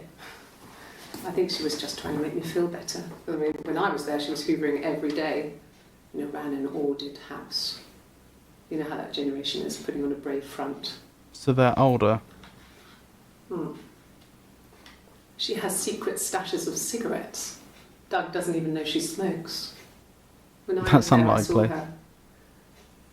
She has these sort of porcelain vases, ornamental, next to the Reader's Digest books. Cigarettes inside. And she still has them. I mean, last time I was there, I looked in a vase. There was a fresh pack. I mean, all those years of marriage, and she still has a secret like that. He knows. You couldn't smoke and it not be immediately obvious to Someone that's getting physically close to you. 1984 was an awful year in the end. Good search term secret. We were living at Doug and Eleanor's. I lost the baby at the end of spring and my parents died in the summer. It was a hot summer, a heat wave.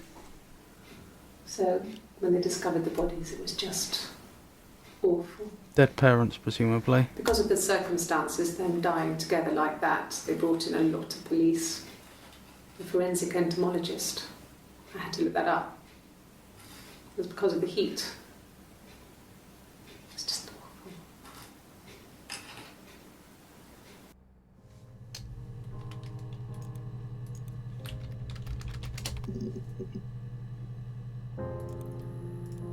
Yes.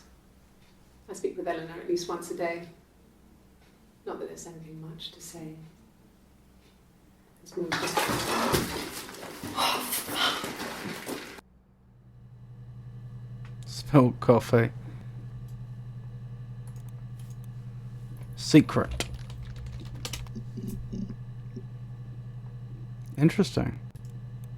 It was supposed to be a secret. Just because Simon is dead doesn't mean I have to give up all his secrets. It doesn't have anything to do with what happened to Simon. No one murdered my husband because he cheated his expenses for a romantic weekend in Oxford. Interesting. Cheated expenses. Cheat and expense, two wonderful search terms.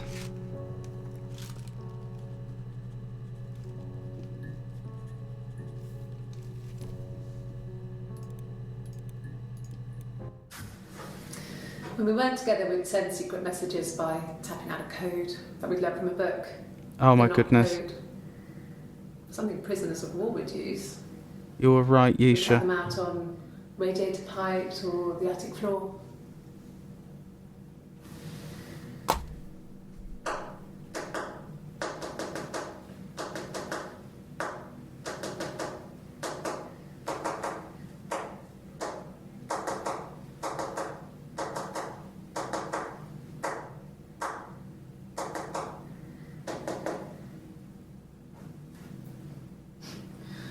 Dad thought we had mice, but they couldn't find any.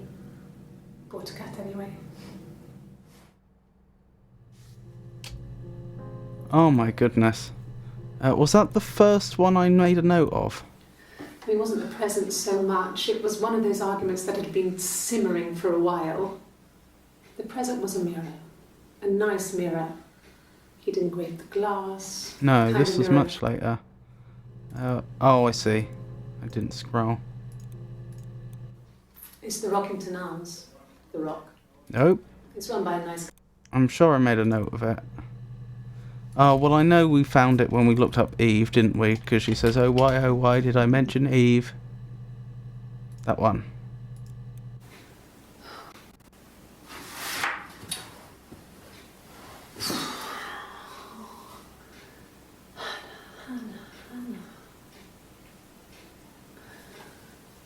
At least I thought that was it. What are you doing talking about Eve?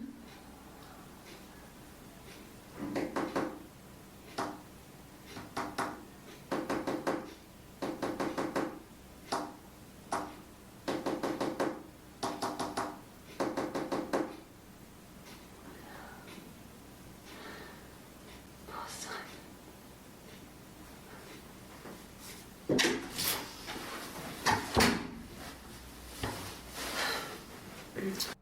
So she didn't think she was being filmed then?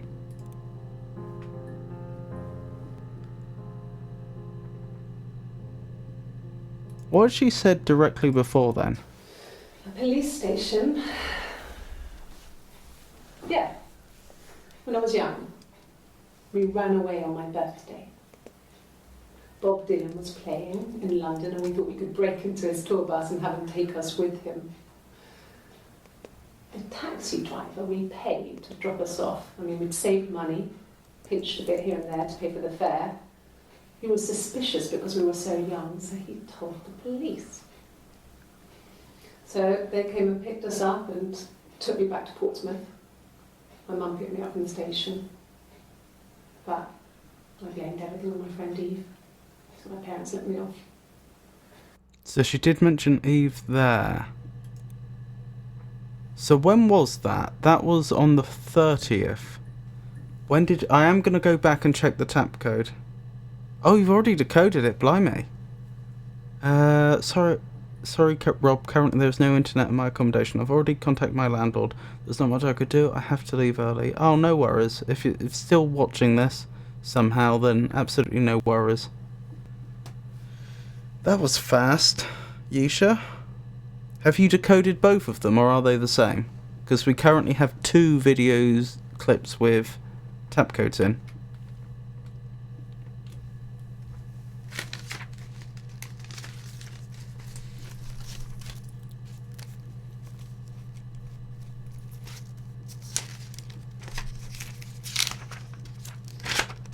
The other one I missed to write down fully. The first one I heard twice now. Oh, Jenny, you don't have to do that.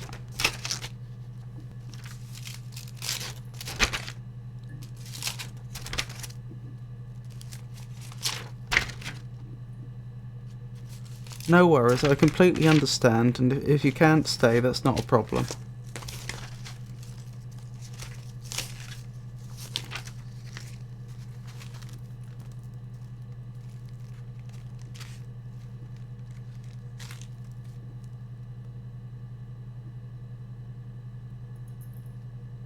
Is mobile data expensive for you, or limited, if you don't mind my asking? Well, I can't speak for Jenny, but like trying to watch a stream on mobile data would be very expensive, I think.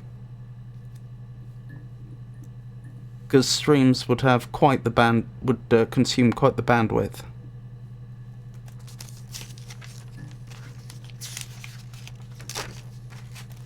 It's not too expensive? Well, if you're absolutely sure...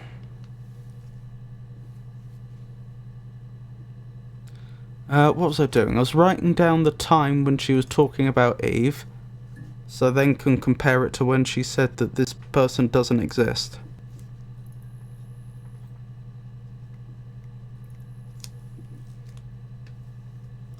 And then I'm going to get back to the tap codes. So when you say the first one, do you mean in terms of the order of the clips, or in the order in which I played the clips? Because I could be wrong, but I think I did them in reverse chronological order. This other person doesn't exist. I don't know what the blonde wig is, but it could be anything. Have you looked at the cat flap? Right. So there is a contradiction there.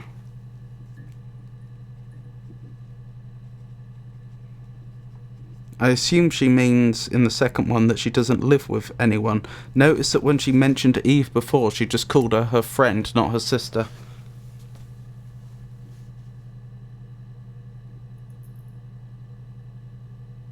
The one when she muttered about talking about Eve. That's the one you didn't get, or did get, sorry.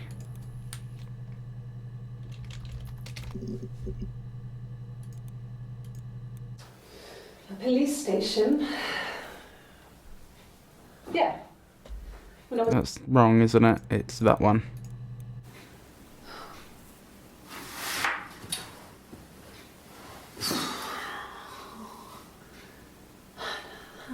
You've got that one. Good. So the other one, let's make sure I've got that. And what was the other one? Tap.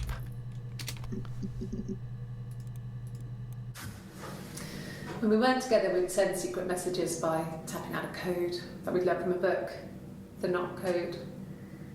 Something prisoners of war would use. We'd tap them out on radiator pipes or the attic floor.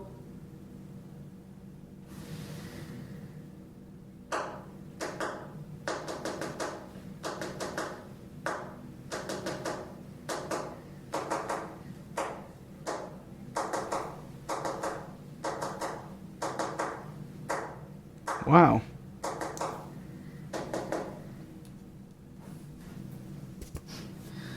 Dad thought we had mice. but I couldn't find any. Bought a cat anyway.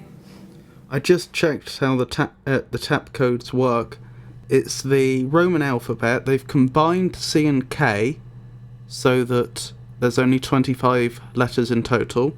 Then they create a 5x5 grid. You tap out the... Which way round is it? Yeah, you tap out the number of the row first, 1 to 5. Then you pause, then you tap out the number of the column. So in relatively few taps, you can communicate every single letter, other than the fact that C and K are combined. So, Yisha, I am very interested in what the messages say.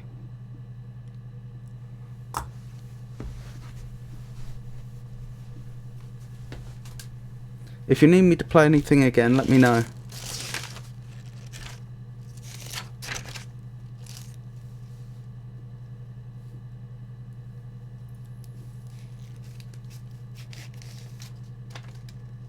Sorry to hear that, Jenny. First one, when she talked about mentioning Eve, she tapped "love you." Ooh.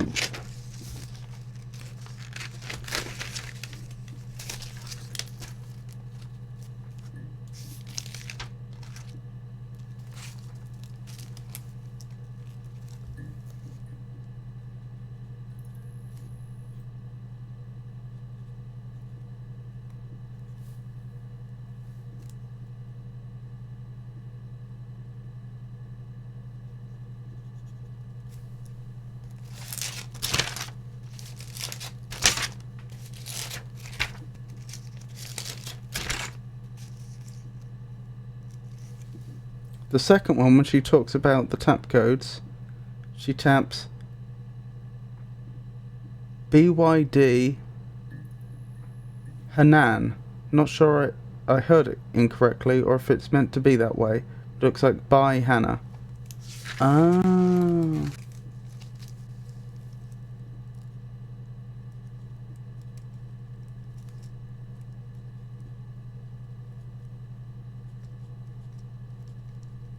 That makes sense.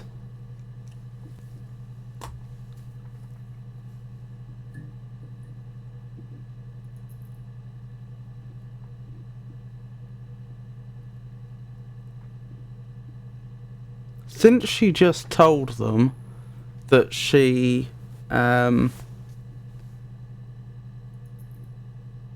uses tap codes and that prisoners of wars use them as well and so on, she would know full well that the investigator could look it up. The first case is harder to explain though, because it almost implies that she thought Eve could hear her. Then again, maybe that was just a message they often sent, and so it was the message. Those taps had sentimental value, possibly. Dear both, I'm afraid I have to leave now. Hope you all have a good time. Sorry that I cannot be more supportive, as I have no internet now. Now, absolutely no problem, Jenny. Take care.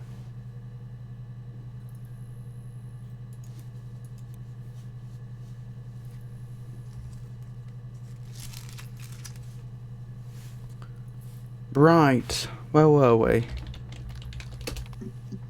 We were looking up secret, we've done that. Did I finish looking up street? Yes. We did look at all of those.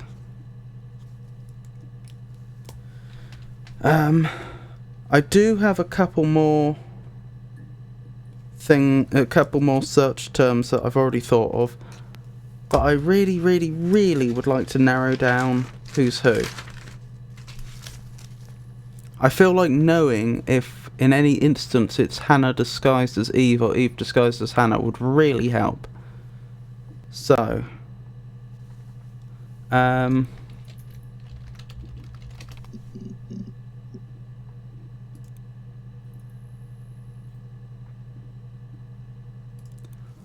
last Yes. interview is My definitely name is Eve.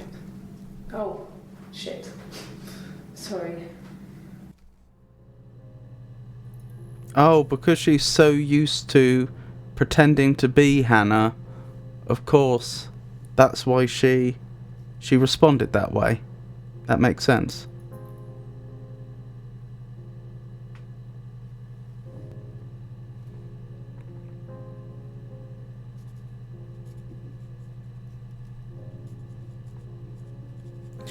I remember speculating about that earlier, and now we know.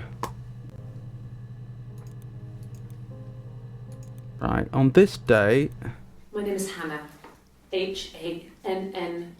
Dark... Is that a dark blue It's jacket and a dark blue dress? Or possibly Is just it the the top? same backwards as forwards? It doesn't work if you mirror it though. It's not quite symmetrical, but well, I mean, you get the idea. Sorry. Hannah Smith. I live at 31 Gladstone Street.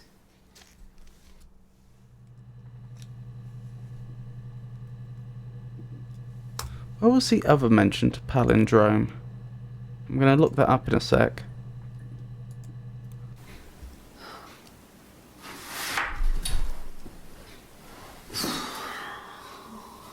Shirt with white and blue spots.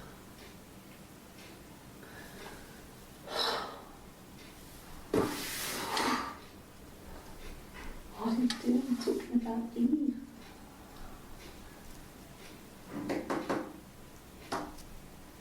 I think we have to assume this is actually Hannah. We can't know that, but the implications of this video is that she didn't know she was being watched. So unless she's playing quite sophisticated mind games, acting like she thinks she's not being watched when she is being watched to give them a particular... throw the detectives off in some way. If it's about multiple personalities, the tap could be them talking to each other when not themselves. Good point. Very good point.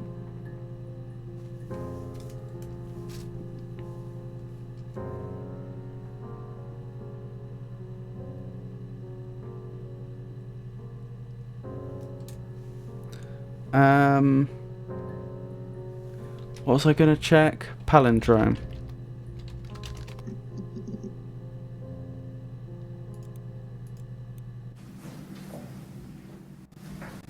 He saw me singing one of my shows. Pure chance. Oh, that was Not sure I Simon. remember what he was even doing there. Afterwards, I had a drink at the bar and he came over and we got talking. I knew who he was. Obviously, I knew who he was. But he didn't know who I was. He was fascinated by the likeness. Guessed my name from my tattoo. Told me it was a palindrome, like that would impress me. So she'd already moved out by then. I enjoyed talking to him. It was amazing to be able to sit and interact and talk to him after all this time. He didn't tell me he was married. I'm not sure what he was thinking. He later told me it was like he was dreaming. A waking dream. Okay, I have a theory. My theory is they originally, Eve and Hannah, went about living this joint life, and then Hannah ended up breaking the rules by getting with Simon. That led to Eve having to move out of the attic. Then Simon met Eve independently, got her pregnant,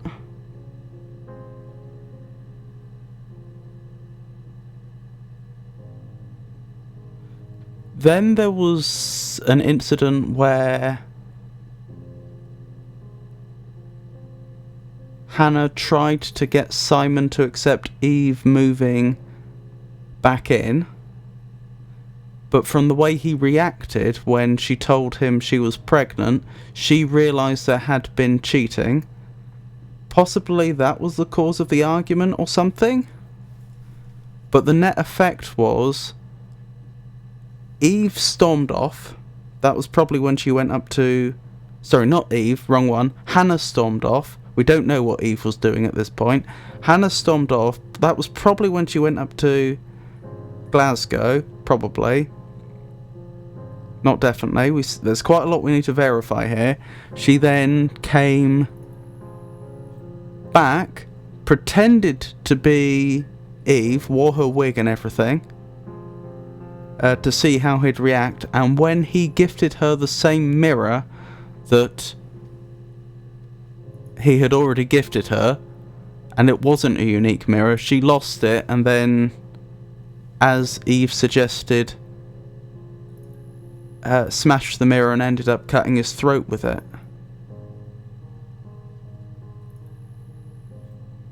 That might not be what's happened, but and that would mean she was making it up about finding his body like a week later.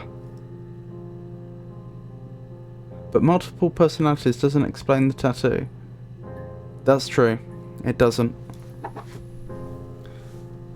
I'm leaning on, they are just two twins. But, could be wrong.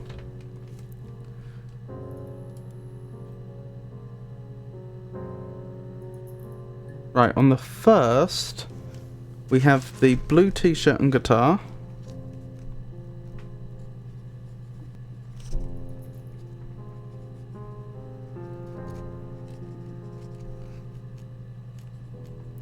Which is probably Eve, since we know she's a musician. We don't know whether Hannah can play. Right. 27th, we have the red blouse.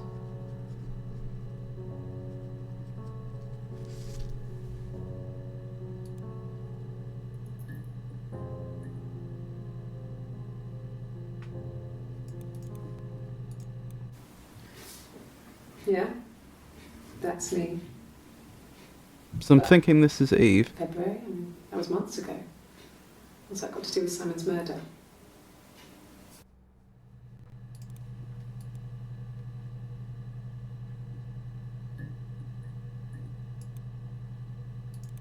The 25th, we've got the... I mean, wasn't the present so much? blue it was one of those short arguments that had sleeved been simmering shirt. for a while. The present was a mirror, a nice mirror. He'd engraved the glass, the kind of mirror a princess would have in a story. He made it specially for me. Sounds like it's probably Hannah, but we can't be sure.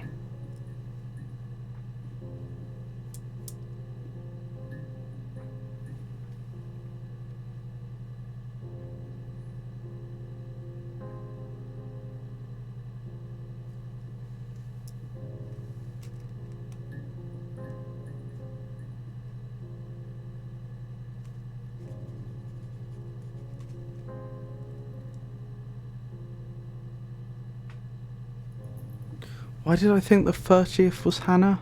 There was a reason.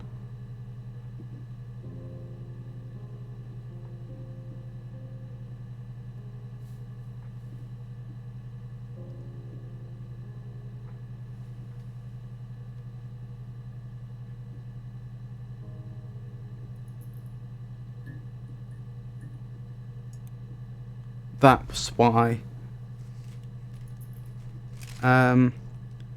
Thought she was alone. So I don't have a physical description of how she looked on the 2nd. Unfortunately, I can't search by dates, so I'm just going to have to keep going till we find one. Just going back through our search history at random. I suppose I could do it in some systematic fashion, but I don't expect it's going to take that long.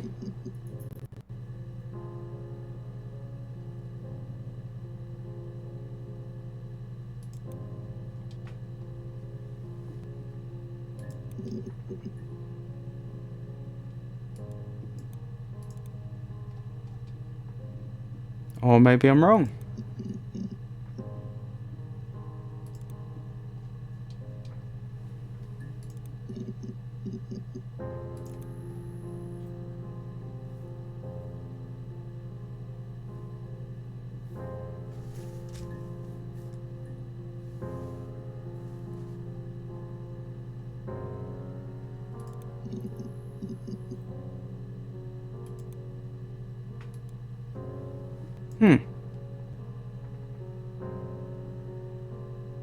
I'm not having such brilliant luck finding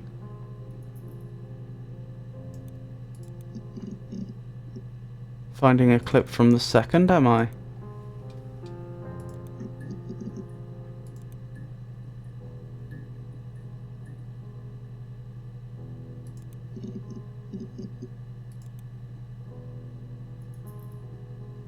Maybe I will have to be systematic.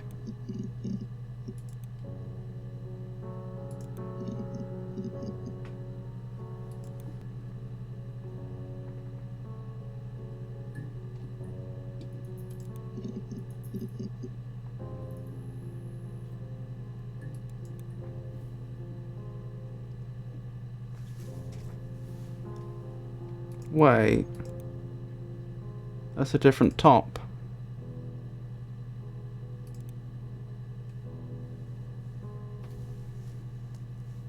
For the first, I had blue t-shirt listed.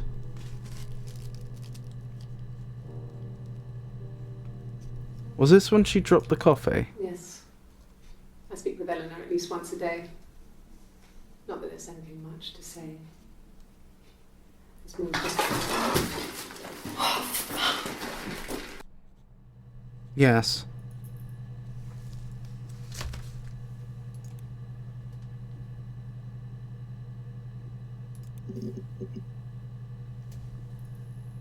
The readme mentioned that you can use multiple search terms. Perhaps try combining some words? I can. Oh, that's true. Yeah, I could just... I see what you mean. At first I thought you meant like in quotation marks, but no, you're right. I could just have multiple words, of course. And presumably it'll and them together, not all of them.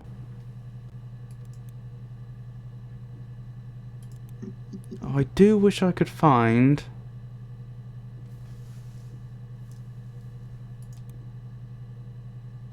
one of the interviews from the second. Okay, I'm just going to have to be systematic, aren't I? There's no shortcut here. I know we've seen one from that date before.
Still none.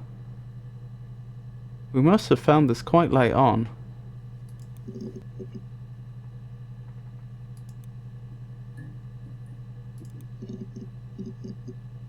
I don't have a copy of one down here, do I?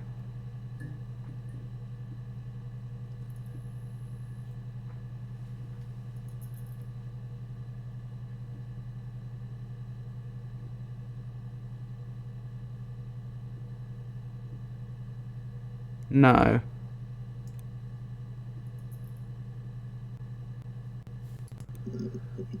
When Hannah talks about Glasgow, she uses that story as alibi. Maybe that's another word of interest. if it's mentioned. Good point.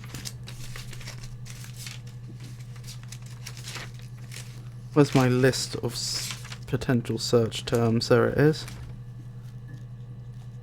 Alibi. Added. Oops.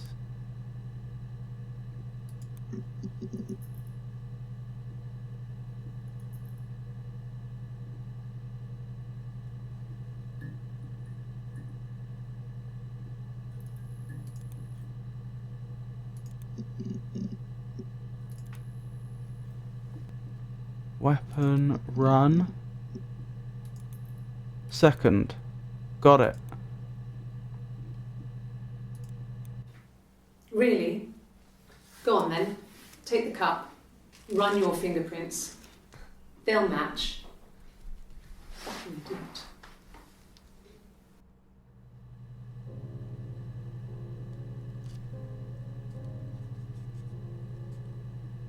Is that a blue dress?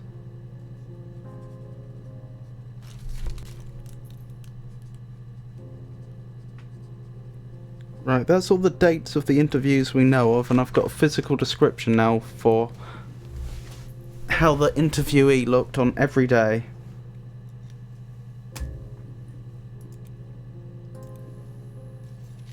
I don't know how we're going to be able to narrow down who was being interviewed on each day, though, if they've been lying.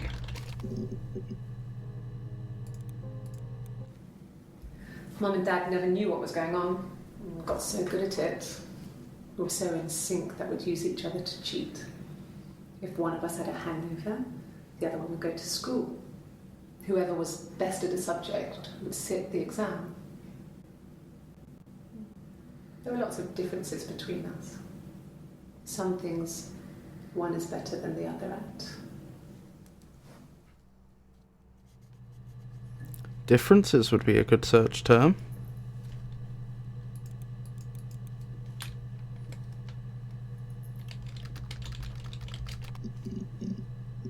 Oh, we already have that. Alright, expense.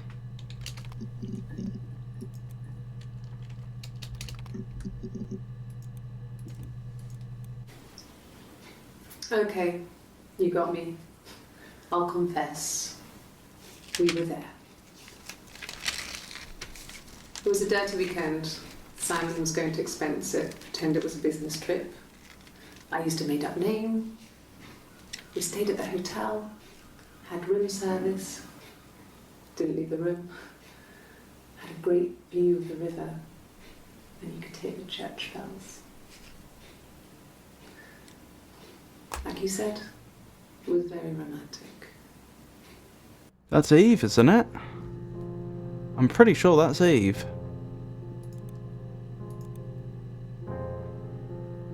Because we were saying before that... Because that was the same day that she was playing with the guitar, and we were saying that's probably... Eve, not Hannah.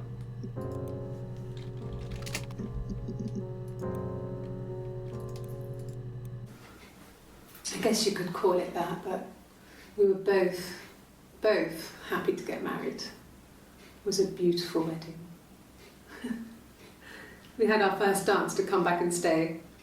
I'm not sure if that's a good wedding song, but I loved it. I chose it. I mean, it was genuinely our first dance. We'd never danced together before. It was probably awful to watch, but I enjoyed it. It felt like it was just me and Simon for that moment. Just the two of us.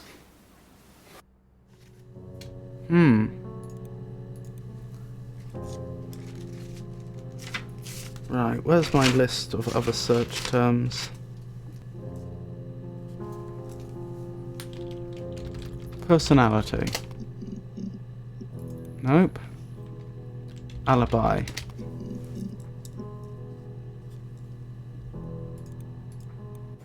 It happened very quickly. We hardly had to talk to each other. We agreed almost silently. The baby was what mattered. We'd help each other.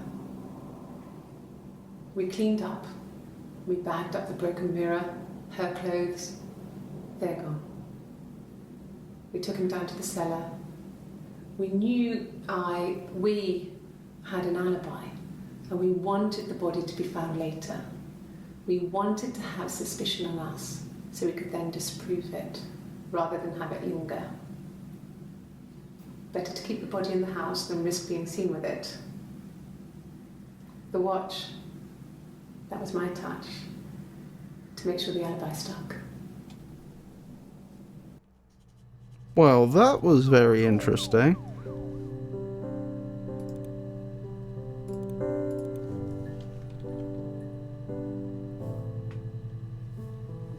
Good thinking, Yisha.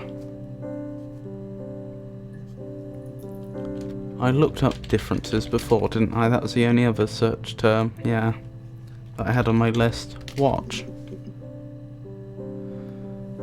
Let's hear about the watch a little more. He was wearing a shirt,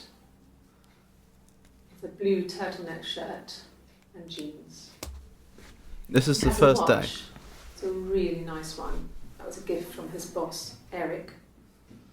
He had his coat, a long grey duffel coat, like Paddington Bear. He would have taken that with him. It's not in the house.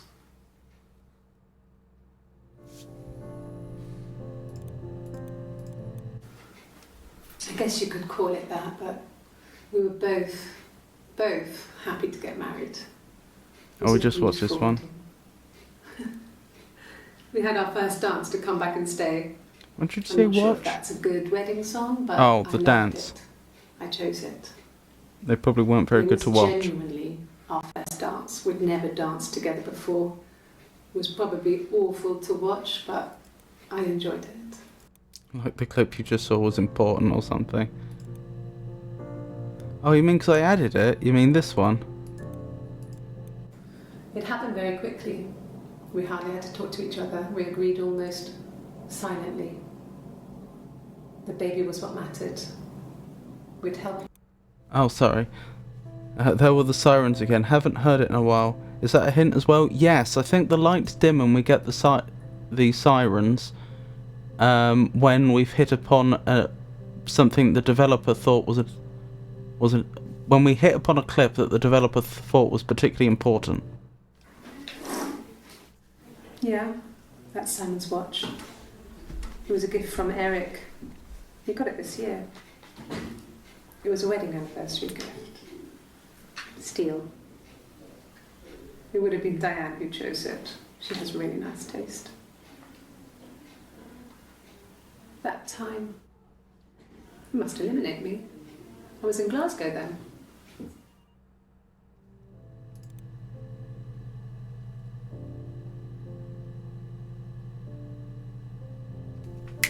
The time on the watch. I get it now. I think they're suggesting the watch stopped. Yes, because she went up to Glasgow. I don't think we ever found what her explanation for doing that was. But I think the suggestion here is that they had an argument or something. She went up to Glasgow, and the time in the watch was when she would have been there, so she couldn't have done it. Yes. We'd fight. We fought on the beach once, and I held Eve's head underwater. There was no one else around. It was at the far end of the beach, and I held her head under, and I kept it under. And for a moment, I just wanted to kill her and watch her drown. But that was it. It was just a moment. We made up after. It was a love-hate relationship.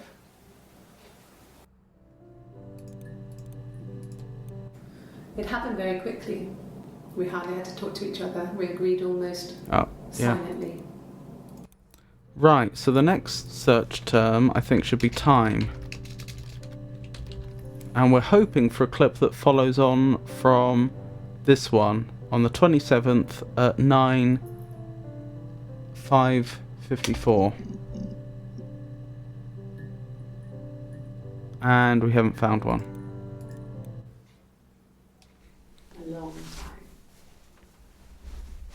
We got married when I was 17.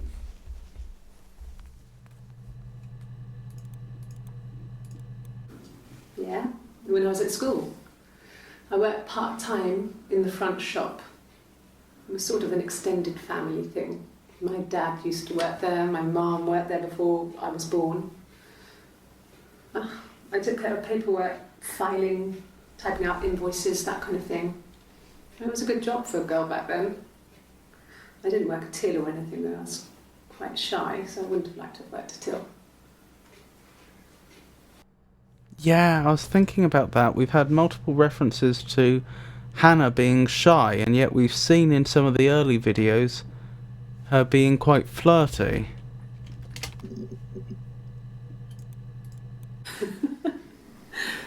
Was he my first? No need to be so coy.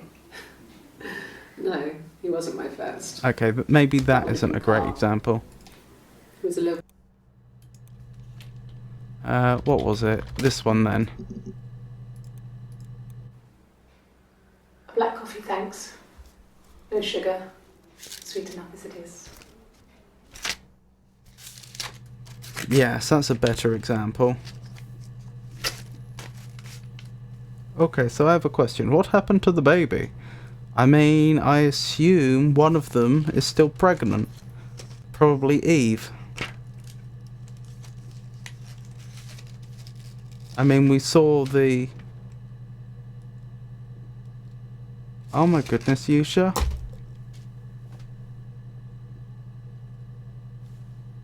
So therefore the woman suffering from morning sickness must have been Eve. Assuming it is Eve that was pregnant.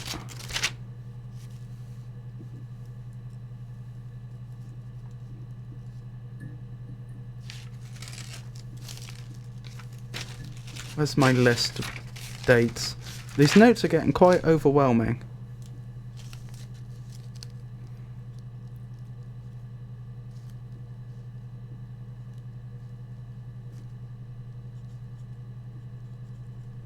Right, so 18th, I think it might be Eve because she's not behaving especially shyly.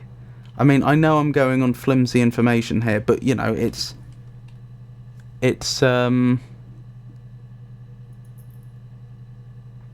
out of the character that we've heard described enough that is at least worth making a note about, I think. But then, of course, the morning sickness.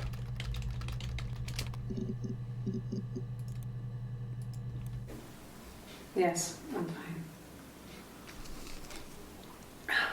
I won't be sick again. This happens some days. I'm pregnant. It's morning sickness.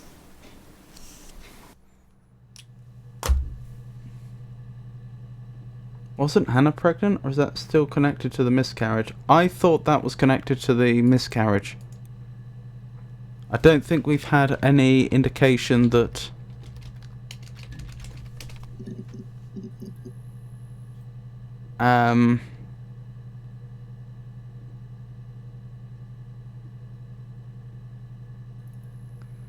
that Hannah became pregnant again.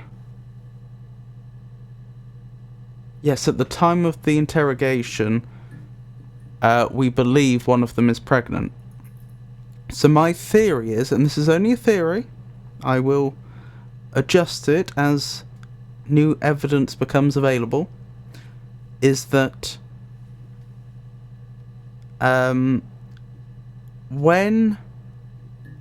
Hannah and Simon got married, the relationship with Eve became strained and she moved out.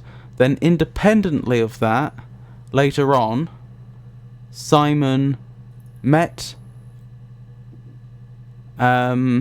Eve while they were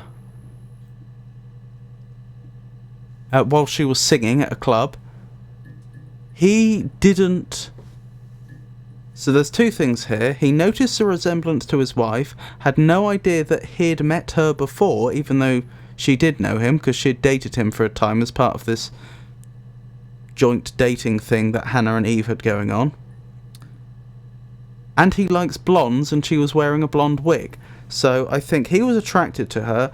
I think at some point Eve carried out an affair with Simon after they met by chance at a club.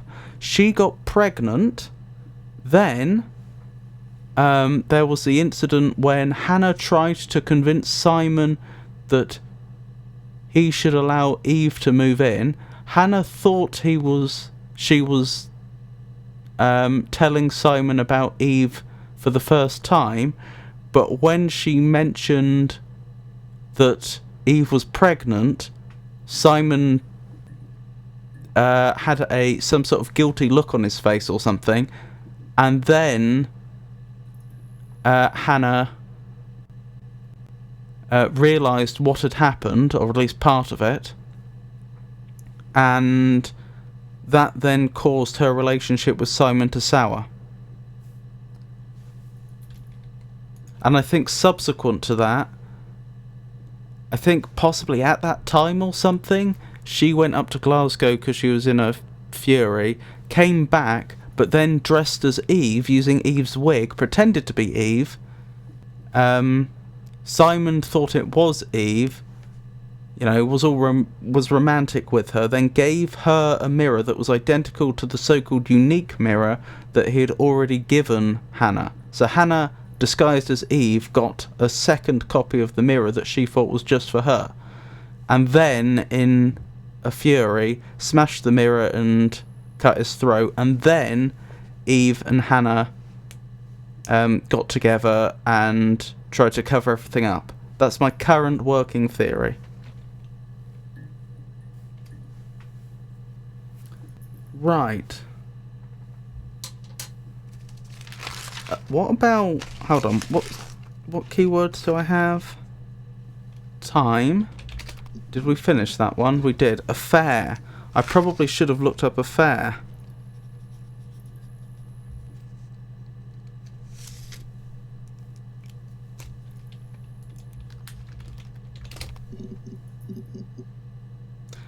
Incidentally, if the sequence of events I just outlined were to be the truth, then I believe that would make... Oh, now.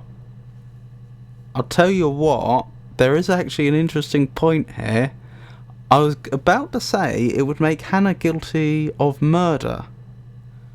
But it used to be the case in the UK that there was a partial defence to murder for a crime of passion. So, if you caught your partner cheating, for example. I don't know if that would apply in a case like this, but I also know that it was ultimately, even though it had been the case for a long time, it was ultimately rejected by the court, I think, in the end. I don't know the exact details, but I believe it is not a partial defence now. No, it was revoked in legislation. It would have had to have been.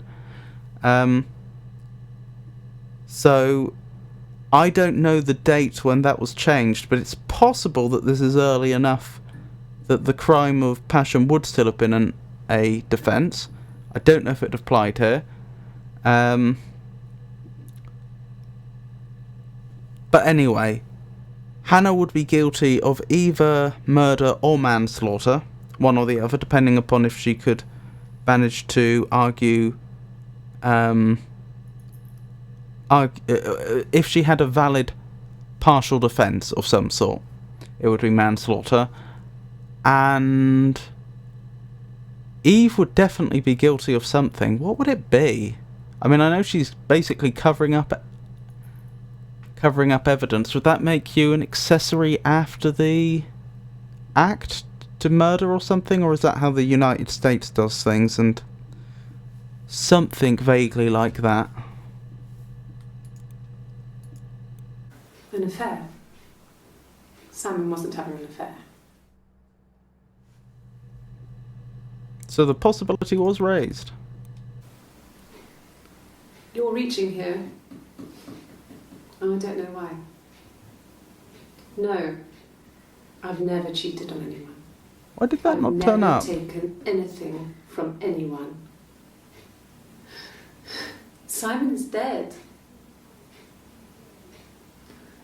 But I have my baby to care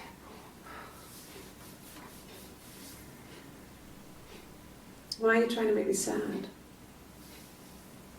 Why are you so obsessed with sex and affairs? Yeah, why did that clip You not turn up cheated when I on my looked wife. for cheat? Is this your thing?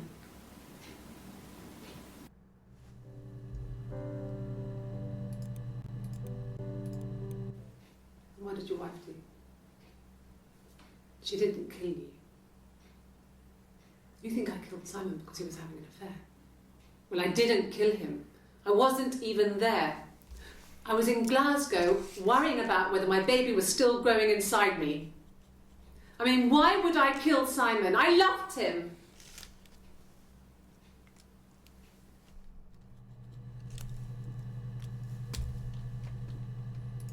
Another keyword there we could try. It might turn up something. Turned up a few things. She did say she has a baby to care for, and that does look to me like it. We thought it was Eve that had the tattoo, didn't we? Because she got it when she moved out. Did I search tattoo? I'm pretty sure I did. I must have searched it a long time ago, though. We'll search it again to verify in a moment.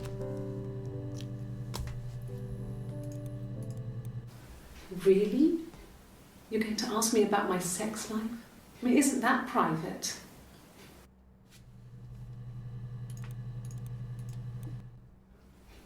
Are you married? How is your sex life? 50% of database accessed. Oh my goodness, we're only halfway through this. So, our sex life is probably fairly average for a couple after 10 years of marriage. No, you're talking to the wrong person if you think I'm some kind of slut. If you think I'm the kind of person that would have had sex with all those guys. That's interesting. What did they ask her to get her to respond like that? I wonder if they're picking up on Eve's indiscretions. If they were asking people about her past, and that's what turned up.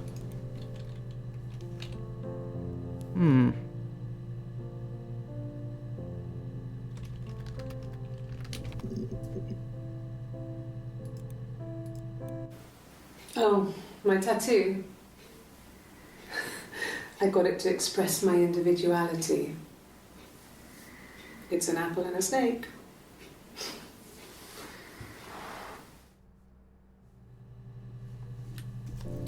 Oh, okay. So yeah, that is definitely Eve. I wouldn't mind knowing when the detectives found Eve, because there's some of these clips, it's clear they know it's Eve. And some of them, that fact is being hidden. Did I ever search twin? I searched sister. I should probably search sister again, actually, and rewatch some of those clips.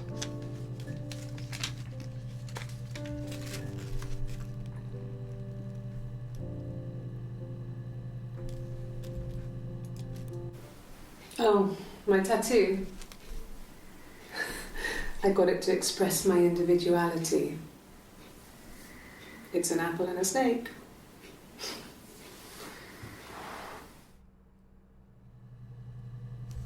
Yeah, there was another clip about that, wasn't there? No, he doesn't have Down here near his. So I moved out. Got a small bed set. Got my tattoo to mark the occasion. There. I was singing in a bar in the evenings. So I had some money, enough money to cover my rent. And I've been doing something similar ever since. I haven't put down any roots. I don't exist. So that's definitely Eve. So we know for a fact it's Eve on the 1st and the 3rd.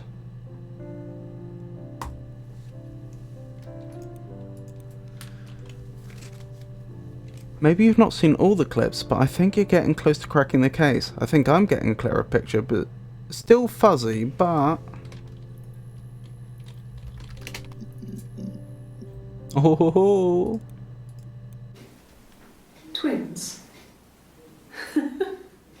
Really? Are you really asking me that question?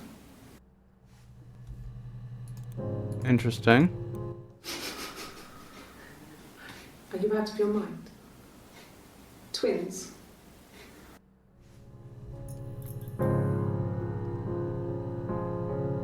Interesting.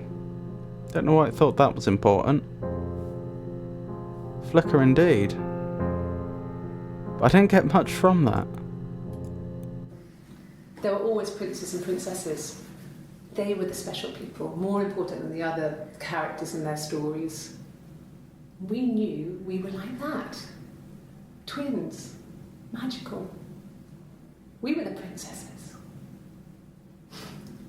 We had a poster of Princess Diana from the newspaper up in our attic. Had a pride of place. And underneath we used to put all our special things. When her engagement was announced, we were obsessed with everything she did. And later, when her life went so bad, we felt for her. Her divorce last year just kind of drew a line under things.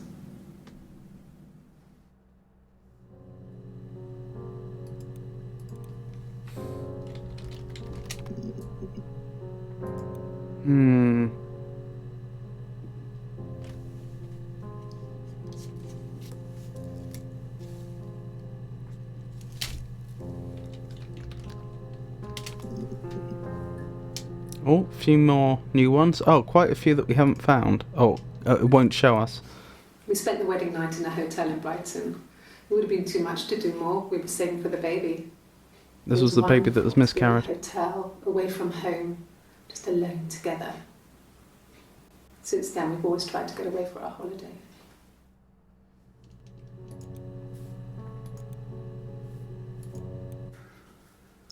We couldn't afford our own place. Simon dropped out of school, went full-time at the Glaziers. That was Eric's generosity. We moved in with his mum and dad. They had a spare room for us and the baby, if it came. It was a nice change, time to myself, living there for those months, full of hope.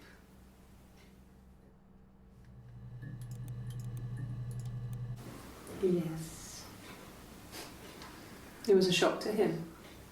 I mean, we never thought it was possible. I don't know what he... I mean, I hadn't decided whether to keep the baby. I wasn't really ready to talk to him about it. Well, that was interesting.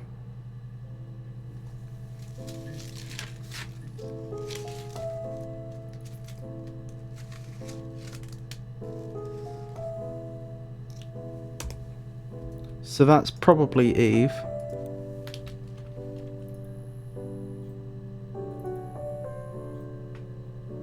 There must have been a lot of references to baby after the 27th then, or on or after.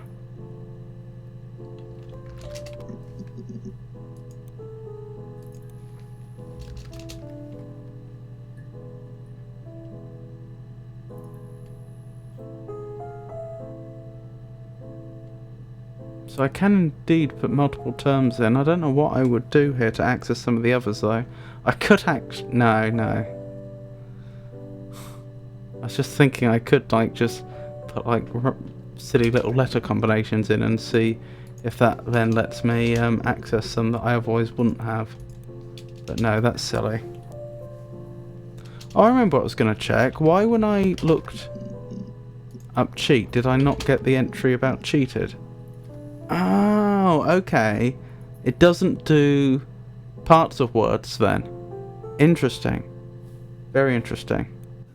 No, I have never been unfaithful. I've never cheated on Simon. Unfaithful, that's a good word. Have I ever cheated on Simon? You asked that question yesterday.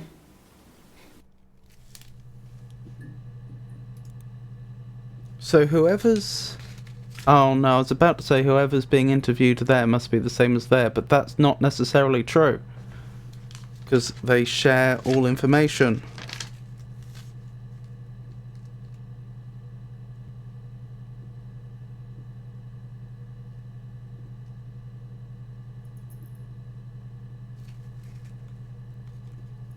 In fact, we have good reason to believe they're not the same woman, because on the day before we had the moment when she was alone and started saying, Hannah, Hannah, Hannah, why am I talking about Eve? And here we have the tattoo. Simon never cheated on me. He was devoted to me, and I was devoted to him. Nothing in life is easy. We were good to each other. Life isn't a fairy tale. So up to this point, they were still keeping up the pretense that they were the same person.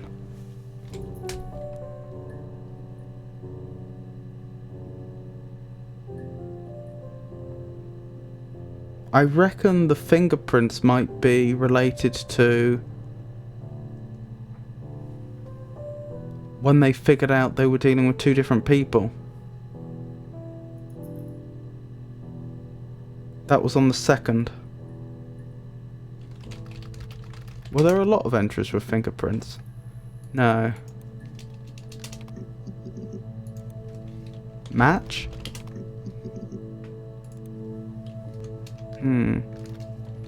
DNA. Might be a bit early for that. Yeah, I thought so. I don't think they had DNA evidence in 94. Or if they did, it would have been very early and crude.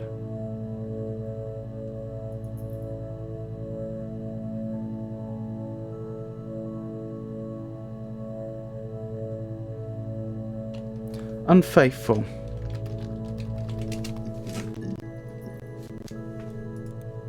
Faithful.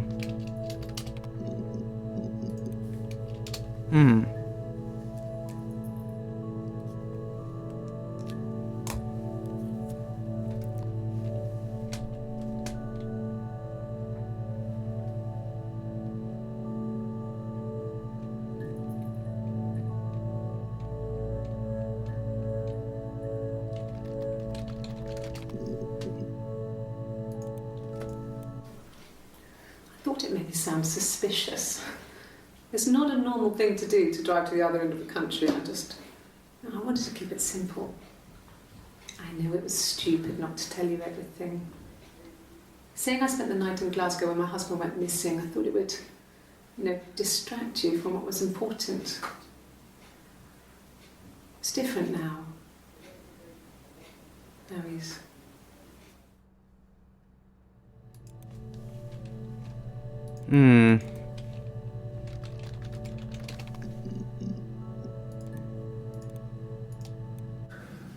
It's like I told you before, I drove.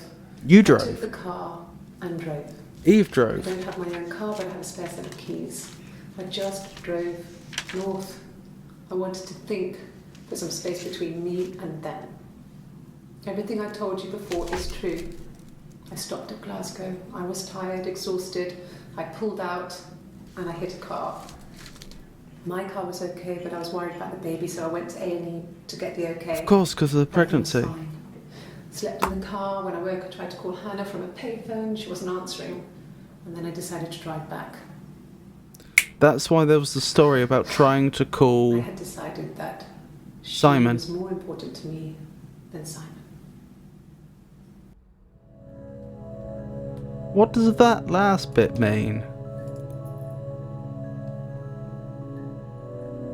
She drove tired of Hannah and Simon. He's pregnant by Simon?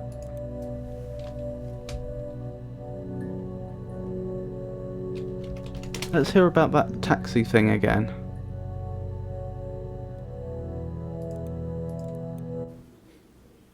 When I arrived in Glasgow, I was exhausted. The streets were empty. I was driving badly.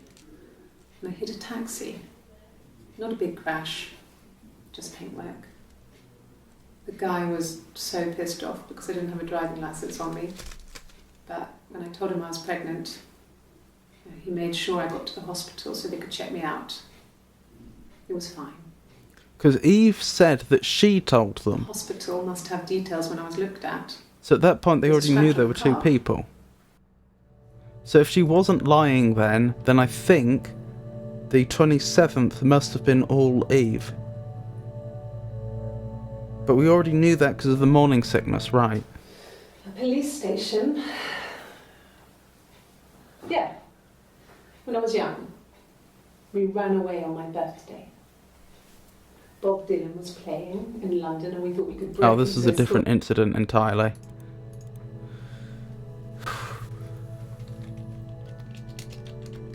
What does police show up? When will the police let me back in the house? And they let me take a bag of clothes with me, but Remember when they talked about the sister moving in? The look on his face, he realised they were two. Was it after she drove off? I think he already knew there were two. So, early in their relationship, like very early when they were 17, they were sharing Simon. Then Hannah decided that she wanted Simon to herself. She got pregnant. Eve wasn't pregnant. At some point, they then went their separate ways. I think it was when Hannah and Simon got married and then moved into Simon's parents' house. So then, at that point, Eve lived a life of her own. Then, independently of that, at some point Simon went to a bar and saw Eve performing. This was a complete accident. He noticed a similarity to his wife. She was wearing the blonde wig. He was attracted. They started an affair, is my theory. He got her pregnant. And then Eve must have gone to Hannah and told her, didn't tell her about the affair, but did tell her that she was pregnant. Hannah then went to Simon to ask if Eve could move in together, and then Simon's face gave away the fact that he had got her pregnant, and that drove a wedge between Hannah and Simon.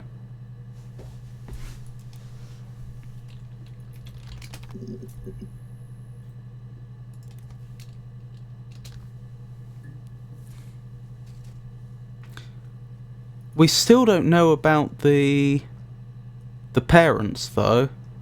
The fact that one of Hannah or Eve may have poisoned their biological parents. No, biological's a nice word. Any results? Nah.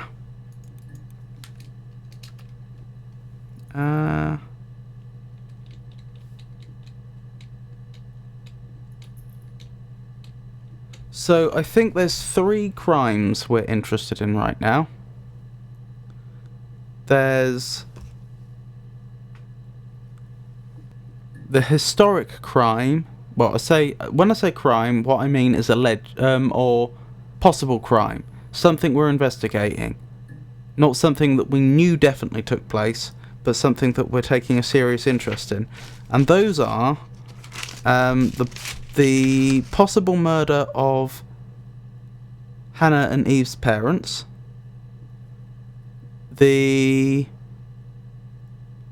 which happened a long time ago, the murder of Simon, and the covering up of the evidence of the murder of Simon.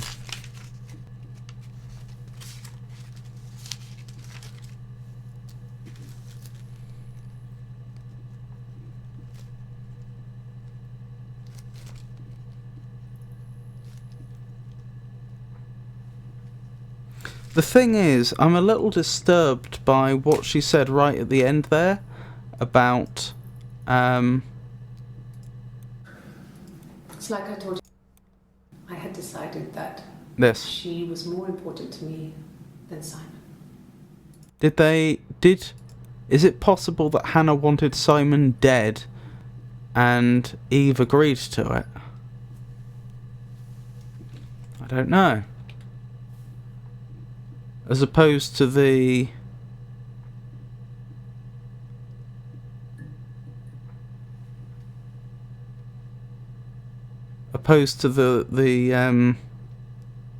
mirror being the cause. The straw that broke the camel's back, as it were.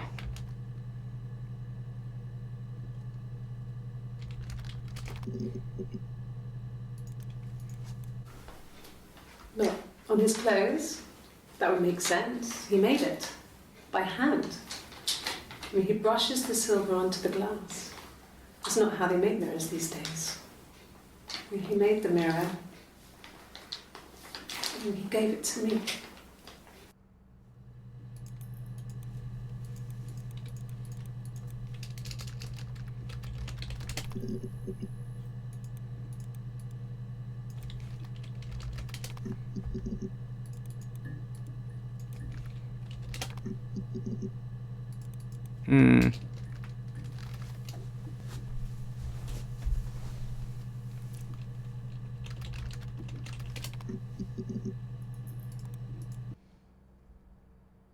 Oh, I think the game's crashed again. Yep.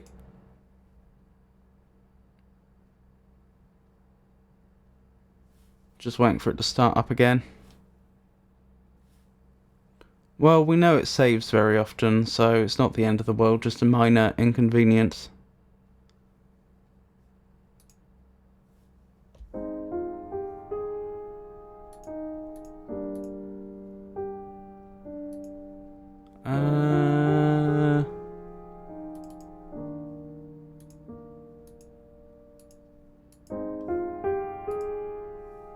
Oh, you can see it. Excellent.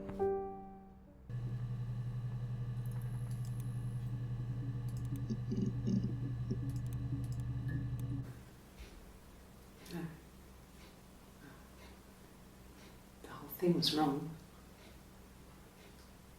The bags, I think they were from our kitchen. You can probably check that. We never go into the cellar. It's just a place we put things we don't need. Dad used to grow mushrooms there. Really? The bags were taped up. I think it was parcel tape, but I think it was ours.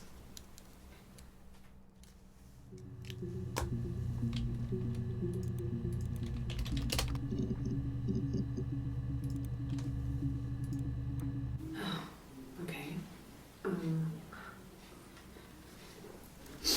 I parked up on the street. It was busy, so I parked down the end of the road. I walked up to the house, I knocked on the door, no answer. I took my keys out of my bag, unlocked the door. The main lock was unlocked. I could tell because the key wouldn't turn when I tried to turn it to the left.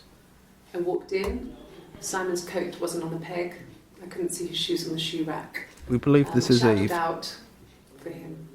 I walked straight into the kitchen. He usually sits in there to have a cup of tea and read his paper. He wasn't there. I touched the kettle, it was cold. I looked quickly into the living room, nothing. I walked upstairs to the bedroom, he wasn't there. I didn't search for him because it was pretty clear he wasn't there. Then I had a shower. Whilst I was in the shower, the phone rang. I think it was Eric, his boss. I didn't answer it. Then I came out and I was just exhausted. So I lay down on the bed and I fell asleep, but I didn't mean to. I woke up a couple of hours later and I was surprised to see no one in the bed next to me. And then I remembered where I was and what had happened. That's when Eric called again. I spoke to him. Then I called Simon's parents. And then I decided to come and see you. That's a discrepancy. She said That enough? there was an account almost exactly like that, in which she said that she called Eleanor and Doug.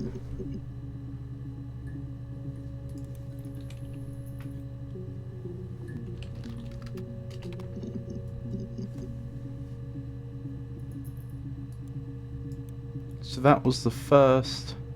This is the 25th and the 30th. I don't know which one of these it was. Yeah. I've been round to Doug and Eleanor's and they're very worried. Not that one. I got a job to contribute, you know. Not that one. I hoover my dust every week. Not that one. Okay. I parked up on the street. It was busy, so I had to park down the end of the road. Walked up, knocked on the door, no answer. I took my keys out. Unfortunately, we'd already worked out this was Hannah. The lock was unlocked. You can tell because the key doesn't turn when you try to turn it to the left. Still more evidence. I walked in. Simon's coat wasn't on the peg. I couldn't see his shoes in the shoe rack. I shouted out. I walked straight into the kitchen because he usually sits in there to have a cup of tea and read his paper, but he wasn't there. I touched the kettle, it was cold. I looked quickly in the living room, nothing. So I walked upstairs to the bedroom and he wasn't there. I didn't search for him because it was pretty clear he wasn't there. I had a shower, the phone rang whilst I was in the shower. I didn't answer it, I think it was Eric. Then I was just exhausted. So I lay down on the bed and I fell asleep, though I didn't mean to. I woke up a couple of hours later and I was surprised to see no one in the bed next to me. And then I remembered where I was and what had happened. That's when Eric called again. This time I spoke to him. Then I called Doug and Eleanor. There we go. And then I decided to come and see you. That enough? Thought they were similar. Thought it was deja vu.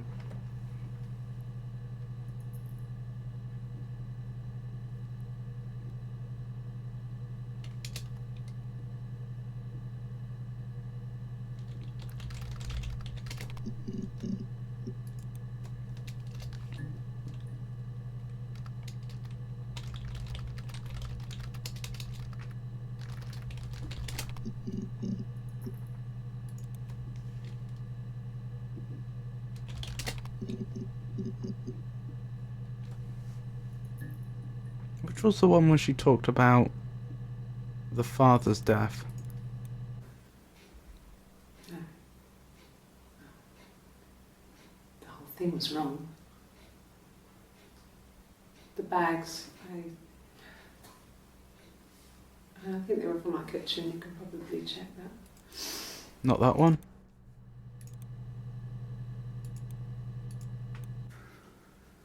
We couldn't afford our own place. Simon dropped out of school, went full-time at the Glaziers. That was Eric's generosity. No. I'm looking for the clip where she talks about being taught to recognise Yeah, mushrooms. when I was at school. I worked part. Maybe I should have just searched mushroom.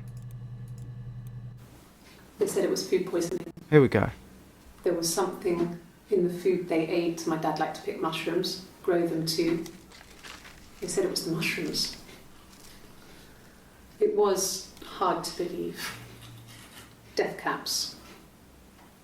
They have a skirt around the cap. My dad taught me that. But, the police had no reason to think it was suspicious. They lived alone. And no one had any reason to hurt them. If the poisoning was murder, it was probably Eve, as Hannah expressed that the death was strange. I know it's not positive proof. They could have both been in on it. But it, it's just the probability of the thing. Also, Hannah was living with Simon at Simon's parents' house at the time. It wasn't till after the parents died that she moved in back to the old place, which would have given Eve a chance to move back into the attic, which I think they said they did before, unless I'm misremembering. I think she was there for a short period, then had to leave. No, they were shut.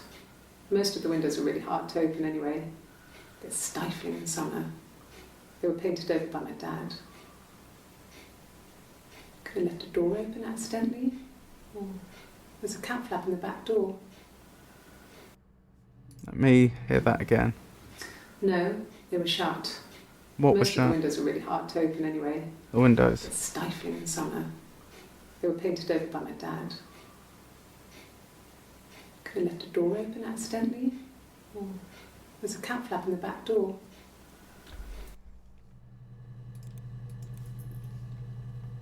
Oh, for those that don't know, a cat flap is something you'd install in a door, usually your back door, not front door, which is like a little flap that allows a cat to enter or exit without the door having to be opened or shut. Because in the UK, cats are usually allowed to freely go in and out as they please. It's not a very British thing to have indoor cats, like I understand they do in America, so that's what a cat flap is for. And usually you can put the cat flap into... There's like a little knob on a cat flap that allows you to put it into a position where it's locked, meaning it won't be able to be opened or closed. Often you can actually set it to in only, out only, fully locked or unlocked.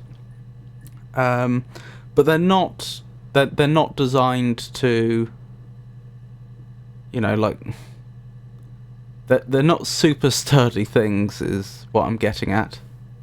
It's not like the locking mechanism is there to lock a person out.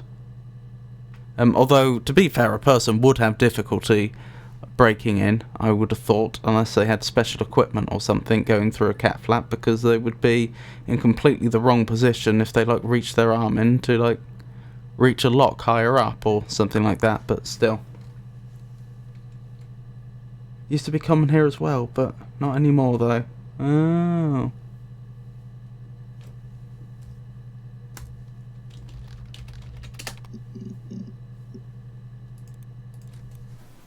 No cat. My parents had a cat before they died called Domino. Ooh. It was this little black thing with white dots. And we never did anything about the cat flap, but if you were thin, you could maybe squeeze through it. I doubt it, unless this was a very large cat flap.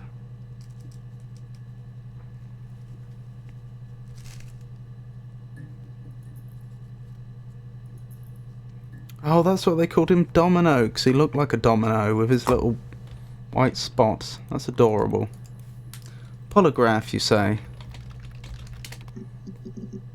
Nope. Lie detector, I think that's the more common term.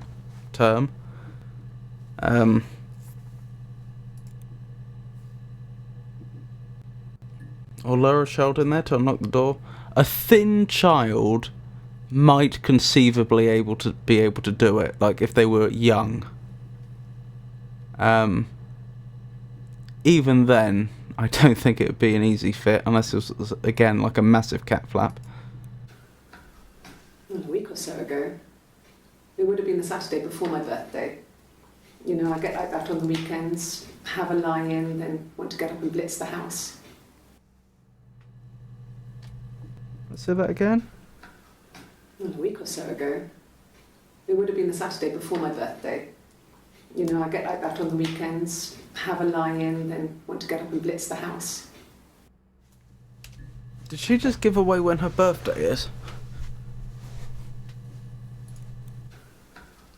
A week or so ago. It would have been the Saturday before my birthday. You know, I get like that on the weekends, have a lie-in, then want to get up and blitz the house. Interesting. Huh. Let's make a note of that. We don't know what time she's talking about there, but it sounds like her birthday was recent. Yes. I'll take a lie detector test. I've never taken a lie detector test before. Does it really work?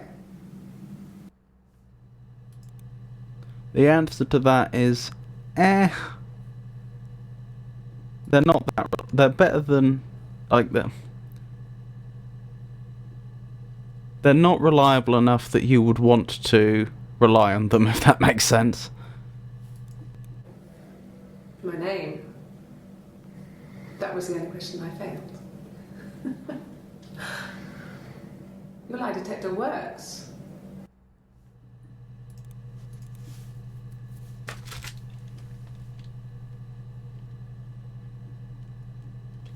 Yes and no. 35 results with yes. Sure. Yes, of course, if that would help. Will you phone the house to let me know when you want to come round? Then I can make sure that I'm there.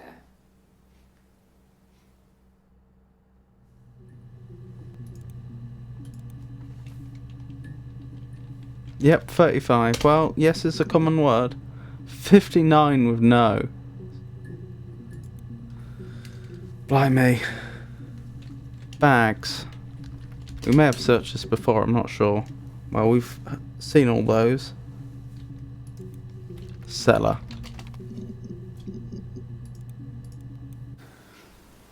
Well, fine, considering. This is Hannah, I think. I got back into the house today, and that was weird, knowing your people have been there through my things. It's like I've been burgled. I mean, worse, obviously. I don't know. I haven't looked in the cellar yet. They sent a cleaner in. As good as new, he said. But they had to throw some stuff out. Couldn't get the blood out. And I'm still waiting to hear from the coroner so we can get a date set for the funeral. It's going to be a cremation. So,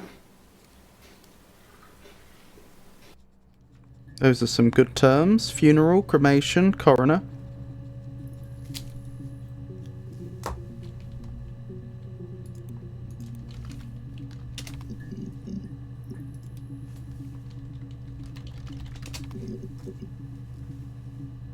So this is Eve. yes, it was a cremation for the best. We both wore black and had veils, so it was easy. And after the funeral, everyone came back to the house. I had served up sandwiches, and I stayed out of sight.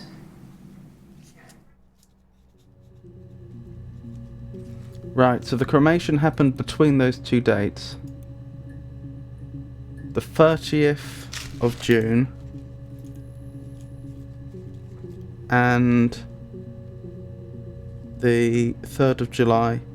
This isn't information that's likely to change or lead to anything, but still.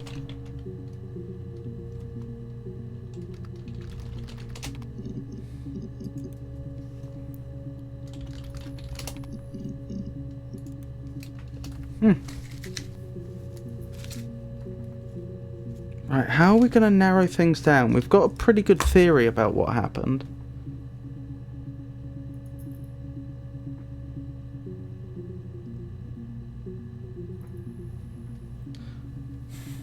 But we don't know to what extent Eve was involved in planning the killing.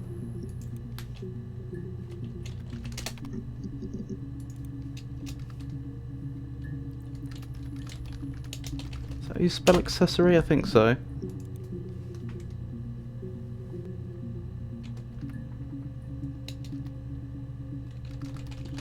Pervert the course of justice?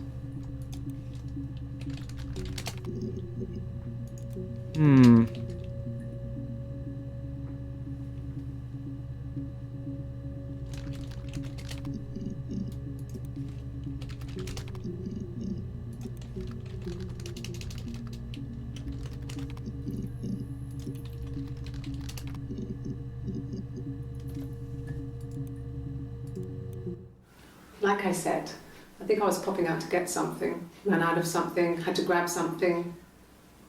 I sometimes drive too fast. If you want, you can arrest me for that. I'm sure they will once they finish with this case. Can I leave? Are you going to arrest me? No. They'd laugh you out of the building. A lawyer would make mincemeat of you. Interesting.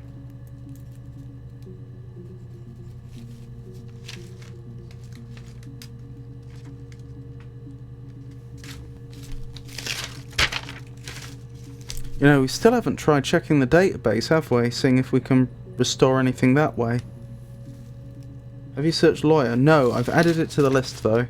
I think there's a few more new results that turned up then though.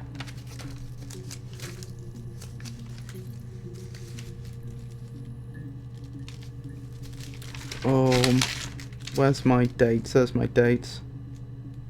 We don't know which of the two this is yet. That's one of the days we don't have information for. This is a nicer room. Is this where you take people when it's time to arrest them?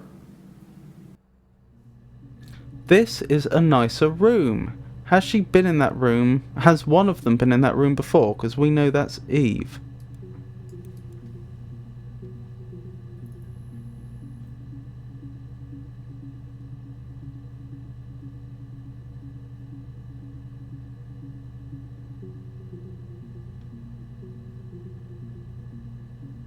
Not that I can tell.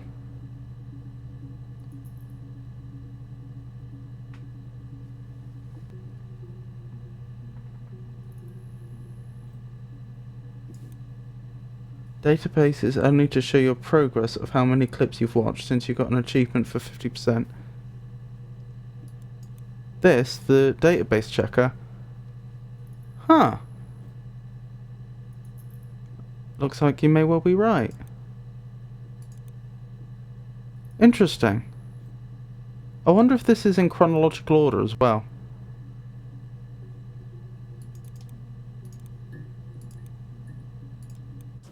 Yes. No lawyer. What are you going to arrest me for?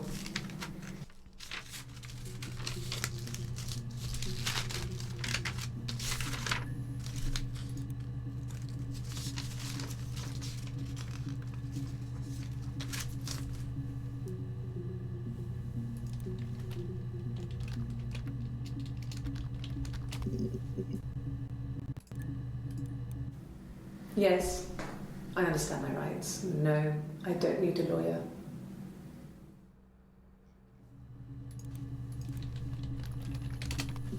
Maybe we should just make our next priority getting for as many clips as we can. Simon's parents offered to put me up, but I didn't think it would be a good idea. It would be too sad. Not right now. I'm staying at a friend's. Friend, eh? Friend, house, accommodation? Friend, house, flat, accommodation. Those would all be excellent searches, I'd suggest.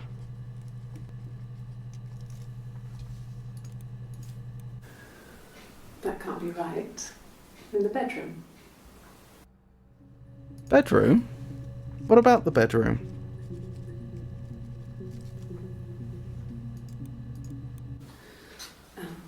I sleep on the right side of the bed as you come in from the door. You can tell because I have 2 pillows and he just has 1.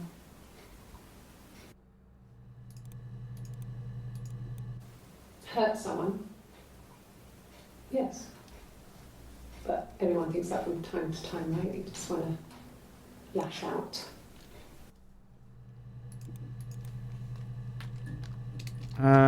We looked up lawyer, didn't we? Friend. Mum and Dad had never had any reason to notice. They were always busy. If Hannah was eating a lot, they didn't mind. She didn't put on any weight. That girl has a healthy appetite. If they heard us talking in the attic, they just thought it was Hannah playing one of her games, and that Eve was our imaginary friend.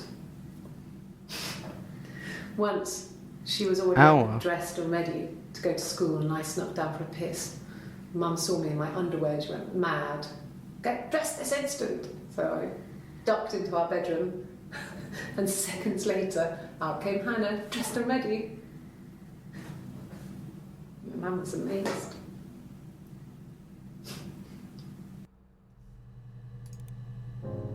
Blimey.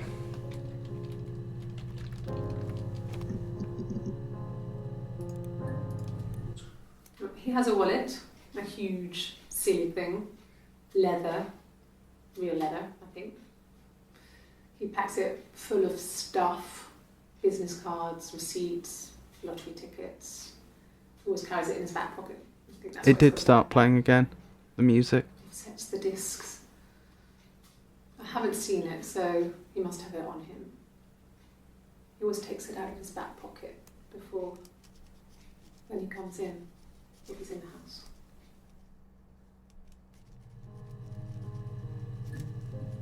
Wallet and pocket, both good searches. I'm not sure the music playing on its own is necessarily a clue though. I haven't figured it out. I haven't noticed a distinct pattern like I have with the dimming of the lights. I wasn't in the house.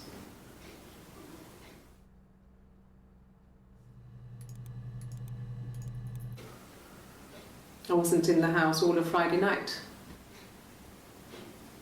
After the argument, after Simon left, I left too. I was upset and I wanted to get away. So that was the alibi. So I took the car. When in reality, there had been a confrontation between Hannah and Eve had left. After the last clip it stopped playing? No, I think it's continued. I think it's... I could be wrong. I feel like it's... Maybe it plays whenever we first watch a clip, or maybe it just like comes and goes like music does in Minecraft.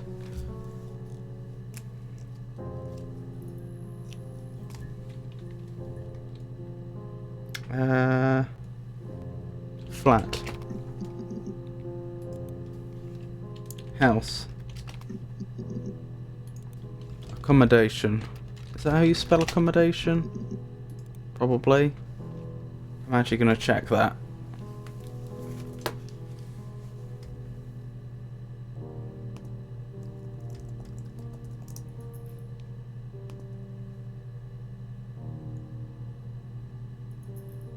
We should do a search for various emotions as well, actually, like happy, sad, afraid. Angry.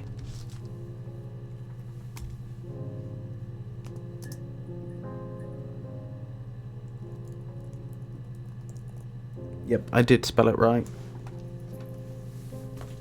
Bedroom. Actually, just room might be a good idea. In the bedroom? And just bed.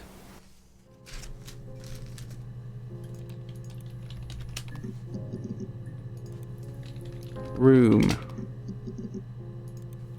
Okay. Hurt. Suicide? No. I mean, he would never do anything like that. He is not the kind of person to do anything like that. I mean, to hurt himself? No.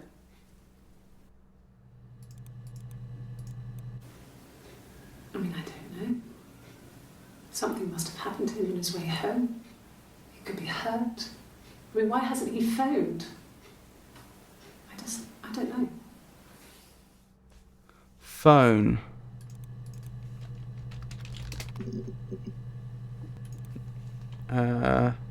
Wallet. Pocket. Happy. From when I woke up. Okay. I woke up. Simon was already up, and he made me birthday breakfast of eggs Benedict. When? We both had to go to work, so we saved presents till later. I got to work, had some birthday cake. Children sang me happy birthday. Then I came home. The birthday meal was a takeaway, and Simon gave me his present, which I didn't mind. The mirror. And after that, we talked about the baby. It turned into a big argument. Simon left. I was furious. I wanted to get as far away as I could and get some space to think. So I left. Can I hear that bit again? Furious. We talked about the baby. It turned into a big argument. So Simon left. this I was... was furious. I wanted to get as far away as I could and get some space to think. So I left. So her birthday was the day that he disappeared?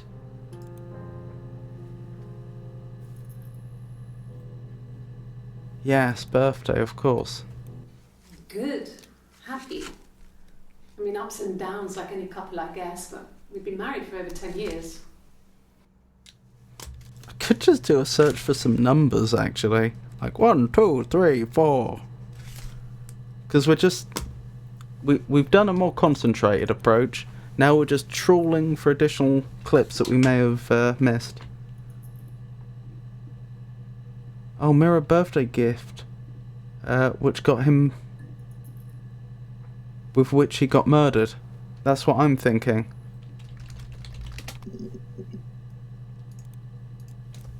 Yes, that's my birthday. Not one of the big ones, but I guess you can see that.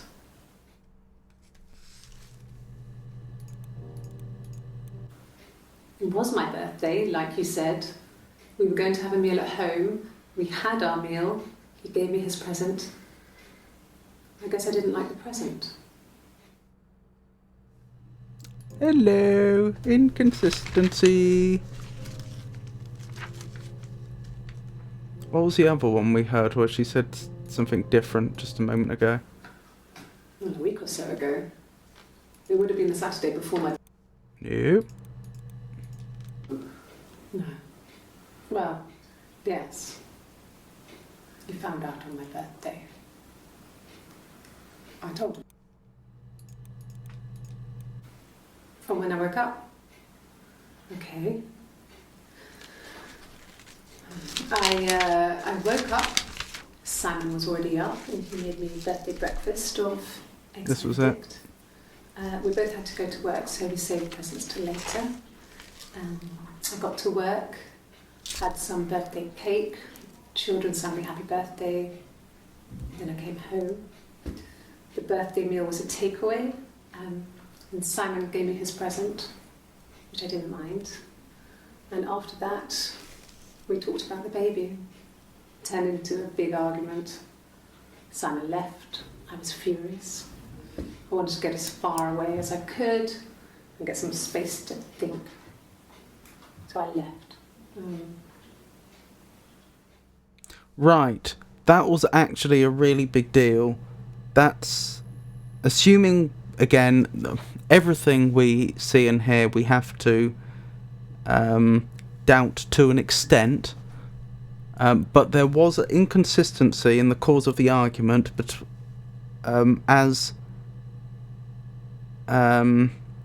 explained on the 25th and 27th, we'd already narrowed down the 27th to being Eve because of the morning sickness, which means that must have been Hannah on the 25th, which we did not already know. So our current thinking is 18th, probably Eve. The only evidence we have was that she seemed a fair bit more flirty. Whereas Hannah's always described as shy. Wasn't there a comment about that earlier, actually? Better with boys or something like that? Because they were talking about when they were younger. I think that might have been the other way around, though, that Hannah was. Differences? She's a better driver than me. She passed the test for us. So this is Eve talking about Hannah. I tried to take it and nearly crashed the car. Learned that you can't rely on confidence to get you through everything. She is the shy one. She was especially shy around boys. If Hannah liked a boy, I would have to pursue him. It was that way with Carl. Hannah met him first. She had such a crush. I let him take my virginity after a night that his band had played at. It got difficult. When I was with Carl, we would have sex, but Hannah couldn't let him see she was a virgin. She had lots of excuses. Hannah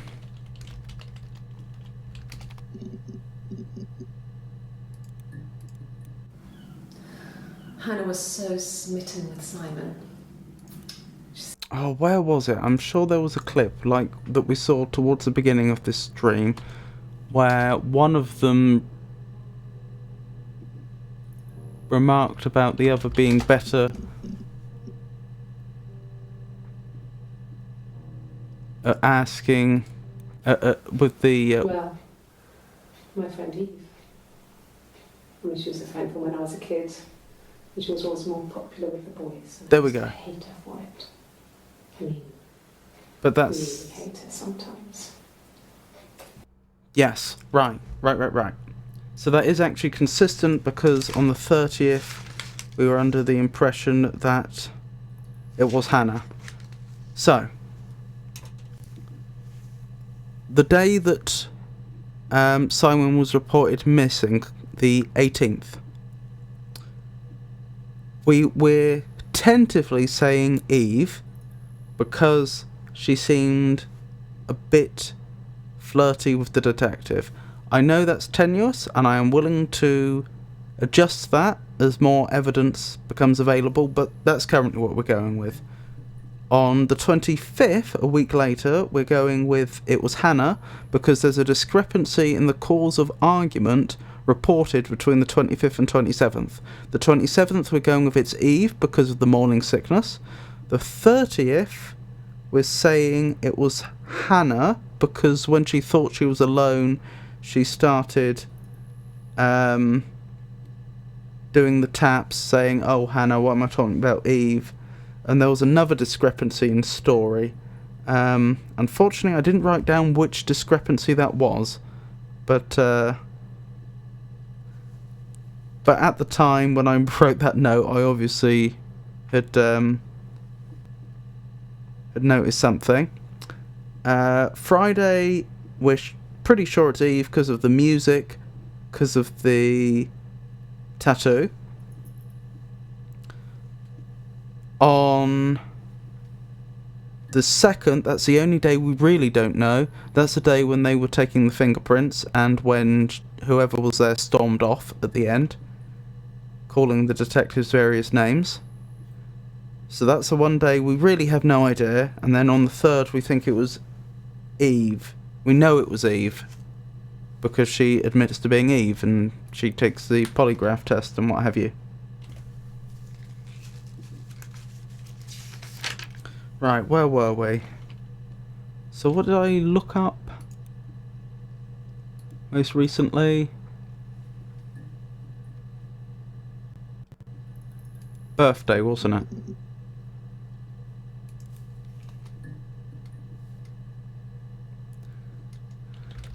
Gift and present might not be a bad idea.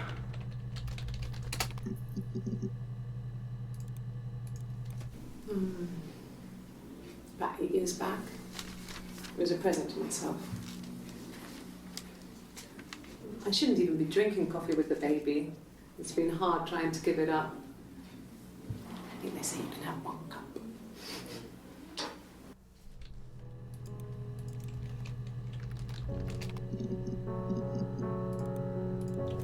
No. I've had enough coffee for today, thanks.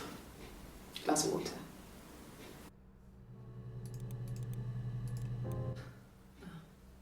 Coffee, I guess. Milk and sugar. More likely to be Hannah, because not worried about the baby. But you never know. Um.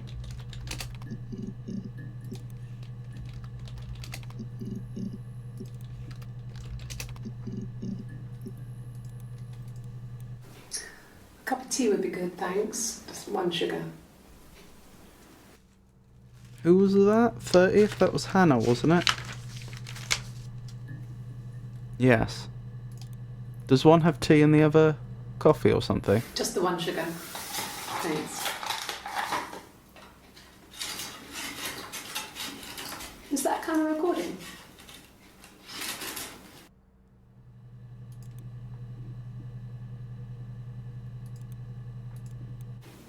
Black, no sugar. Thanks. Black, no sugar.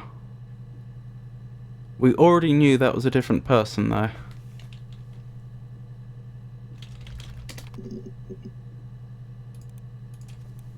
Oh, tastes fine to me. As long as it's black and strong, I'm good.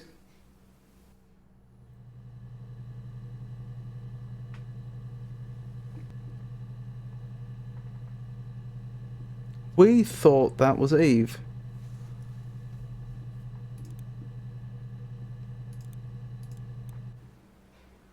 A black coffee, thanks.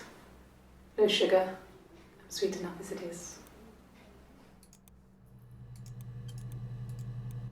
Oh, tastes fine to me. As long as it's black and strong, I'm good. No, no cat. My parents had a cat before. Black, no sugar. Thanks. So, 18th, 27th and 1st, all the same person. 18th, 27th, 1st. We were all thinking they were Eve anyway. But now we have the black coffee, as well as evidence. If one of us got hurt, the other one would have to be hurt. That was about the black eye. Could I have a cup of tea? Hannah. That's who we've got noted down there. A cup of tea would be good, thanks. Just 1 sugar. Hannah again. Okay. I parked up on the street. It was busy, so I had to park down the end of the road. Tea and Looked pastry. up, knocked on the door, no answer. Oh no. No, I I took was my thinking of a keys out different my one. bag and unlocked the door. The main lock was unlocked. You can tell because the key doesn't turn when you try to turn it to the left. I walked in. Simon's coat wasn't on the peg. I couldn't see his shoes in the shoe rack. I shouted out. I walked straight into the kitchen because he usually sits in there to have a cup of tea and read his paper, but he wasn't there. I touched the kettle. It was cold. I looked quickly in the living room. Nothing. So I walked upstairs to the bedroom and he wasn't there. I didn't search for him because it was pretty clear he wasn't there. I had a shower. The phone rang whilst I was in the shower. I didn't answer it. I think it was Eric. Then I was just exhausted. So I lay down on the bed and I fell asleep, though I didn't mean to. I woke up a couple of hours later and I was surprised to see no one in the bed next to me. And then I remembered where I was and what had happened. That's when Eric called again. This time I spoke to him. Then I called Doug and Eleanor. And then I decided to come and see you. That enough? Oh, I completely missed where she said tea, but it doesn't matter. We already have that day covered. And this is the same day. Maybe a fresh cup of tea?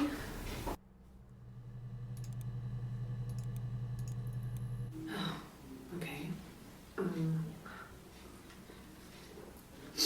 I parked up on the street.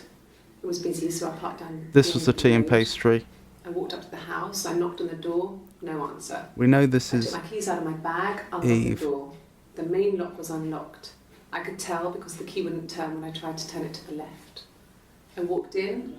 Simon's coat wasn't on the peg. I couldn't see his shoes on the shoe rack.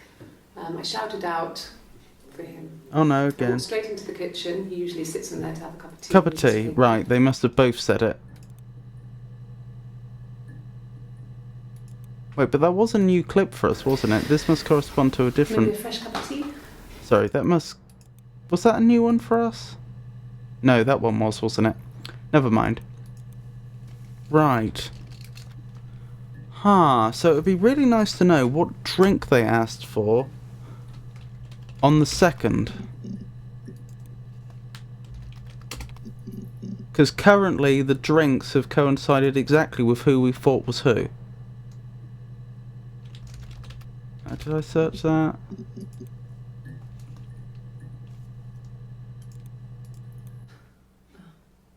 Coffee, I guess. Milk and sugar. Of course. Has to be an intermediate.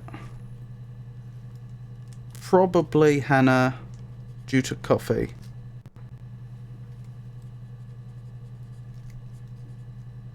Sorry, owing to sugar, I meant to say. Owing to sugar.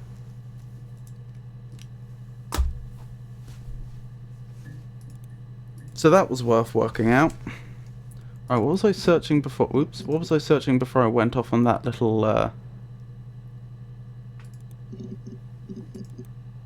little rabbit hole? Was it birthday? I think so.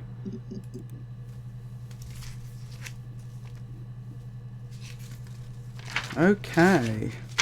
How are we doing for the database so far? Looking better? Looking better. Oh, ow, ow, ow.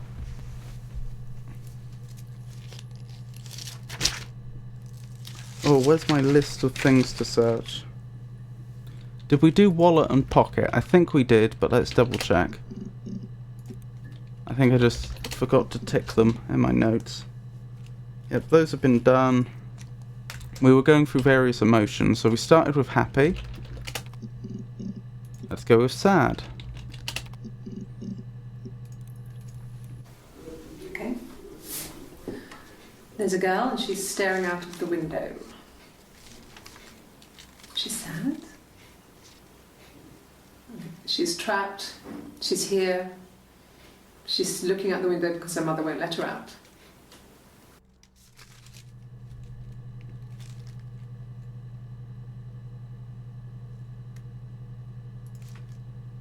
Did we verify what? Who it was on that day? That was... Yes. I got to Glasgow. I was...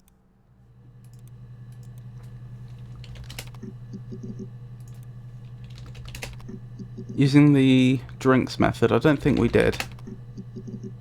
Oh, that's a shame. Never mind. So we did sad. Rapunzel?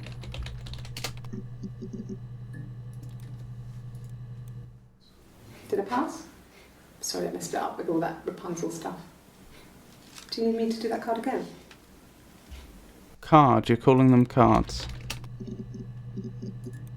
Okay.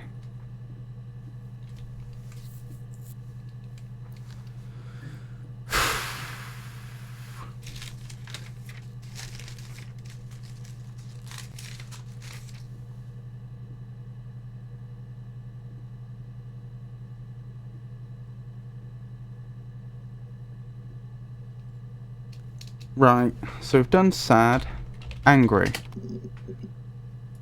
No.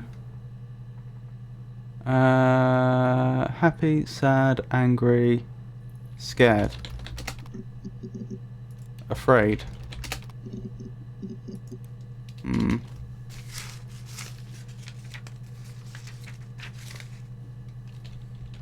Let's try a different tactic. Nope.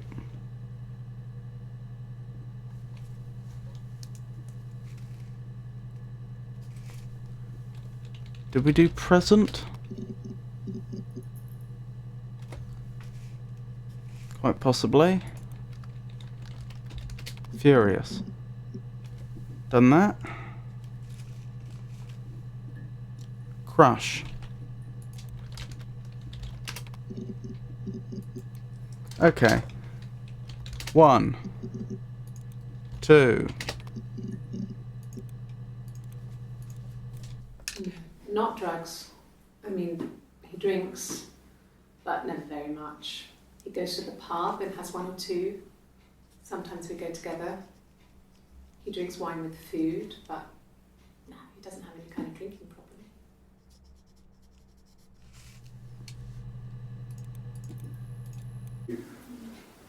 That should eliminate me as a suspect. If I was in Glasgow, can't be in two places at once. Because of the time on the watch was the alibi. 3. I can't believe how well this is working. I think when I drove back it was about 8 or something. And I got back to the house about 3.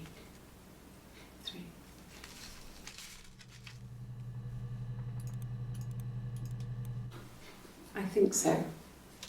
I mean, to get into our garden, we'd have to climb through other gardens. All the gardens back onto each other, so you'd have to climb over 1, 2, 3 gardens to get to ours. I mean, did anyone see anything? Did anyone see anyone come and go? An intruder? I don't quite understand, if they were trying to cover this up, which it looks like they were, I don't understand why they didn't, it looks like they tried to cover their tracks to make it hard to find them guilty, but they don't seem to have left any signs that anyone else was responsible, which is what I find just odd. Like, they'll say, like, oh, it couldn't have been suicide. He's not like that. No intruder could have got in. Like...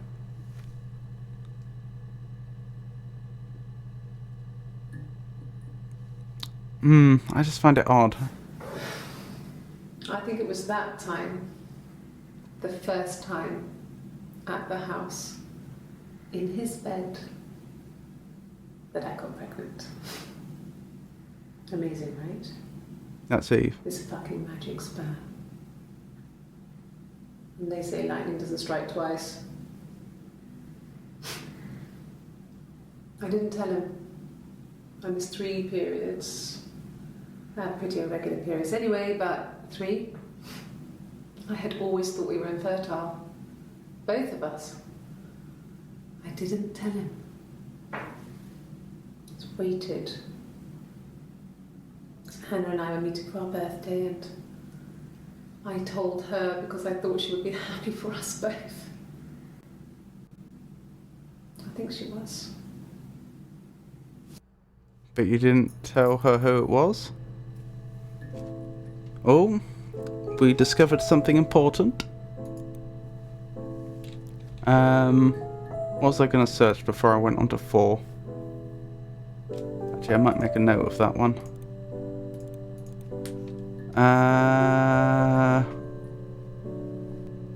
Fertile and infertile.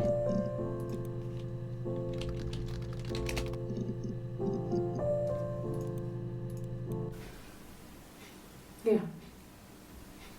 I mean, I was infertile. Thought I was. They told me I was infertile after the miscarriage because of complications.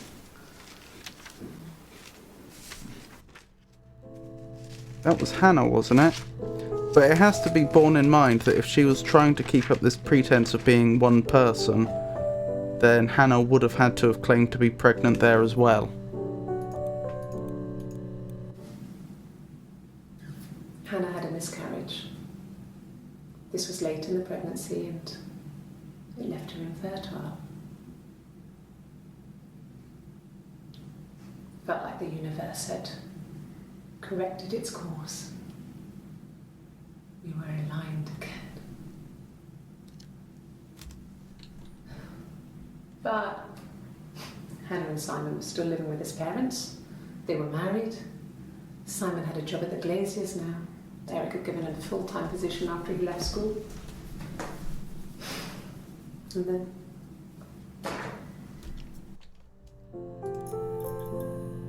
Yeah, I do wonder if Eve killed Hannah and her parents. Was it Portsmouth they said they were at? Probably. And Brighton was the holiday?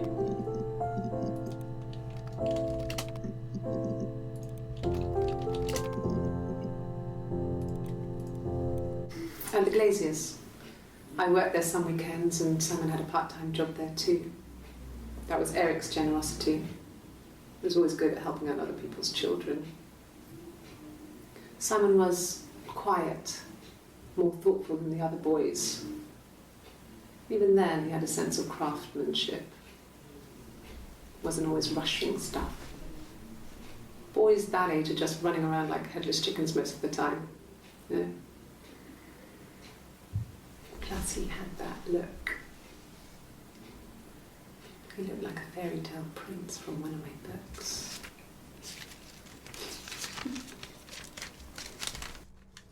Who was it on the first? The first was Eve. Right, 4, 5, 6. You must be desperate for leads if you're getting hung up over 6-month-old speeding tickets.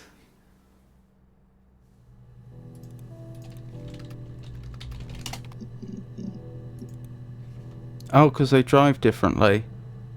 And I suppose because Hannah's the better driver, isn't she? So Eve drives too fast. That's worth remembering.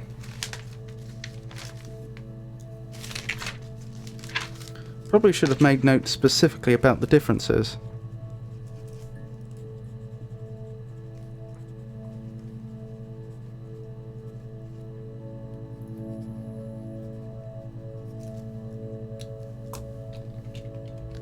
Right, where were we? 5, 6, 7, 8, 9. I didn't. I slept in the car. I left about 9 that night. I wasn't there. Left about 9.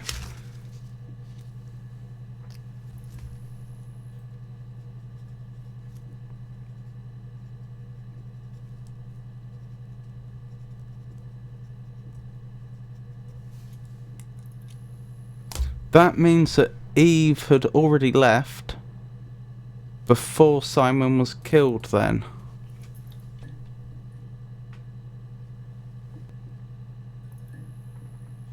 And he wasn't seen the following night, was he?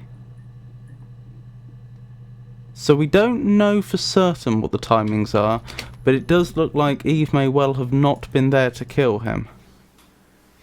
When you've been married for 10 years, stuff accumulates. We could argue about anything. And he's so nice. That doesn't help. He tries to smooth things over, and that just makes it worse. We're both passive-aggressive, so we never normally argue directly about anything. 75% of database accessed.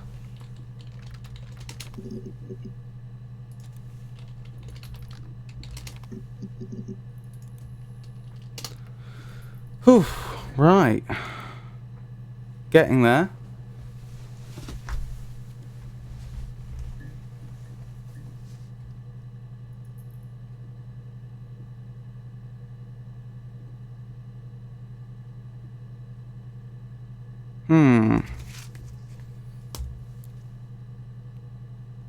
I feel like the priority is finding the rest of the footage.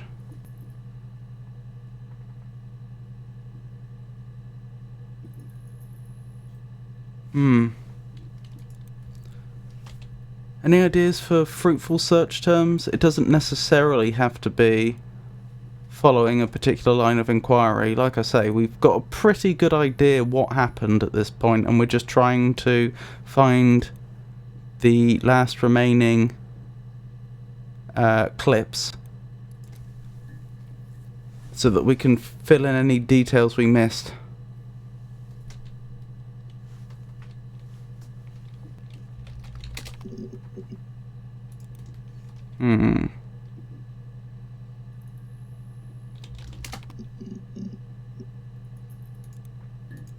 Yeah. I pulled over and slept in the car. This was just by the side of the road. I was exhausted. I bet that was a discrepancy. Might not have been. Interviewing her about the same night on 2 different days, and therefore a different person.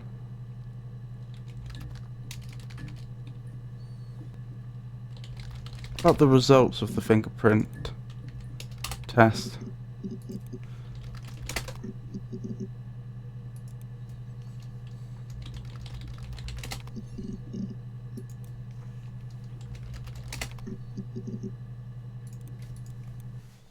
After the kiss, the next time, he took me back to the house, to our parents' house, to their house. So, it was definitely him. I sometimes think he wanted to get caught to prove to himself that we were different people. He told me about his marriage, told me how his wife was completely different to me. I almost burst out laughing.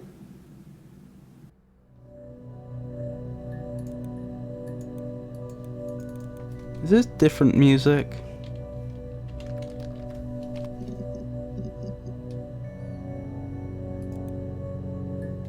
I think it might be. Nothing else happened that night. We talked, then I said goodbye. Then next week I was singing the bar again, and there he was. And again the next week, he offered to buy me a meal. I told him I had already eaten, and so we got chips and ate them on the beach instead. When we said goodbye, he asked me to kiss him. Romantic. I still haven't exactly... Oh, romantic. He asked me to kiss him. I still haven't exactly pinned down the reason for his being killed, though. I know that we had this whole theory about how Hannah pretended to be Eve, and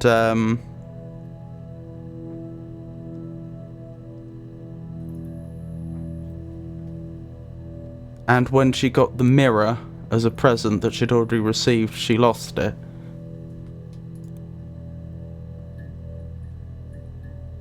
But if she had been happy about the pregnancy up till then...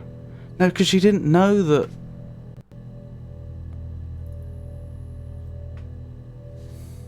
I think all this points to the fact that she was told that Eve was pregnant, but not by whom. Yes. I thought about telling Hannah. I felt guilty after the kiss. But then it began to feel like this was the way it should be. Sharing, like we had before. He never mentioned her to me.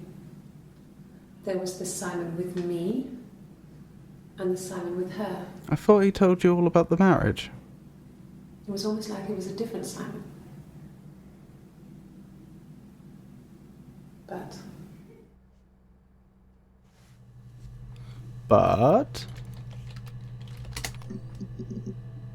Oh.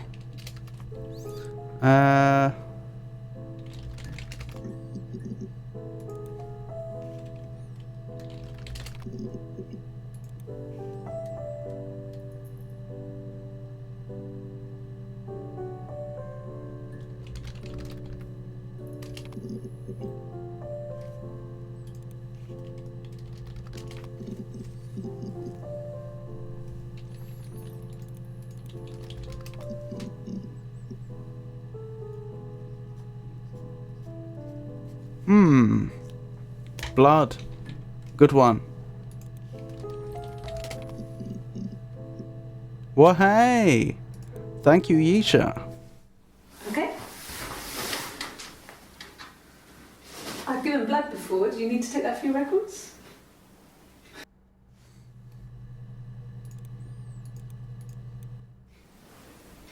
Nothing like this has ever happened to me before.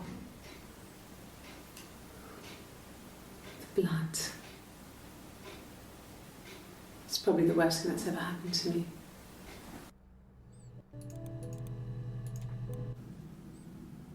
She was sat behind him, my wig on. Interesting. And she'd been there all day.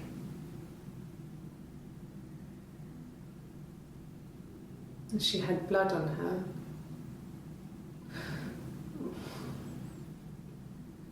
And she was in shock.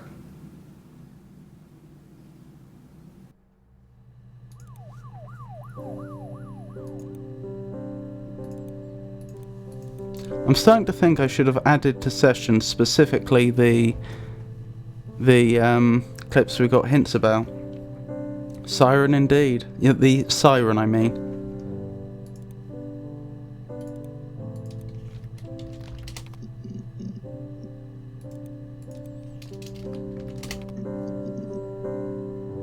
Oh, we had too many with wig before. That's why we didn't see that one.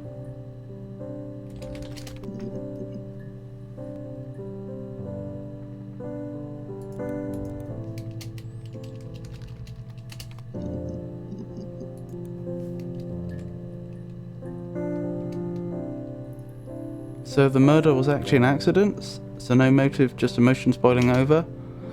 Depends. It's probably manslaughter, because the account we had was that she attempted to strike him with the mirror, but didn't intend to kill him, which would probably be unlawful act manslaughter. But that account came from Eve about Hannah. No. The parents decided there would be a wedding. After. This was about 9. I went round and she was waiting for me. She was furious and so angry, the kind of anger you can only have towards yourself. We screamed at each other, argued, cried, we fought. So that's why she went to Glasgow. Left a bruise. I had my wig on from performing, she tore it off. Eventually, we grew tired of fighting and I left. Had to look up manslaughter, and yeah, it's what I'd probably call it as well. Was unsure of the English term for it. She was sat behind him.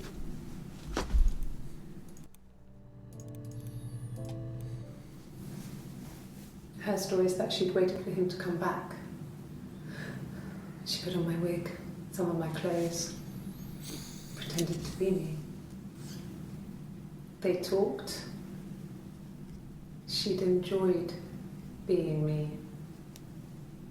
He said he wanted to be with me.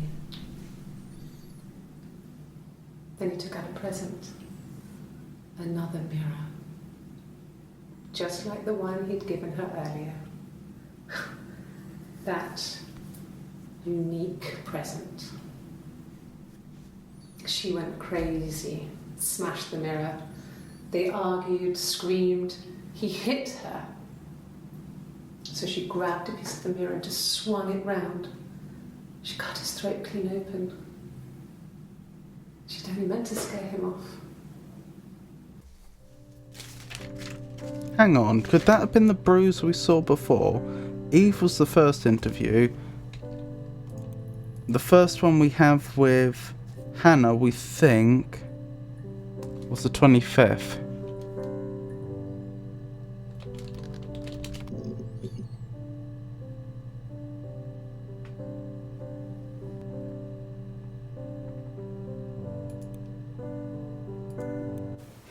The bruise.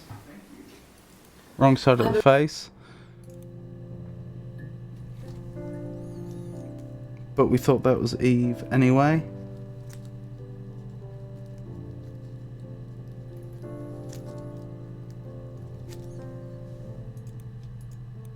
Bruise? Oh, yeah, no, it's nothing.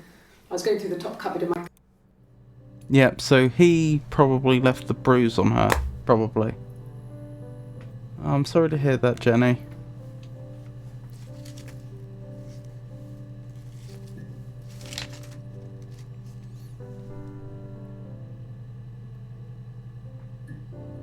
Unfortunately, I don't think there's anything I can suggest.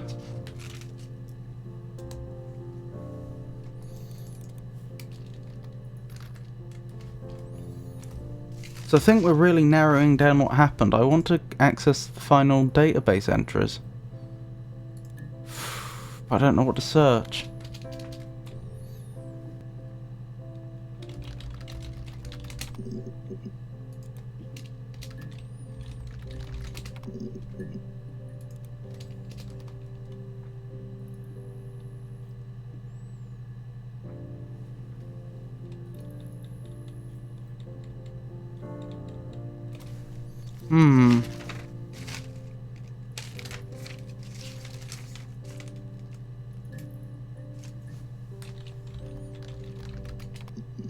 Oops.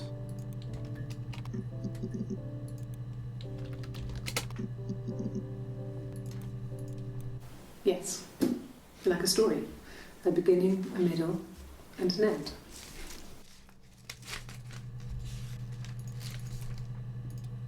Well, she wasn't my real mother, but she raised me. Do you want to hear the story? It's a real-life fairy tale.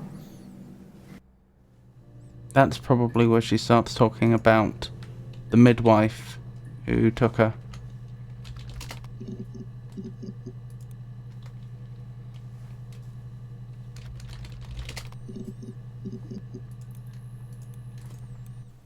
Rehearsed? You ask me the same question, you'll get the same answer. Is that your evidence? Of course I thought about what happened then. It's all I've thought about. My husband is dead.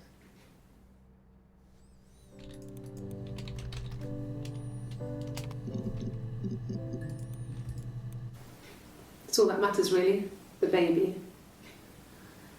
Simon's dead, but the baby, that's how he will live on. Our baby.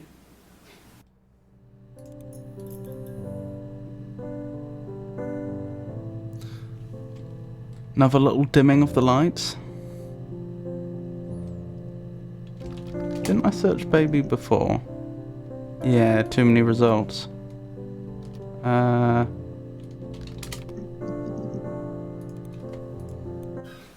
would have been a good mother. I was young, but I would have been a good mother. She was a girl, by the way, the baby. The miscarriage. We were going to call her Sarah. Simon wanted to call her Ava after his nana, but I didn't want her to have a symmetrical name.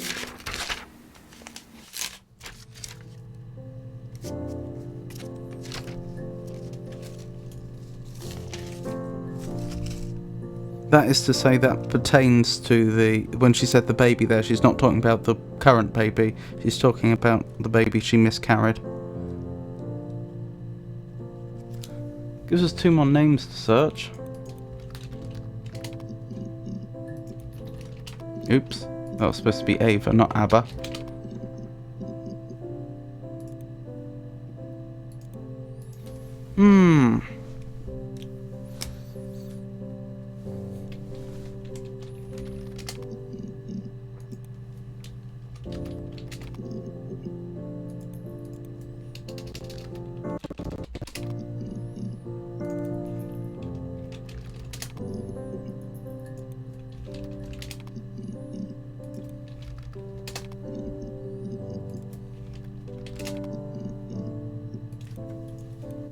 At the time they said it was poison, food poisoning. I mean, I felt so guilty. If I'd still been at home, maybe I could have done something. I don't know. More lighting dimming.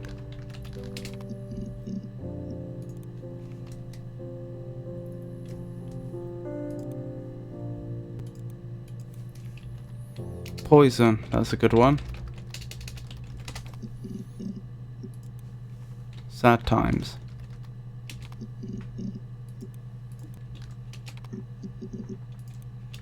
I did search bed, didn't I? Yeah, but we've got too many results.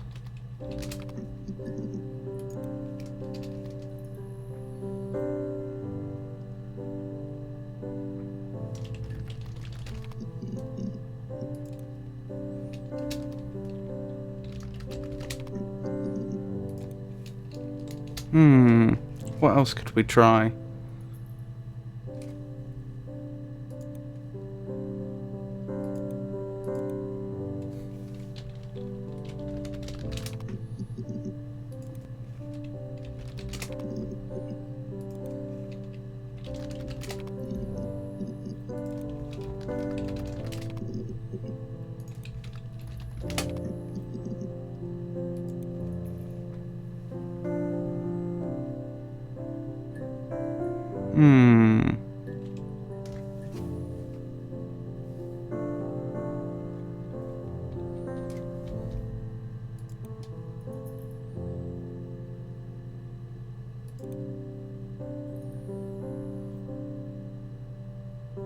I wonder if that's the last one we've looked at. The one that's in yellow.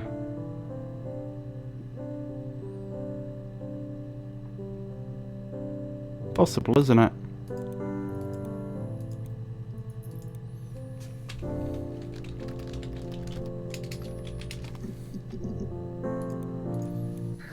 We loved our cat, Domino.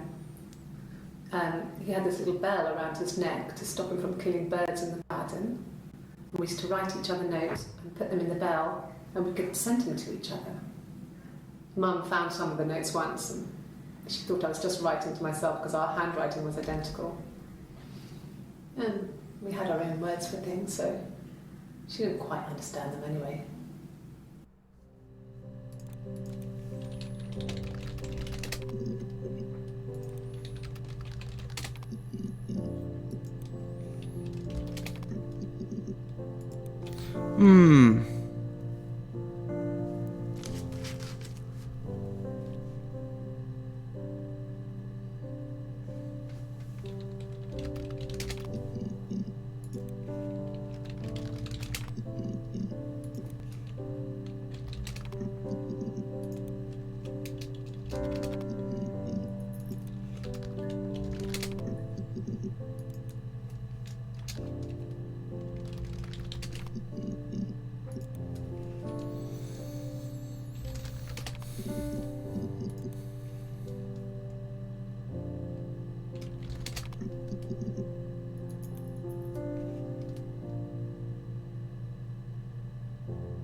Yeah, this keeps moving about. I think it's whatever the last one was we saw.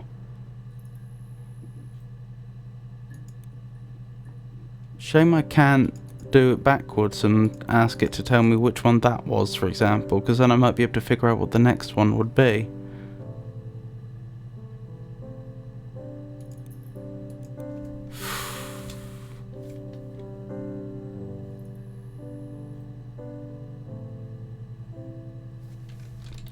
Colours, we haven't done colours.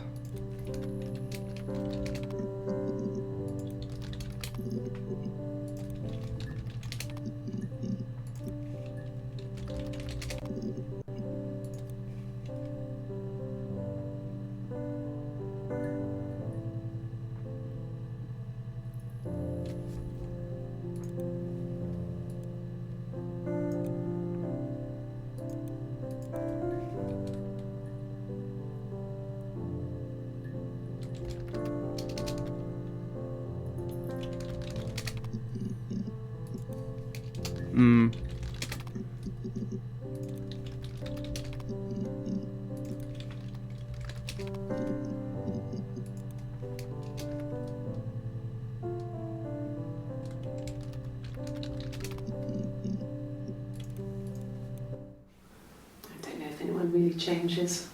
You just become more yourself. Simon was my prince, and that hasn't changed.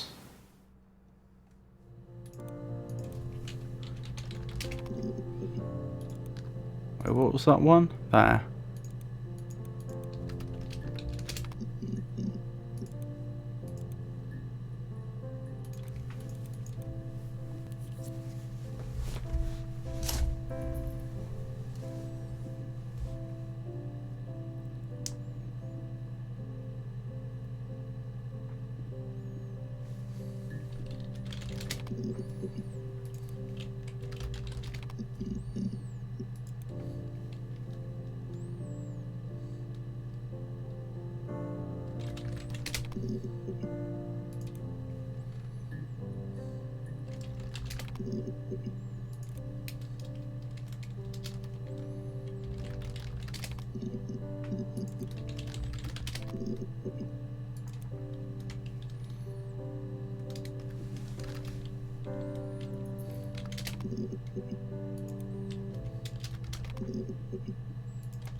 Okay, I'll try my best to remember.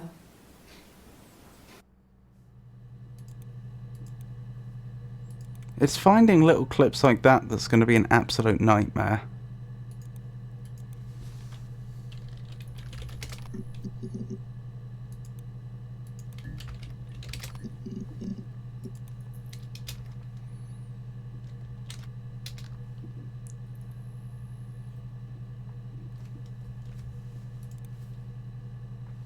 I think I did evidence.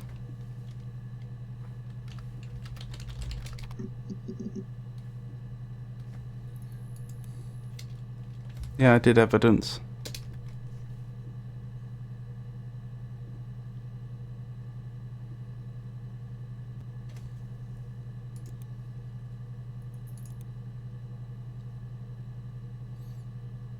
Alright. I think trying to get all of them tonight is a bit unrealistic. We still have a pretty good idea what we're doing here. Maybe a completionist run is a little ambitious. So before I call up whoever it was and tell them what I think happened, is there anything else we want to confirm? Because we have an idea about what happened.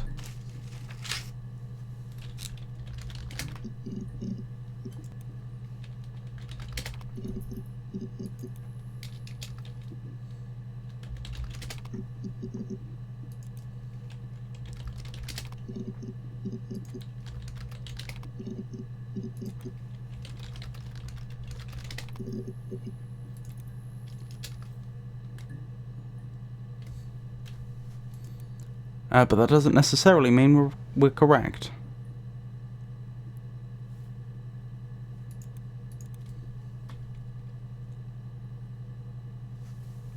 We never did get to the bottom of the cause of the death of the parents, although we thought it might be Eve's doing.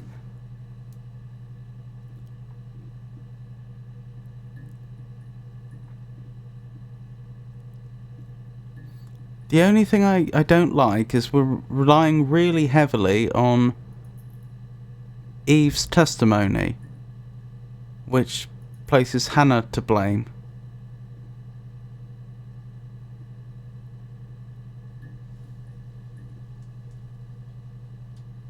I'm pretty sure at this point what happened, at least with Simon that is.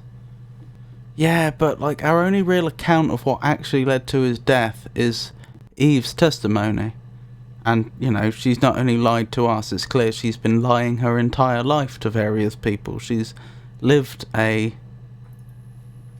false life.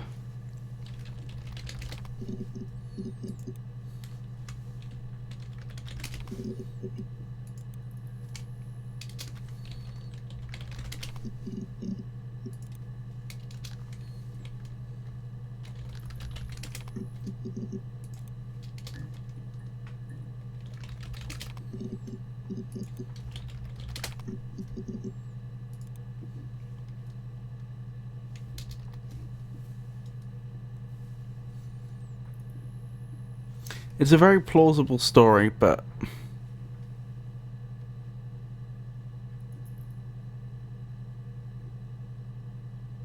it would be nice to have more than just her word for how Simon died. Could you try something for me? If you search yes, no with the quotations, does that change the results? I'm pretty sure it doesn't, but we can give it a go. Oh wow. Yisha, I don't know how you did it, but you've proved your genius once again. Yes.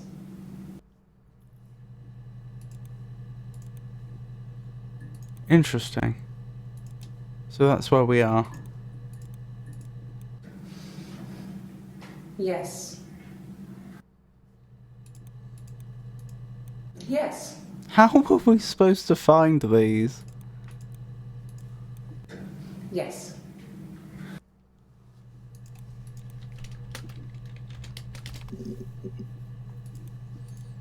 No. No. No. No. Well, that's helped fill in a few gaps. Only polygraphs, and doesn't really help much. No, but it was nice to get them anyway. There was a big chunk missing over there, which you've now filled.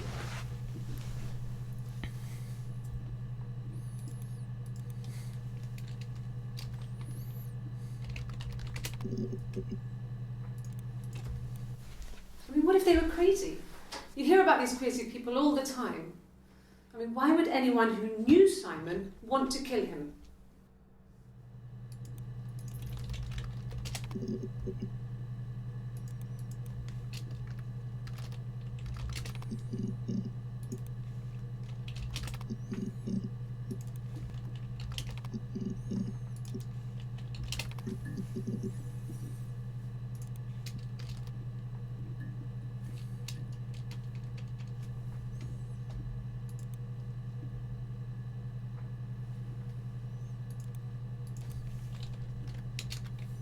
Hmm.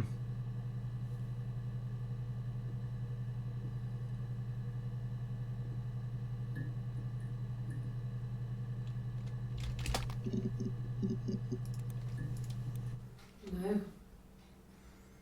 I'm not sure what Strange would be, but he hasn't been acting odd. He's been busy at work, but nothing too stressful. Odd, strange, stressful. Those are some other ones we could try.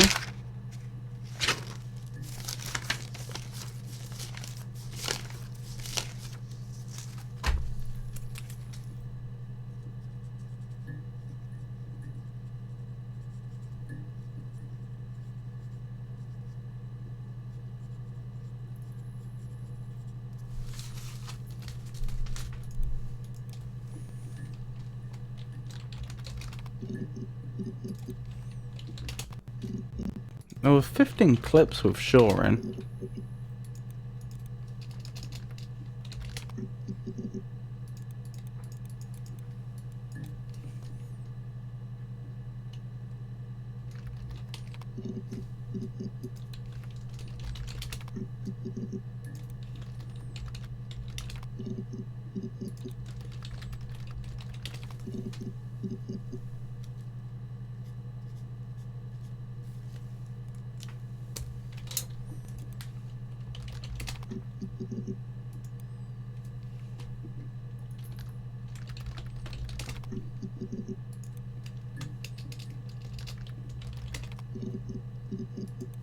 Hmm.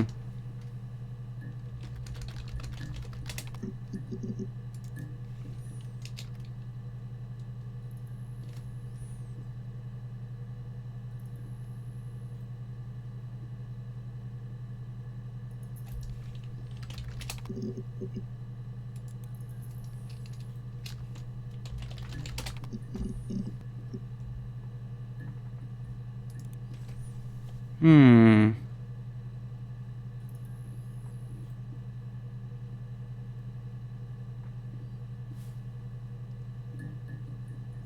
What's the word for not being able to conceive? There's a few words. Infertile would probably be the medical term. Barren. That's an older fashioned word for it. I did try infertile a while back, and it did give some results.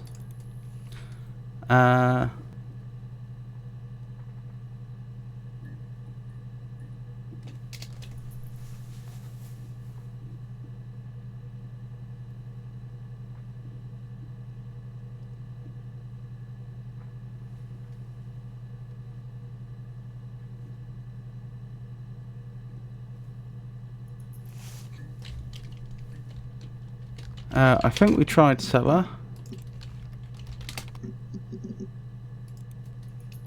I think we haven't already seen for cellar.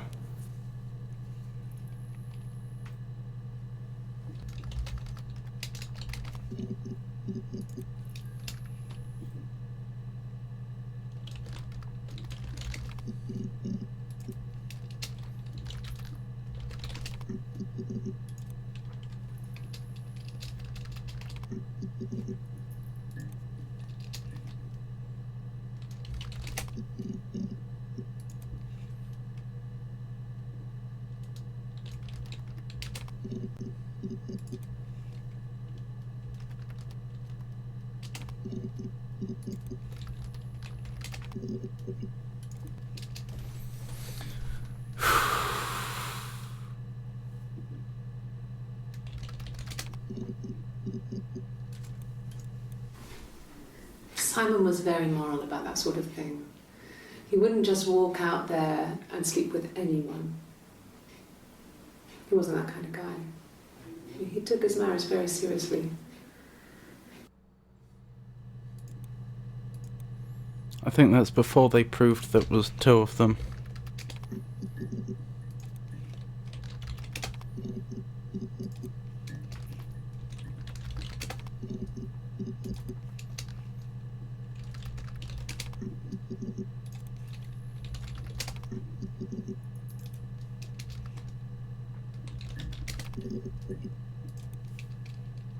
Sugar? I think we did sugar. Yeah, we definitely did sugar. Glazier, that's a good one. Well done, Yisha. I did. Well, we met when we were 17, both working at the Glaziers. I didn't try 17. So you worked at the Glaziers, interesting. As you say, that word. Good thinking. No, I'm okay. Fuck.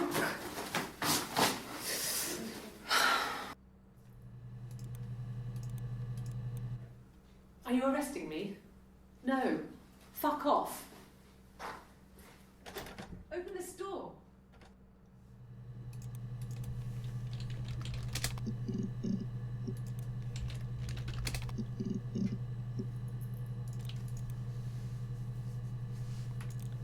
Yep, 17. Probably get... Oh, we did only get 5 results. Where did I stop? I stopped at 12 before, didn't I? There was at least 115, wasn't there?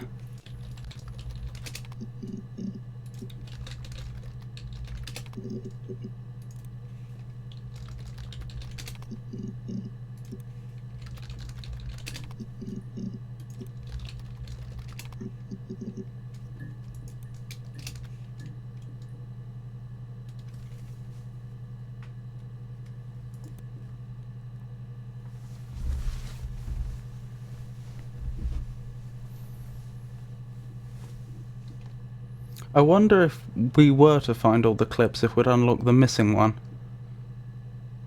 One volume missing.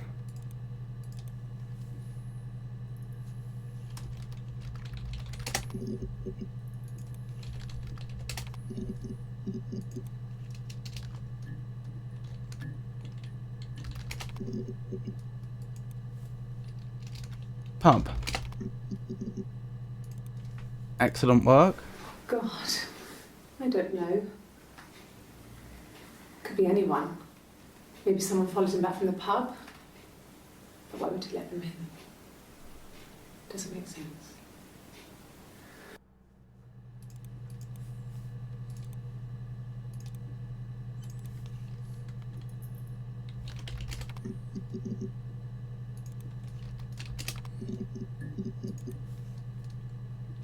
I think we did Dad before, but we can try.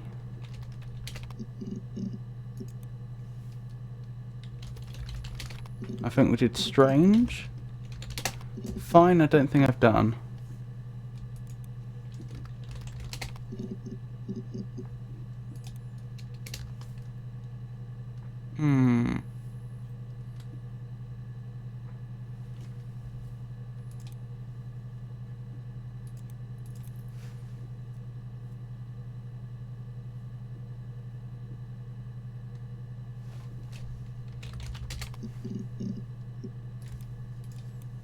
No. No, Simon didn't play guitar. He wasn't very musical. They found a He guitar. liked to listen, but he was tone deaf.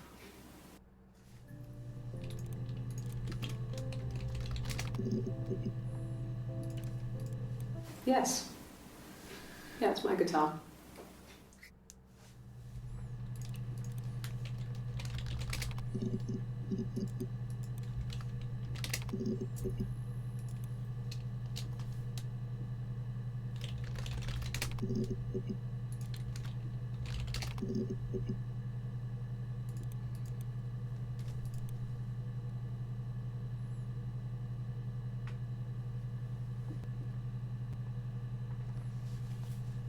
We are getting there slowly.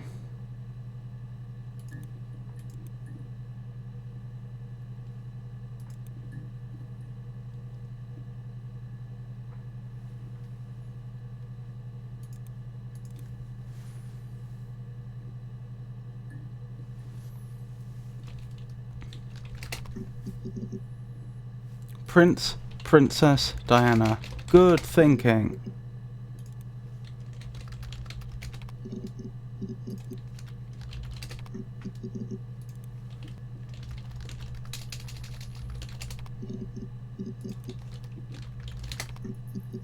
Nope, none new.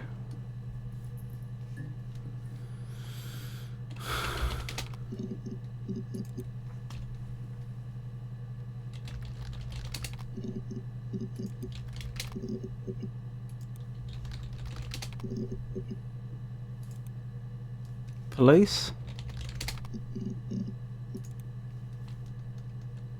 Blondes. We did search blonde before, but blondes. I did him and her, and we got so many results. There could easily be some we haven't. And she and he. There could easily be some we haven't seen in there, but how would I find them?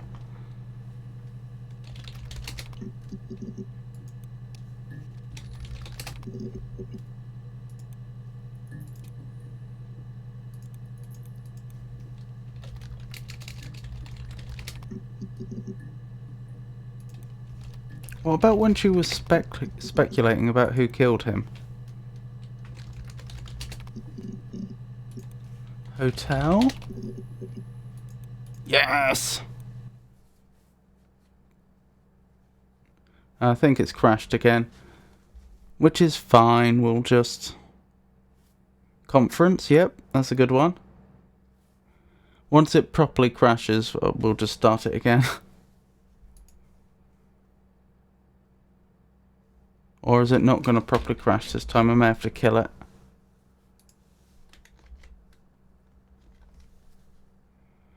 Let's give Steam a chance to kill it. Alright, it's down. Hopefully it's saved. Should have done. Just waiting for it to start.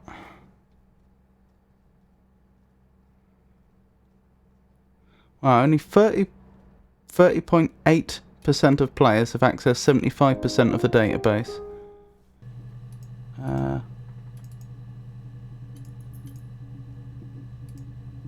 OBS doesn't seem to have realised that the game's back.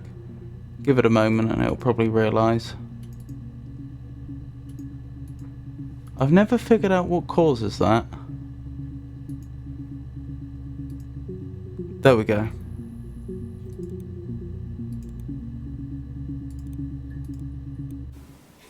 And the hotel said he was there? That's interesting. Huh. Okay, you got me. I'll confess. We were there.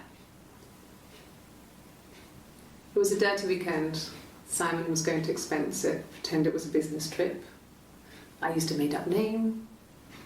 We stayed at the hotel, had room service, didn't leave the room, had a great view of the river, and you could hear the church bells. Confessing weekend, yep. Like you said, it was very romantic. Romantic. I think we did weekend before. but we can try.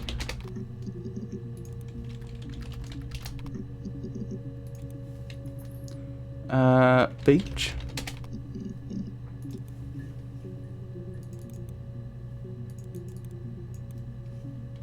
Conference. Any place I might have missed. Ah, conference. There was a conference, something to do with double glazing. In Oxford? Oxford, eh? Are you sure? What would he be doing in Oxford if there was no conference? I remember calling him. He said it was boring and he spent most of the time at the bar. Bar. Ah, so we filled in that little section.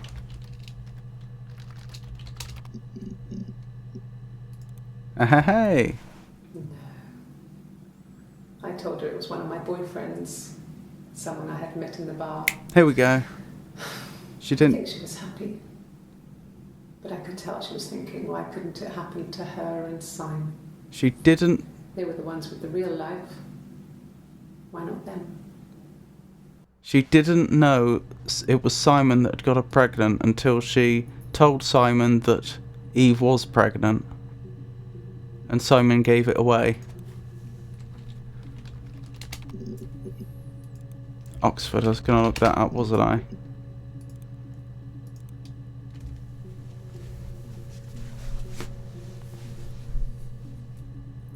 I wish I could find out which clips these were. It's the rocking. I just wonder if any of these are adjacent to one that's missing that we could then use to... Hold on, I probably should have started at the beginning, shouldn't I? It's the rock. Which we could then use to... help determine what keywords to use. Florence took me.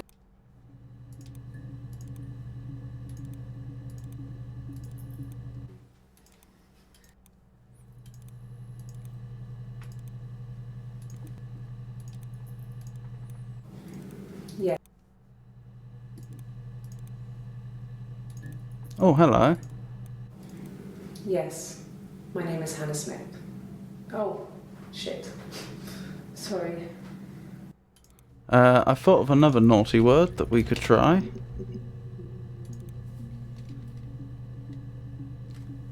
Can't you have DB Checker up in the corner?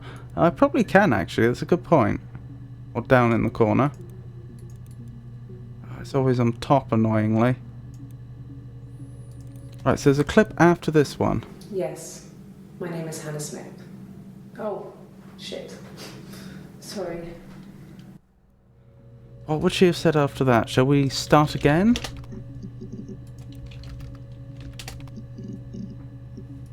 Restart. Name.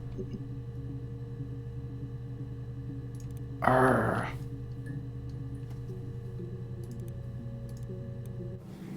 Yes. My name is Hannah Smith. Oh, shit. Sorry.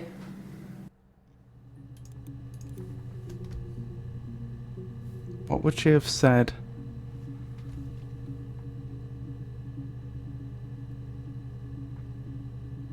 Oh, she said too much. So they wanted her to just say yes or no. Yes.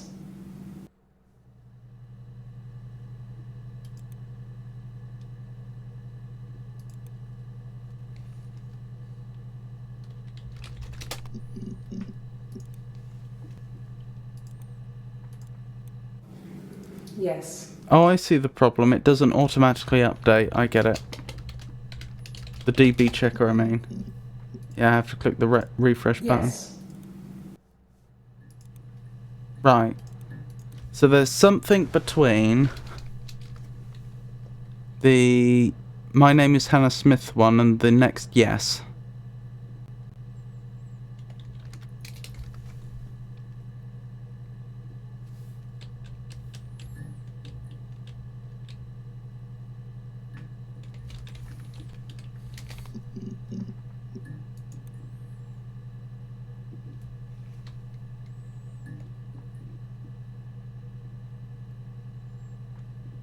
They would have said something to her. Is there an answer she might have given that wasn't yes or no?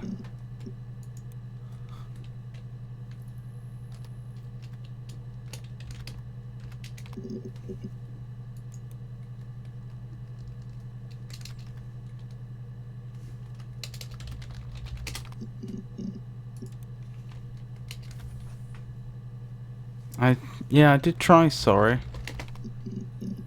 Admittedly, I didn't try sorry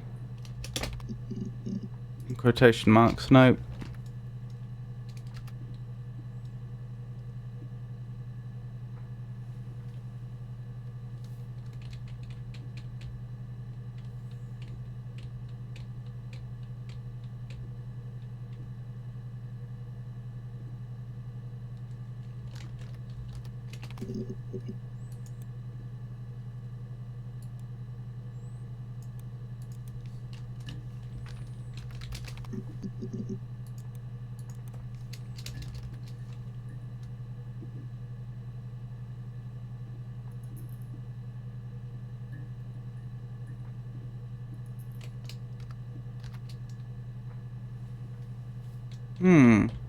We don't know what surname Eve uses.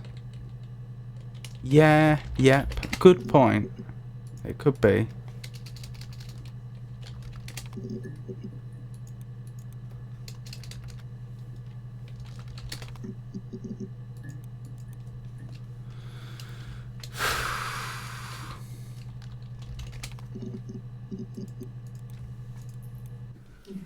We'll get back to that one.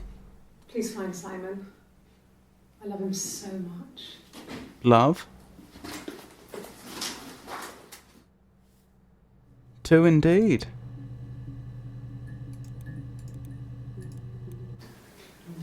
Yeah, I guess. I mean, I'm quite a private person and I didn't want to get into the detail of the argument. Was that Eve? No, that was Hannah.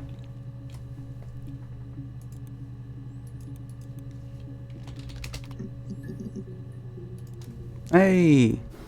No. I mean, everyone loves Simon. He was so nice to everyone. He Nice. loves me.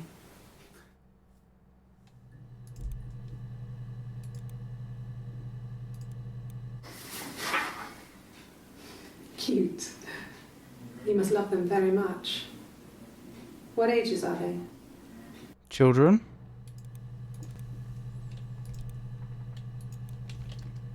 Oh, that's between 2. That's worth chasing up. You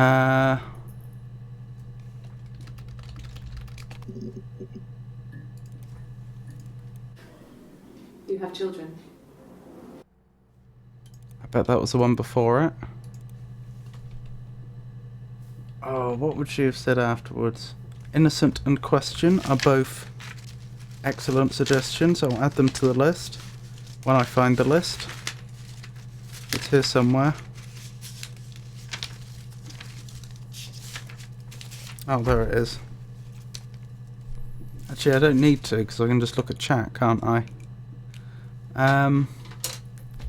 What would you have said after that?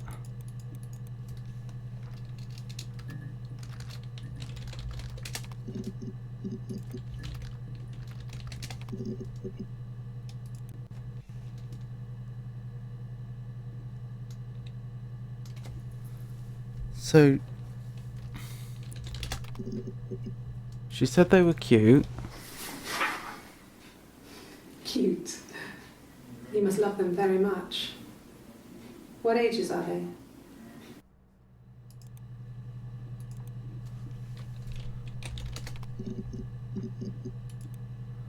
I don't know.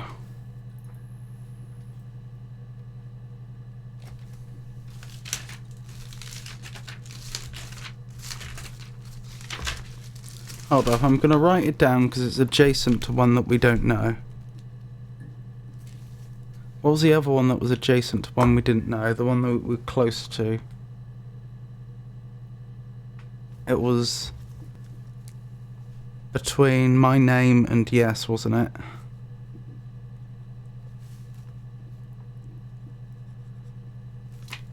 Right, I've noted those, so we can come back to them.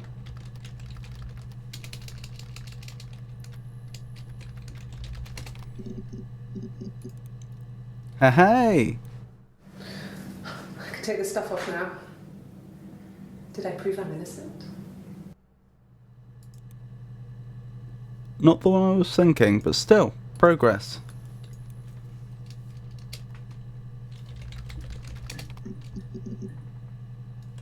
Well, hey?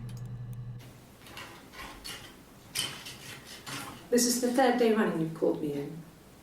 I speak to Doug and Eleanor every day. And they say you've been asking a lot of questions. About me.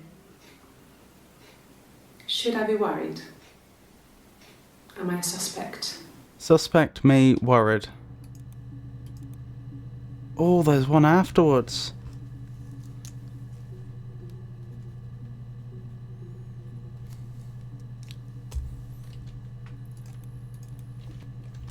I've made a note of that. Hey!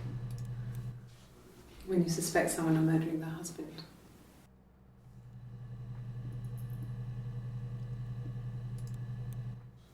When you suspect someone of murdering their husband. That was Eve, I think. Okay. So you want to eliminate me as a suspect?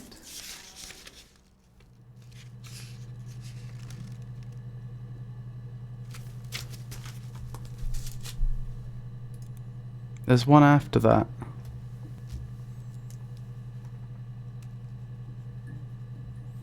Eliminate. There was me. Was another one I was gonna do. Eliminate. Oh, what was the other one? Worried.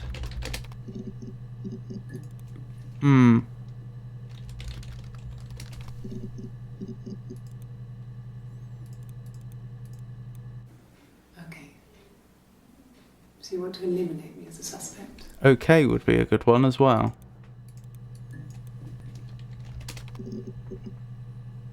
Well, hey. No, it's okay. The other detective has just gone to get me one. Detective?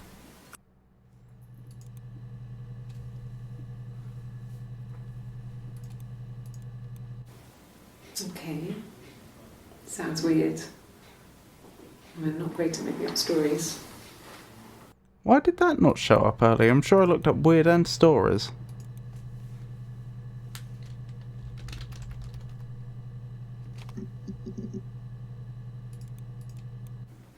Okay. So you want to eliminate me as a suspect? Yeah, so we can get rid of that one now. We've found that one, that whole run. There's a word I'm looking for when you practice something over and over. So act more legitimate. Rehearse?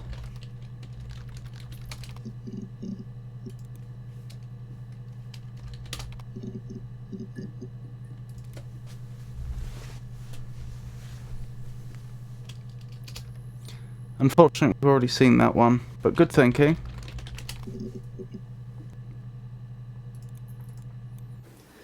No. He was as shy as me. I asked a friend to ask him out. Yeah. I've been round to Doug and Eleanor's and they're very worried.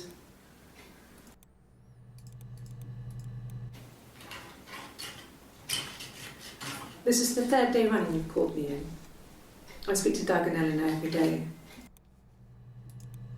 So we still don't have the one after that. Tried other yes words. Common when nervous and cornered. Tell you what, nervous isn't a bad one. I don't recognise aha as a yes word.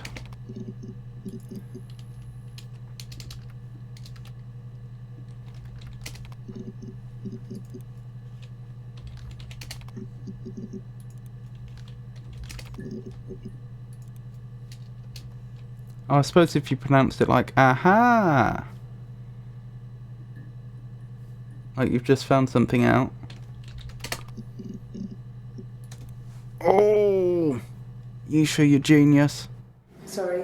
Yeah, I get it. Yes.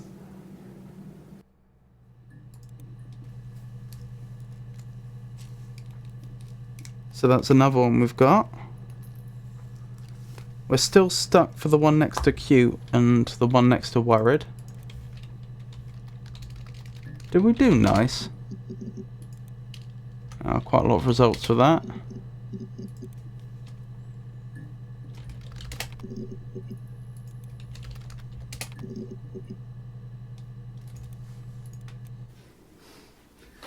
Must think it's very cool that their dad is a police detective. And we got another one that we were looking for.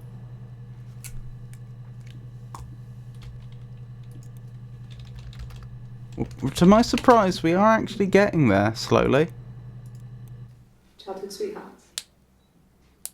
Sweetheart, that's not a bad one. Are you married, detective?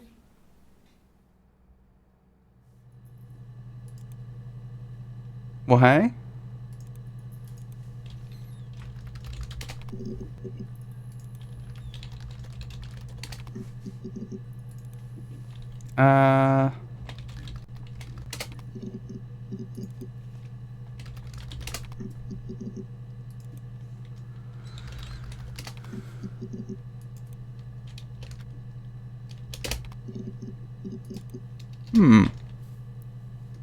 Childhood.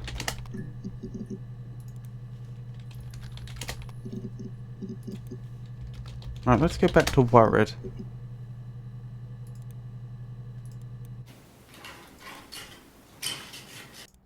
Are you worried? Am I a suspect? I just had a thought. What about should and am? Really? She only says am once. That's surprising.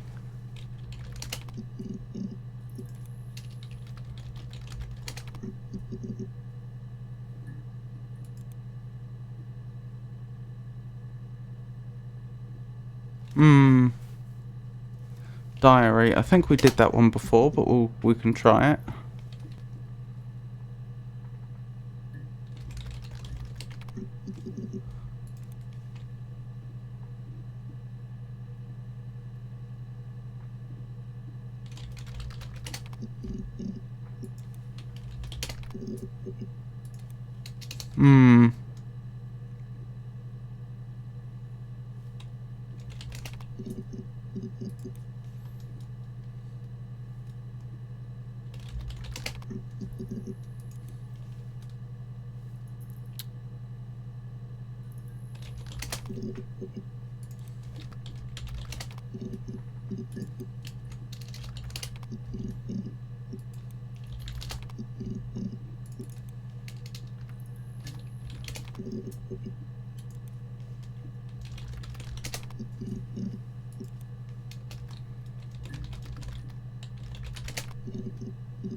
Hospital?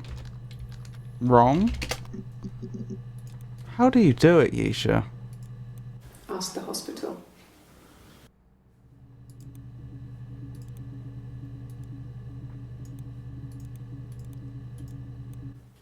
I don't see how it's hard. We've established I was in Glasgow when he was killed. You've spoken with the hospital? Yes! That was the one we were looking for, wasn't it?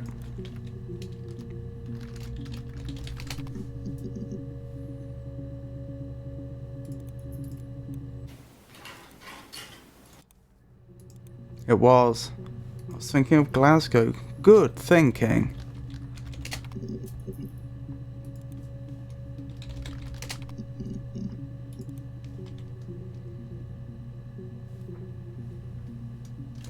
Right, let's carry on going through these, see if any of them are adjacent Florence, don't we to the hope? ones we're looking for.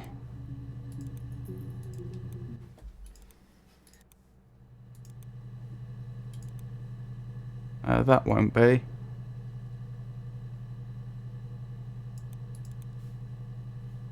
Both words? Wrong person as a single query. Not a bad idea. Sadly not.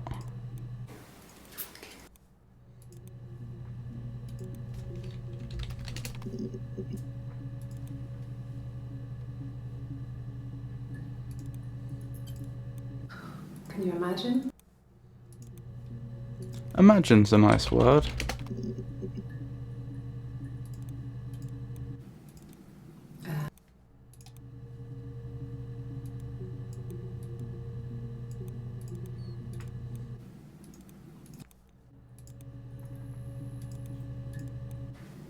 Then she told me she wanted.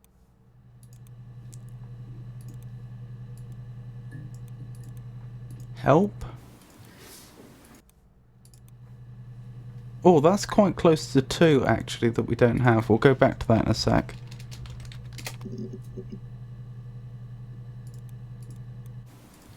Was that the one? That's the one. Yeah, that's me. But February, I mean, that was months ago. Interesting. Simon's murder. Right. Unfortunately, it's not adjacent to one of the ones we're looking for.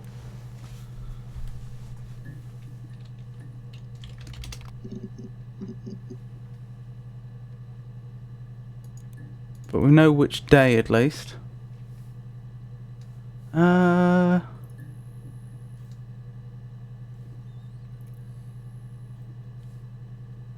Job, work, us. Good ideas. Oh, Yisha, you did it again. What about us? Well, hey, we would have struggled to find that one for any systematic means. What about?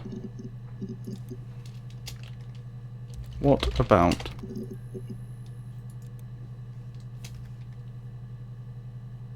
They often mention us, us, us. That's true.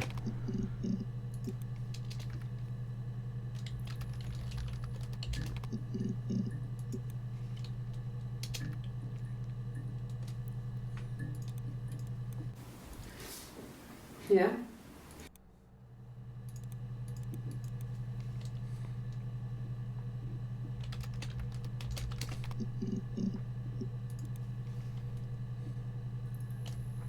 Where's this in respect to the other And one? the Glaziers. I worked there. Oh, there's one right after this. And the Glaziers. I worked there some weekends and Simon had a part-time job there too. Days of the week, good idea. That was Eric's generosity. He was always good at helping out other people's children.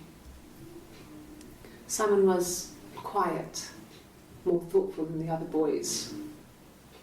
Even then, he had a sense of craftsmanship. Wasn't always rushing stuff. Boys that age are just running around like headless chickens most of the time. Yeah. Plus, he had that look.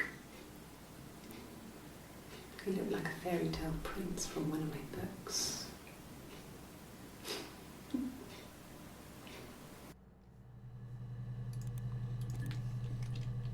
Handsome? Let's try the days of the week. Monday. Tuesday. Wednesday. Thursday. Friday. Saturday. Well, hey! It was late. Early Saturday morning. Morning, evening, afternoon. That was another one would have had trouble finding.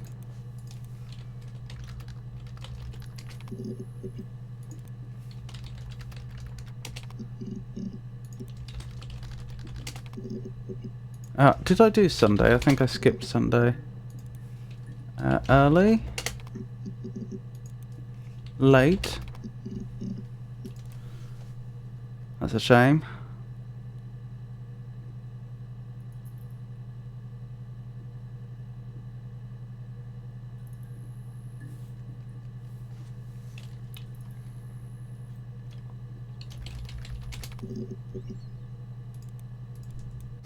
the Glaziers. I worked there some. So that's before one.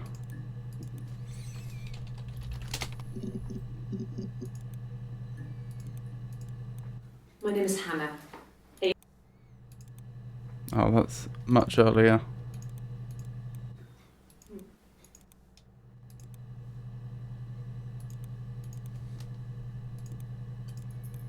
No.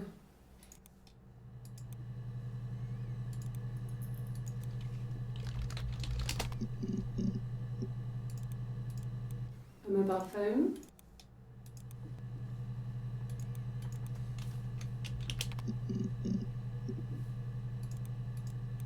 A mobile phone.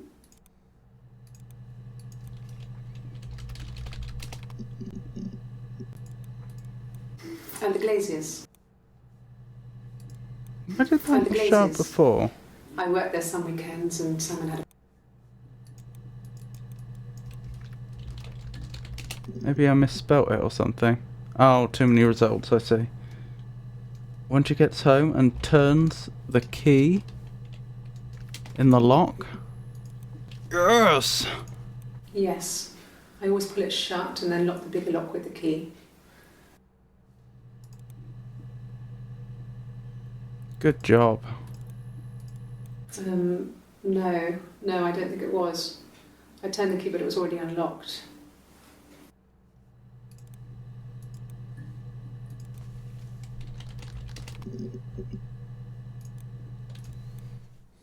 Yeah, I had to let myself in. The door locks if it swings too. Well, that was a nice few to fill in. Unfortunately, now we've only got odd ones left. Oh, there's only 9 left. 9 clips we haven't seen.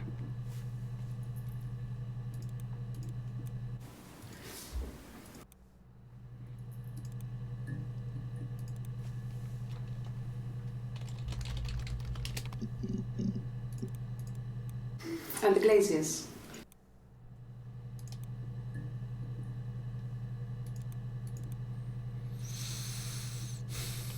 Met.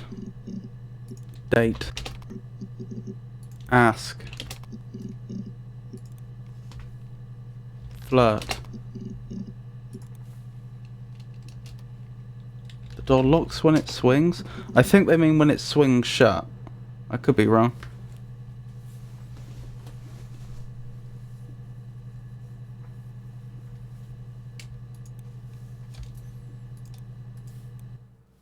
Yeah, I had to let myself in. The door locks if it swings too.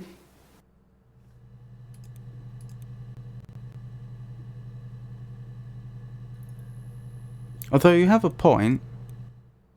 Yeah, I had to let myself in. The door locks if it swings too.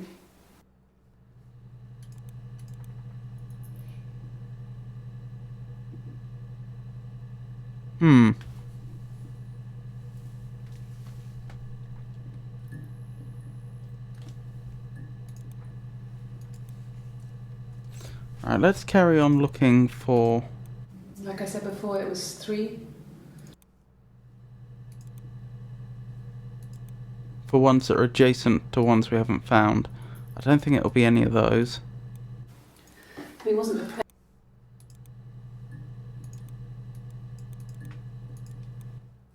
No.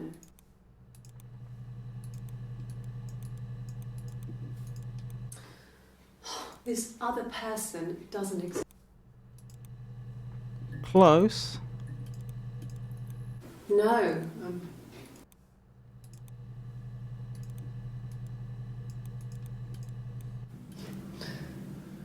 Can you arrest someone?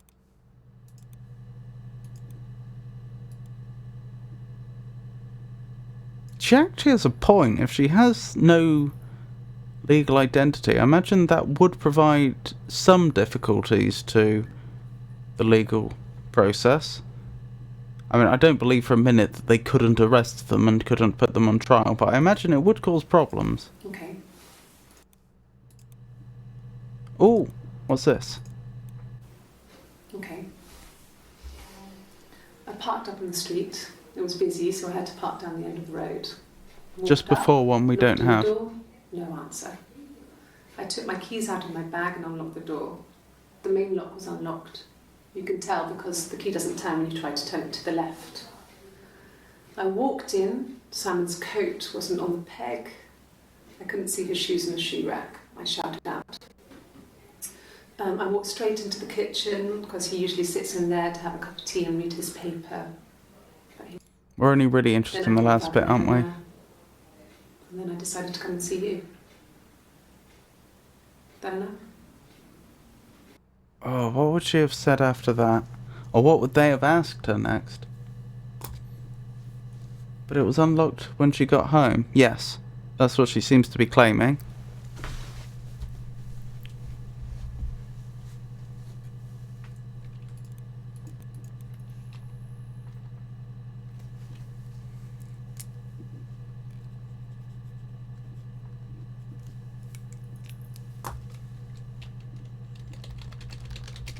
But that's all part of her story, isn't it?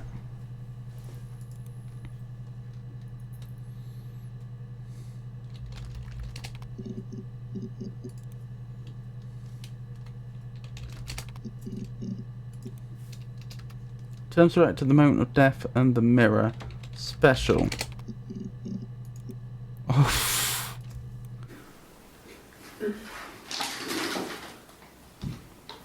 Yes, this is it. He made it himself. It's a special one-off. He made it and decorated it. That's his thing. Where did you find it? Oh, wonderful. That was the one we were looking for, wasn't it? Okay. Yep. Wouldn't have got that. Special made. Pretty sure we looked up silver, but why not? Antique. Throat. Pretty sure we've looked that up. Clothes. Pretty sure we've looked that up. Decorate.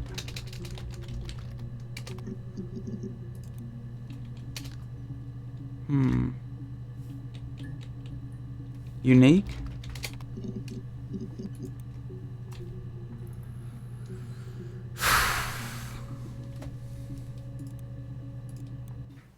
Really? Go on then. Take the cup.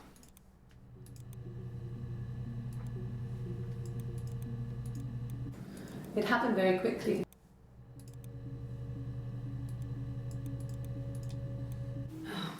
Okay.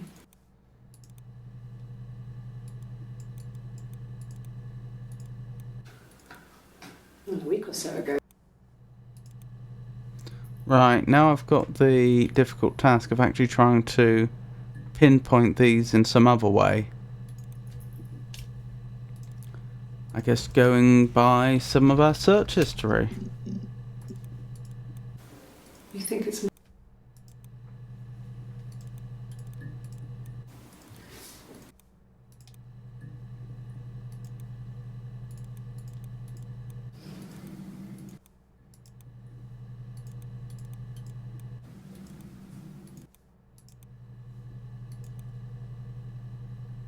Oh, what was this then? If it's the last thing she said to them. I'd like to speak to a lawyer now. Makes sense. Please. You have no murder weapon. You have nothing. And all these stories we've been telling each other. Just that. Stories.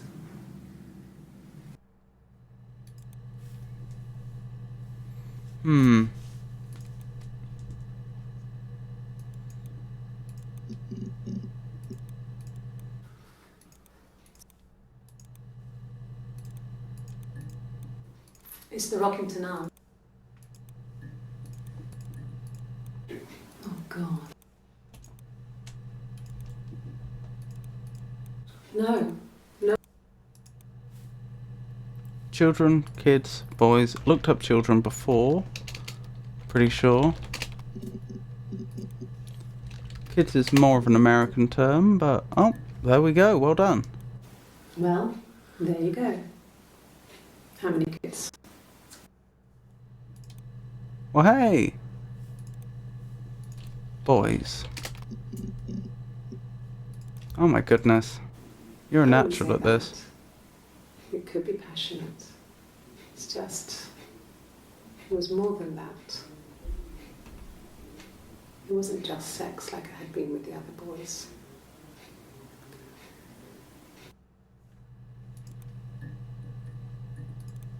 Passion. Girls. Actually, I might as well look up passionate too. Women. Woman. Hey. No, Simon wasn't seeing another woman. Was that the one we were looking for? Near Worried? No, it wasn't Worried. Near Headless Chickens. And the Glaziers. No. But we found that one anyway. Right, we're down to 5 left. Man. Oh, I guess I need to continue with this lengthy trying to find something that's close to something else.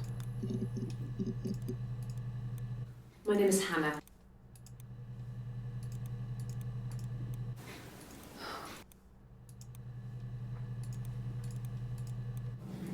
Oh, we found all the ones near the lie detector test, didn't we?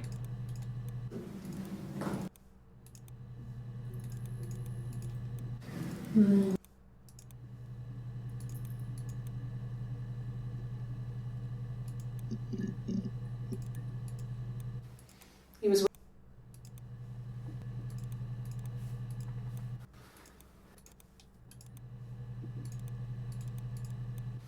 Yes. Yes.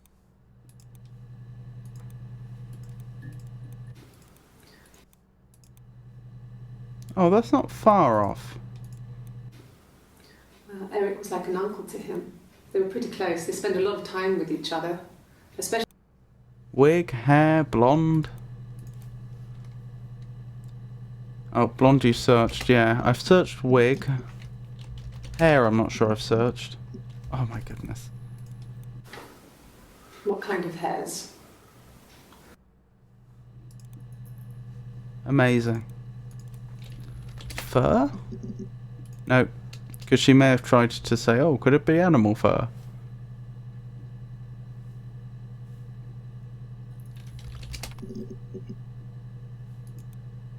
Yep, 4 to go.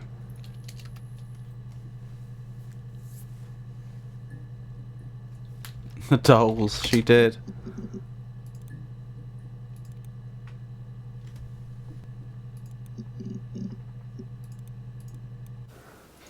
Well.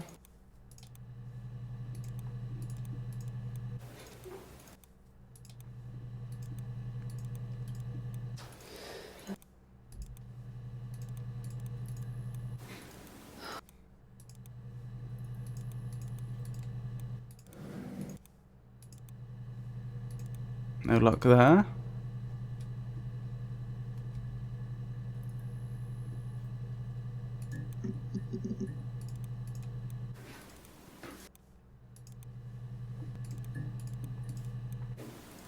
Yes. Blame isn't a bad word, actually.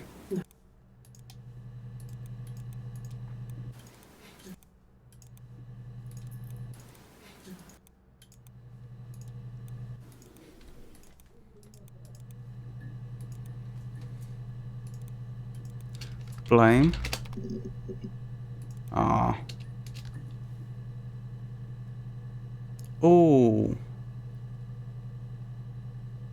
What's the word?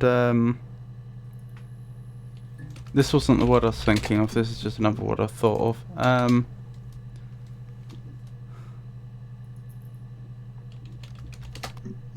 You might pin a crime on someone. No.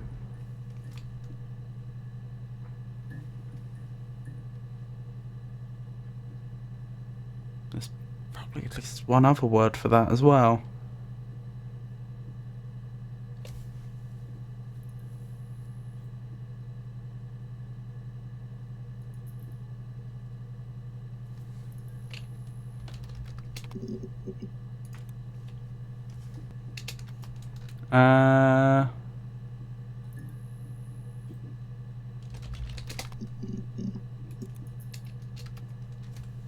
Oh, what's the word?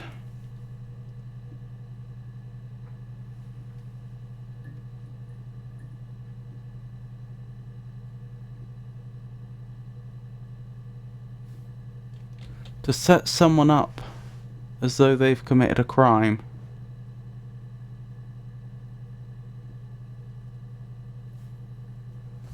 Parents? Oh, her parents. Or possibly you did just mean parents, but I'm pretty sure we did parents before. Framed, thank you. Mother. Pretty sure we did that, but still died.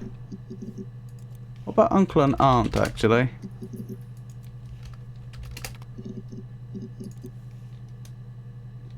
Falling. Fall. Stairs. Book. Fairy tale. Books. Magic. Magical. Story. Oops, that's not how you spell story. Story. Stories. Frame. Or framed. Oh dear. Oh, good guesses though.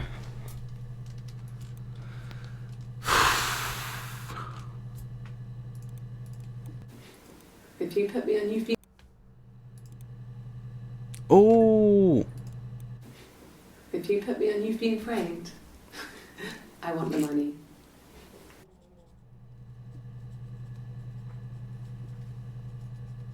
You've been framed.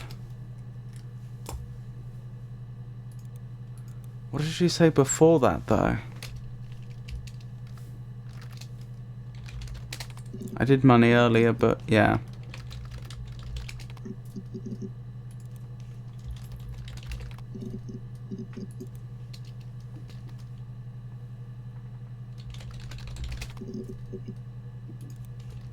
Joke. Laugh. Ridiculous.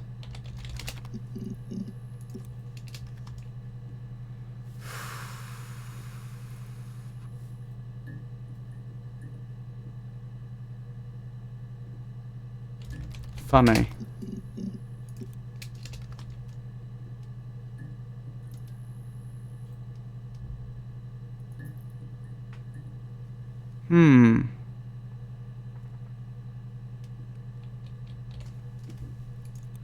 Gonna have to carry on with this for now.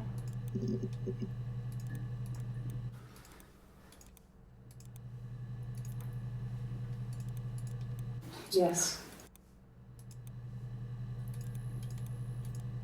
No.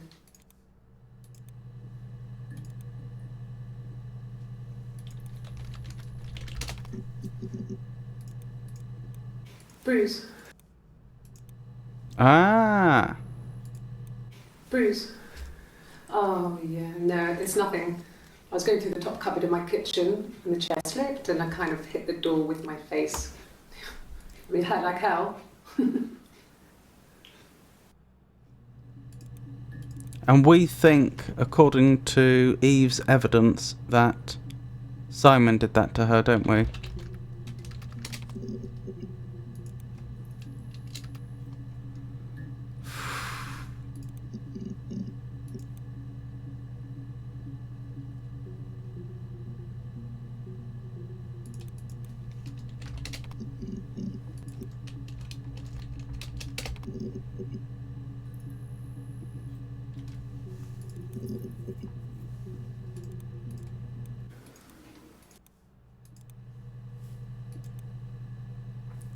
Wedding, ring, husband.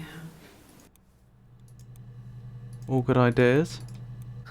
Can you imagine? Wedding. I think we did that before. Ring, I don't think we've done. Yes! No. No, he wasn't wearing his wedding ring. I don't know how we would have got that otherwise. Husband. Yes! I haven't been into work.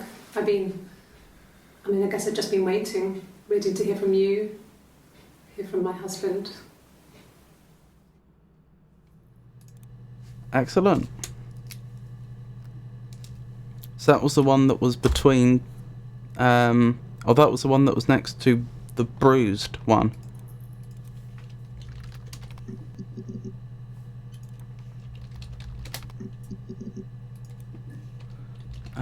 Husband, I tried. Wife. Wives. Girlfriend.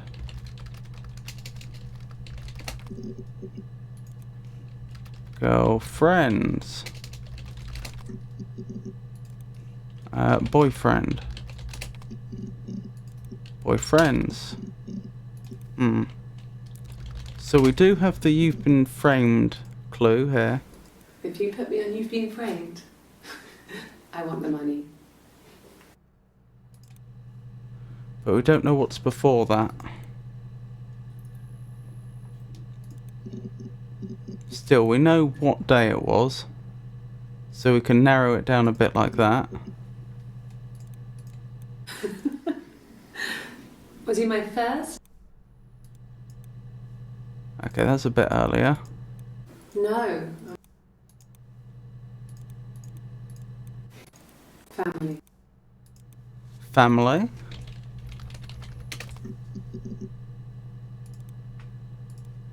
No.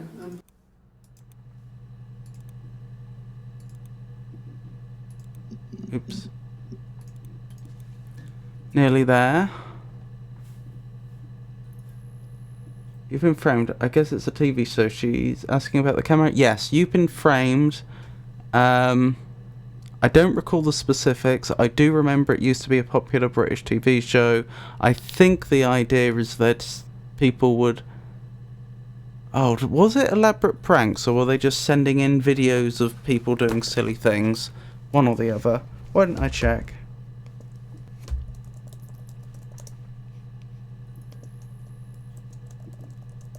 I think it may have been just people sending silly home videos of people, you know, getting hurt and what have you. Humorous home movies. So yeah, that's what it was.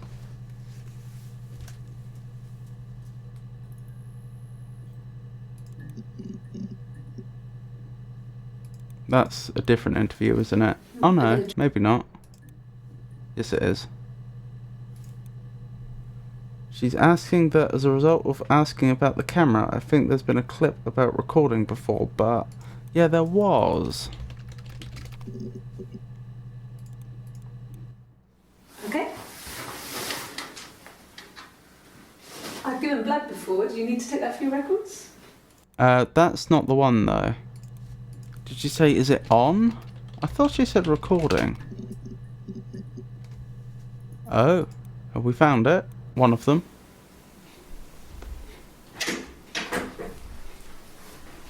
Is that camera recording? I thought we'd seen that one already. Huh, maybe there can't be a very similar one. Just the one, sugar. Thanks. This is the one I was thinking of. Is that camera recording?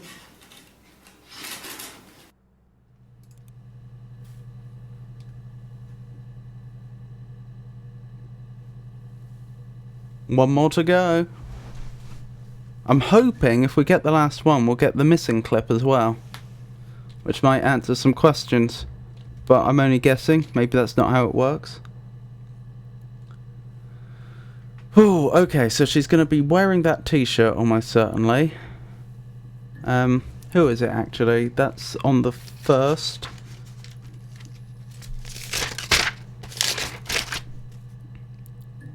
On the first, it was Eve, because of the tattoo.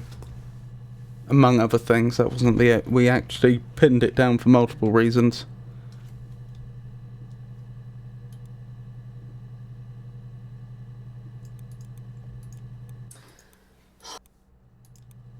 That's further back. No.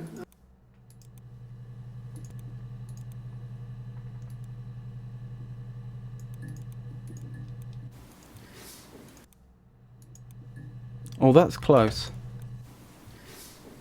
Yeah, that's me. But February, and that was months ago.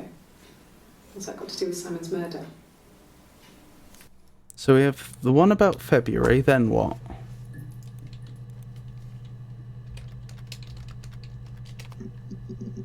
Oh, of course it doesn't do parts of words. Well, I don't know. I probably had to pop out and get something. That's why I was speeding. Ah, and that wouldn't be speeding. noted on my timesheet. But I really can't remember back to February.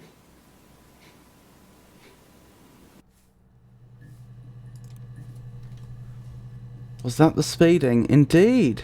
Driving, speed, ticket, speeding. All good ideas. Time. Although I think we did time. Speeding. Drive. Driving. Speed. If I didn't do that, I think I did. No, I didn't. Ticket. Yes! Oh, Yeesha. Oh, you beautiful man. I remember the ticket, of course. I paid it without telling Simon. Didn't want to get told off. And they put points on the licence. Detective Chief Inspector, 100% of database accessed. Still says one volume missing. Huh. I presume we don't get access to that then. Unless we get it through the game, unless this was some sort of clue to something.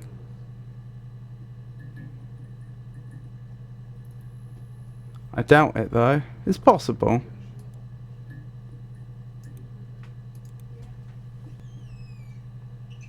So, shall we head on to Chit Chat? Well, what do we think happened? Do we still think that Simon met Eve when she was performing? They started having an affair. She got pregnant.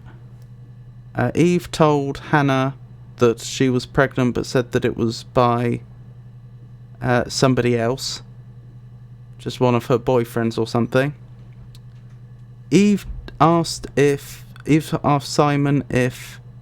Hannah asked Simon if Eve could move in.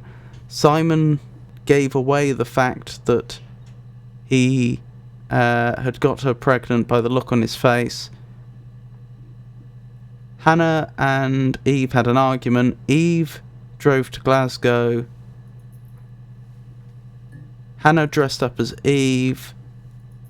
When they got romantic with Simon, and when Simon gave her the same gift he had given her earlier, that is, tried to give who he thought was Eve the same present, Hannah lost it and killed him. Eve came back because she was worried. She thought the baby was more important. Than any other consideration. And then they tried to cover up the crime together. Is that what we think happened?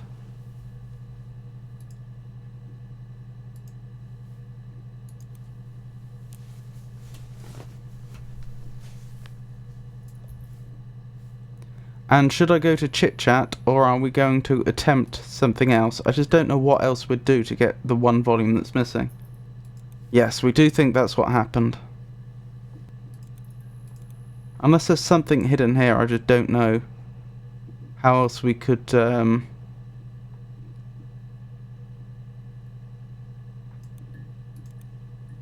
get access to that missing clip, unless we automatically get it after using chit chat. We're using chit chat?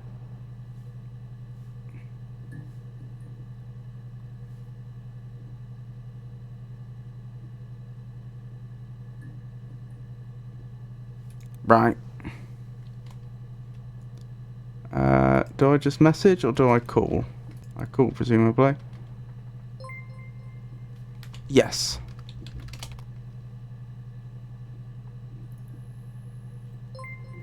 Good, so you think you understand why your mother did what she did?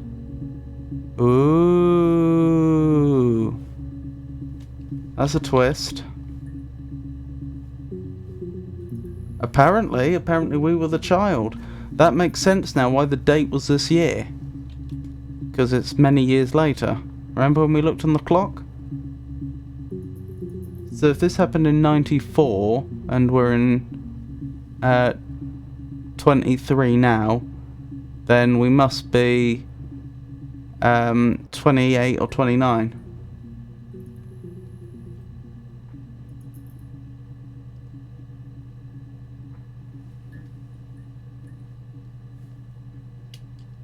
Yep, I think I understand.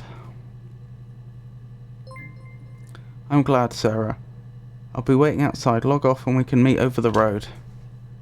Excuse me? Is there a first-person section of this game? Alrighty. We logging off then?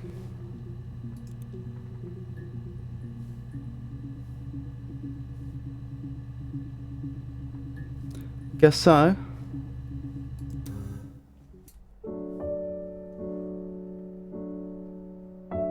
Oh.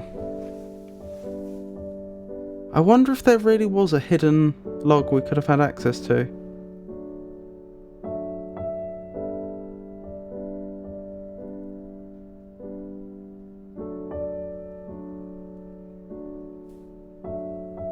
Sarah, so she took the name she wanted for her first baby as her daughter. That's true, she did.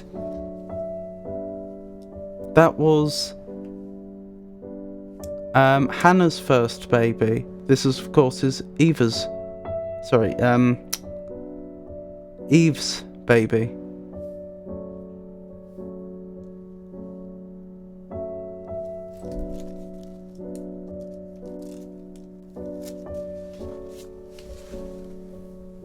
Blimey, I was told that it would take like 4 hours for a completionist run, but it took me twice as long. Or rather, I read that online. Oh, and I would never have done it without your help, Yisha. I hope I haven't kept you up too late. Must be gone one where you are now.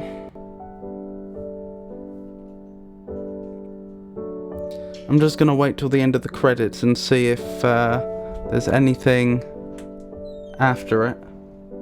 Sarah logged off and crossed the road. So this was all about her daughter finding out what happened to her mum, seeing my mother was jailed, but she didn't have any contact with her mum while in there.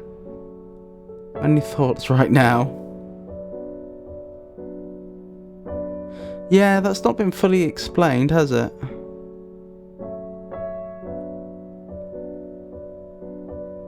I do wonder if there was a hidden scene or not, because it said about 1 volume missing.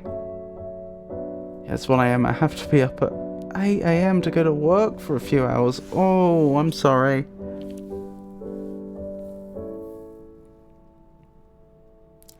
SB Sarah, if you're stuck, you could always try admin random or the unlock command.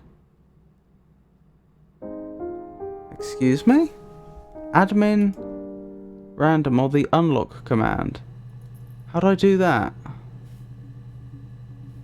I know. Admin random. Lucky dip. Oh, I just get a random selection. That would have been nice to know about. Unlock? Didn't I try that before, but for other reasons?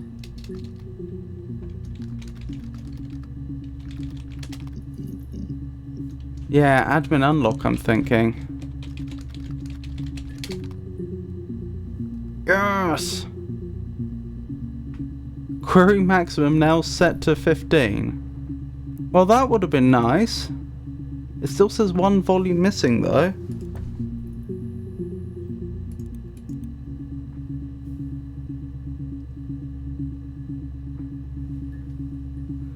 When we have all of them already.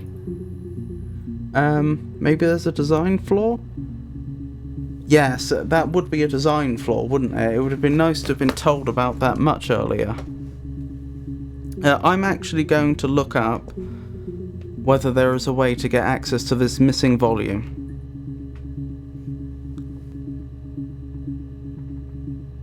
Considering the computer being old, broken down, etc. Oh! Yeah, but then why would you just have a command to raise the limit? Yeah, because it's so late, I'm just going to look this up. Is there a way to access the missing volume?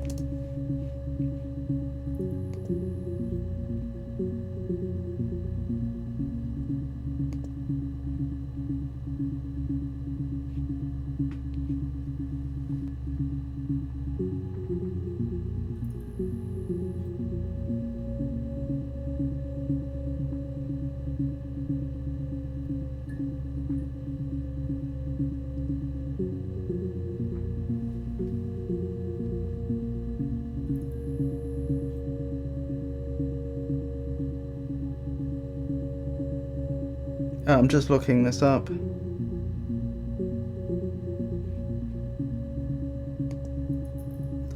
Looks like possibly there isn't anything.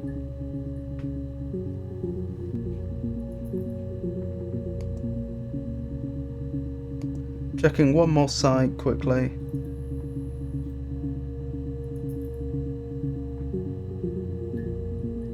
Yeah, the best explanation is the missing volume may refer to the volume we're currently looking at, but that doesn't really make sense. I think, as far as I can tell, we've completed the game.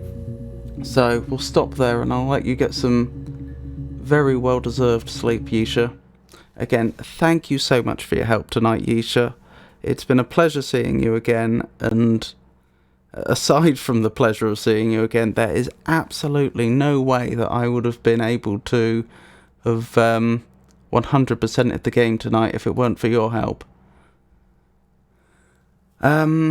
Right, I should probably talk about what's happening over the Christmas period for my streaming. So the only change is Monday is... You are here too, Jenny. And I appreciate your being here as well. Is your internet sorted? Or are you still on mobile data?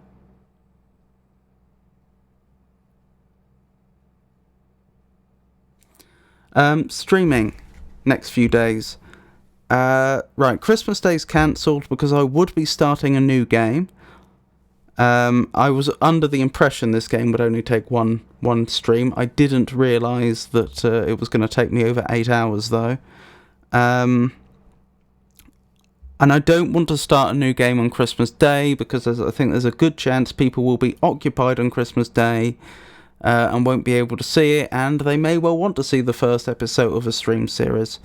When I do get back to it, I think there's a point-and-click adventure game called Primordia that I was going to do next. I haven't installed it yet, but I assume I'll be able to and it'll work.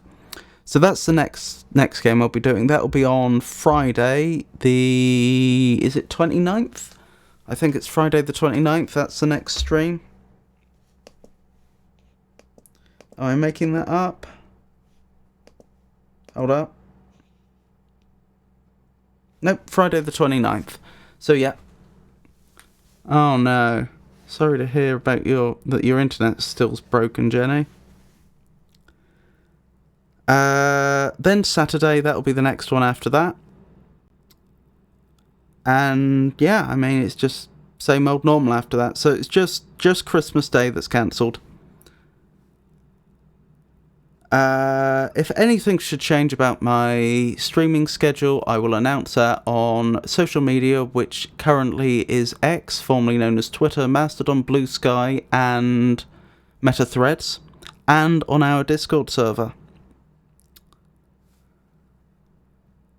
Yeah, I think that's it. So since I won't be seeing people until after Christmas, I wish you all a wonderful Christmas. And once again, thank you to everyone that could join me tonight. Yep, see you, Yisha. Good night, everybody. Merry Christmas.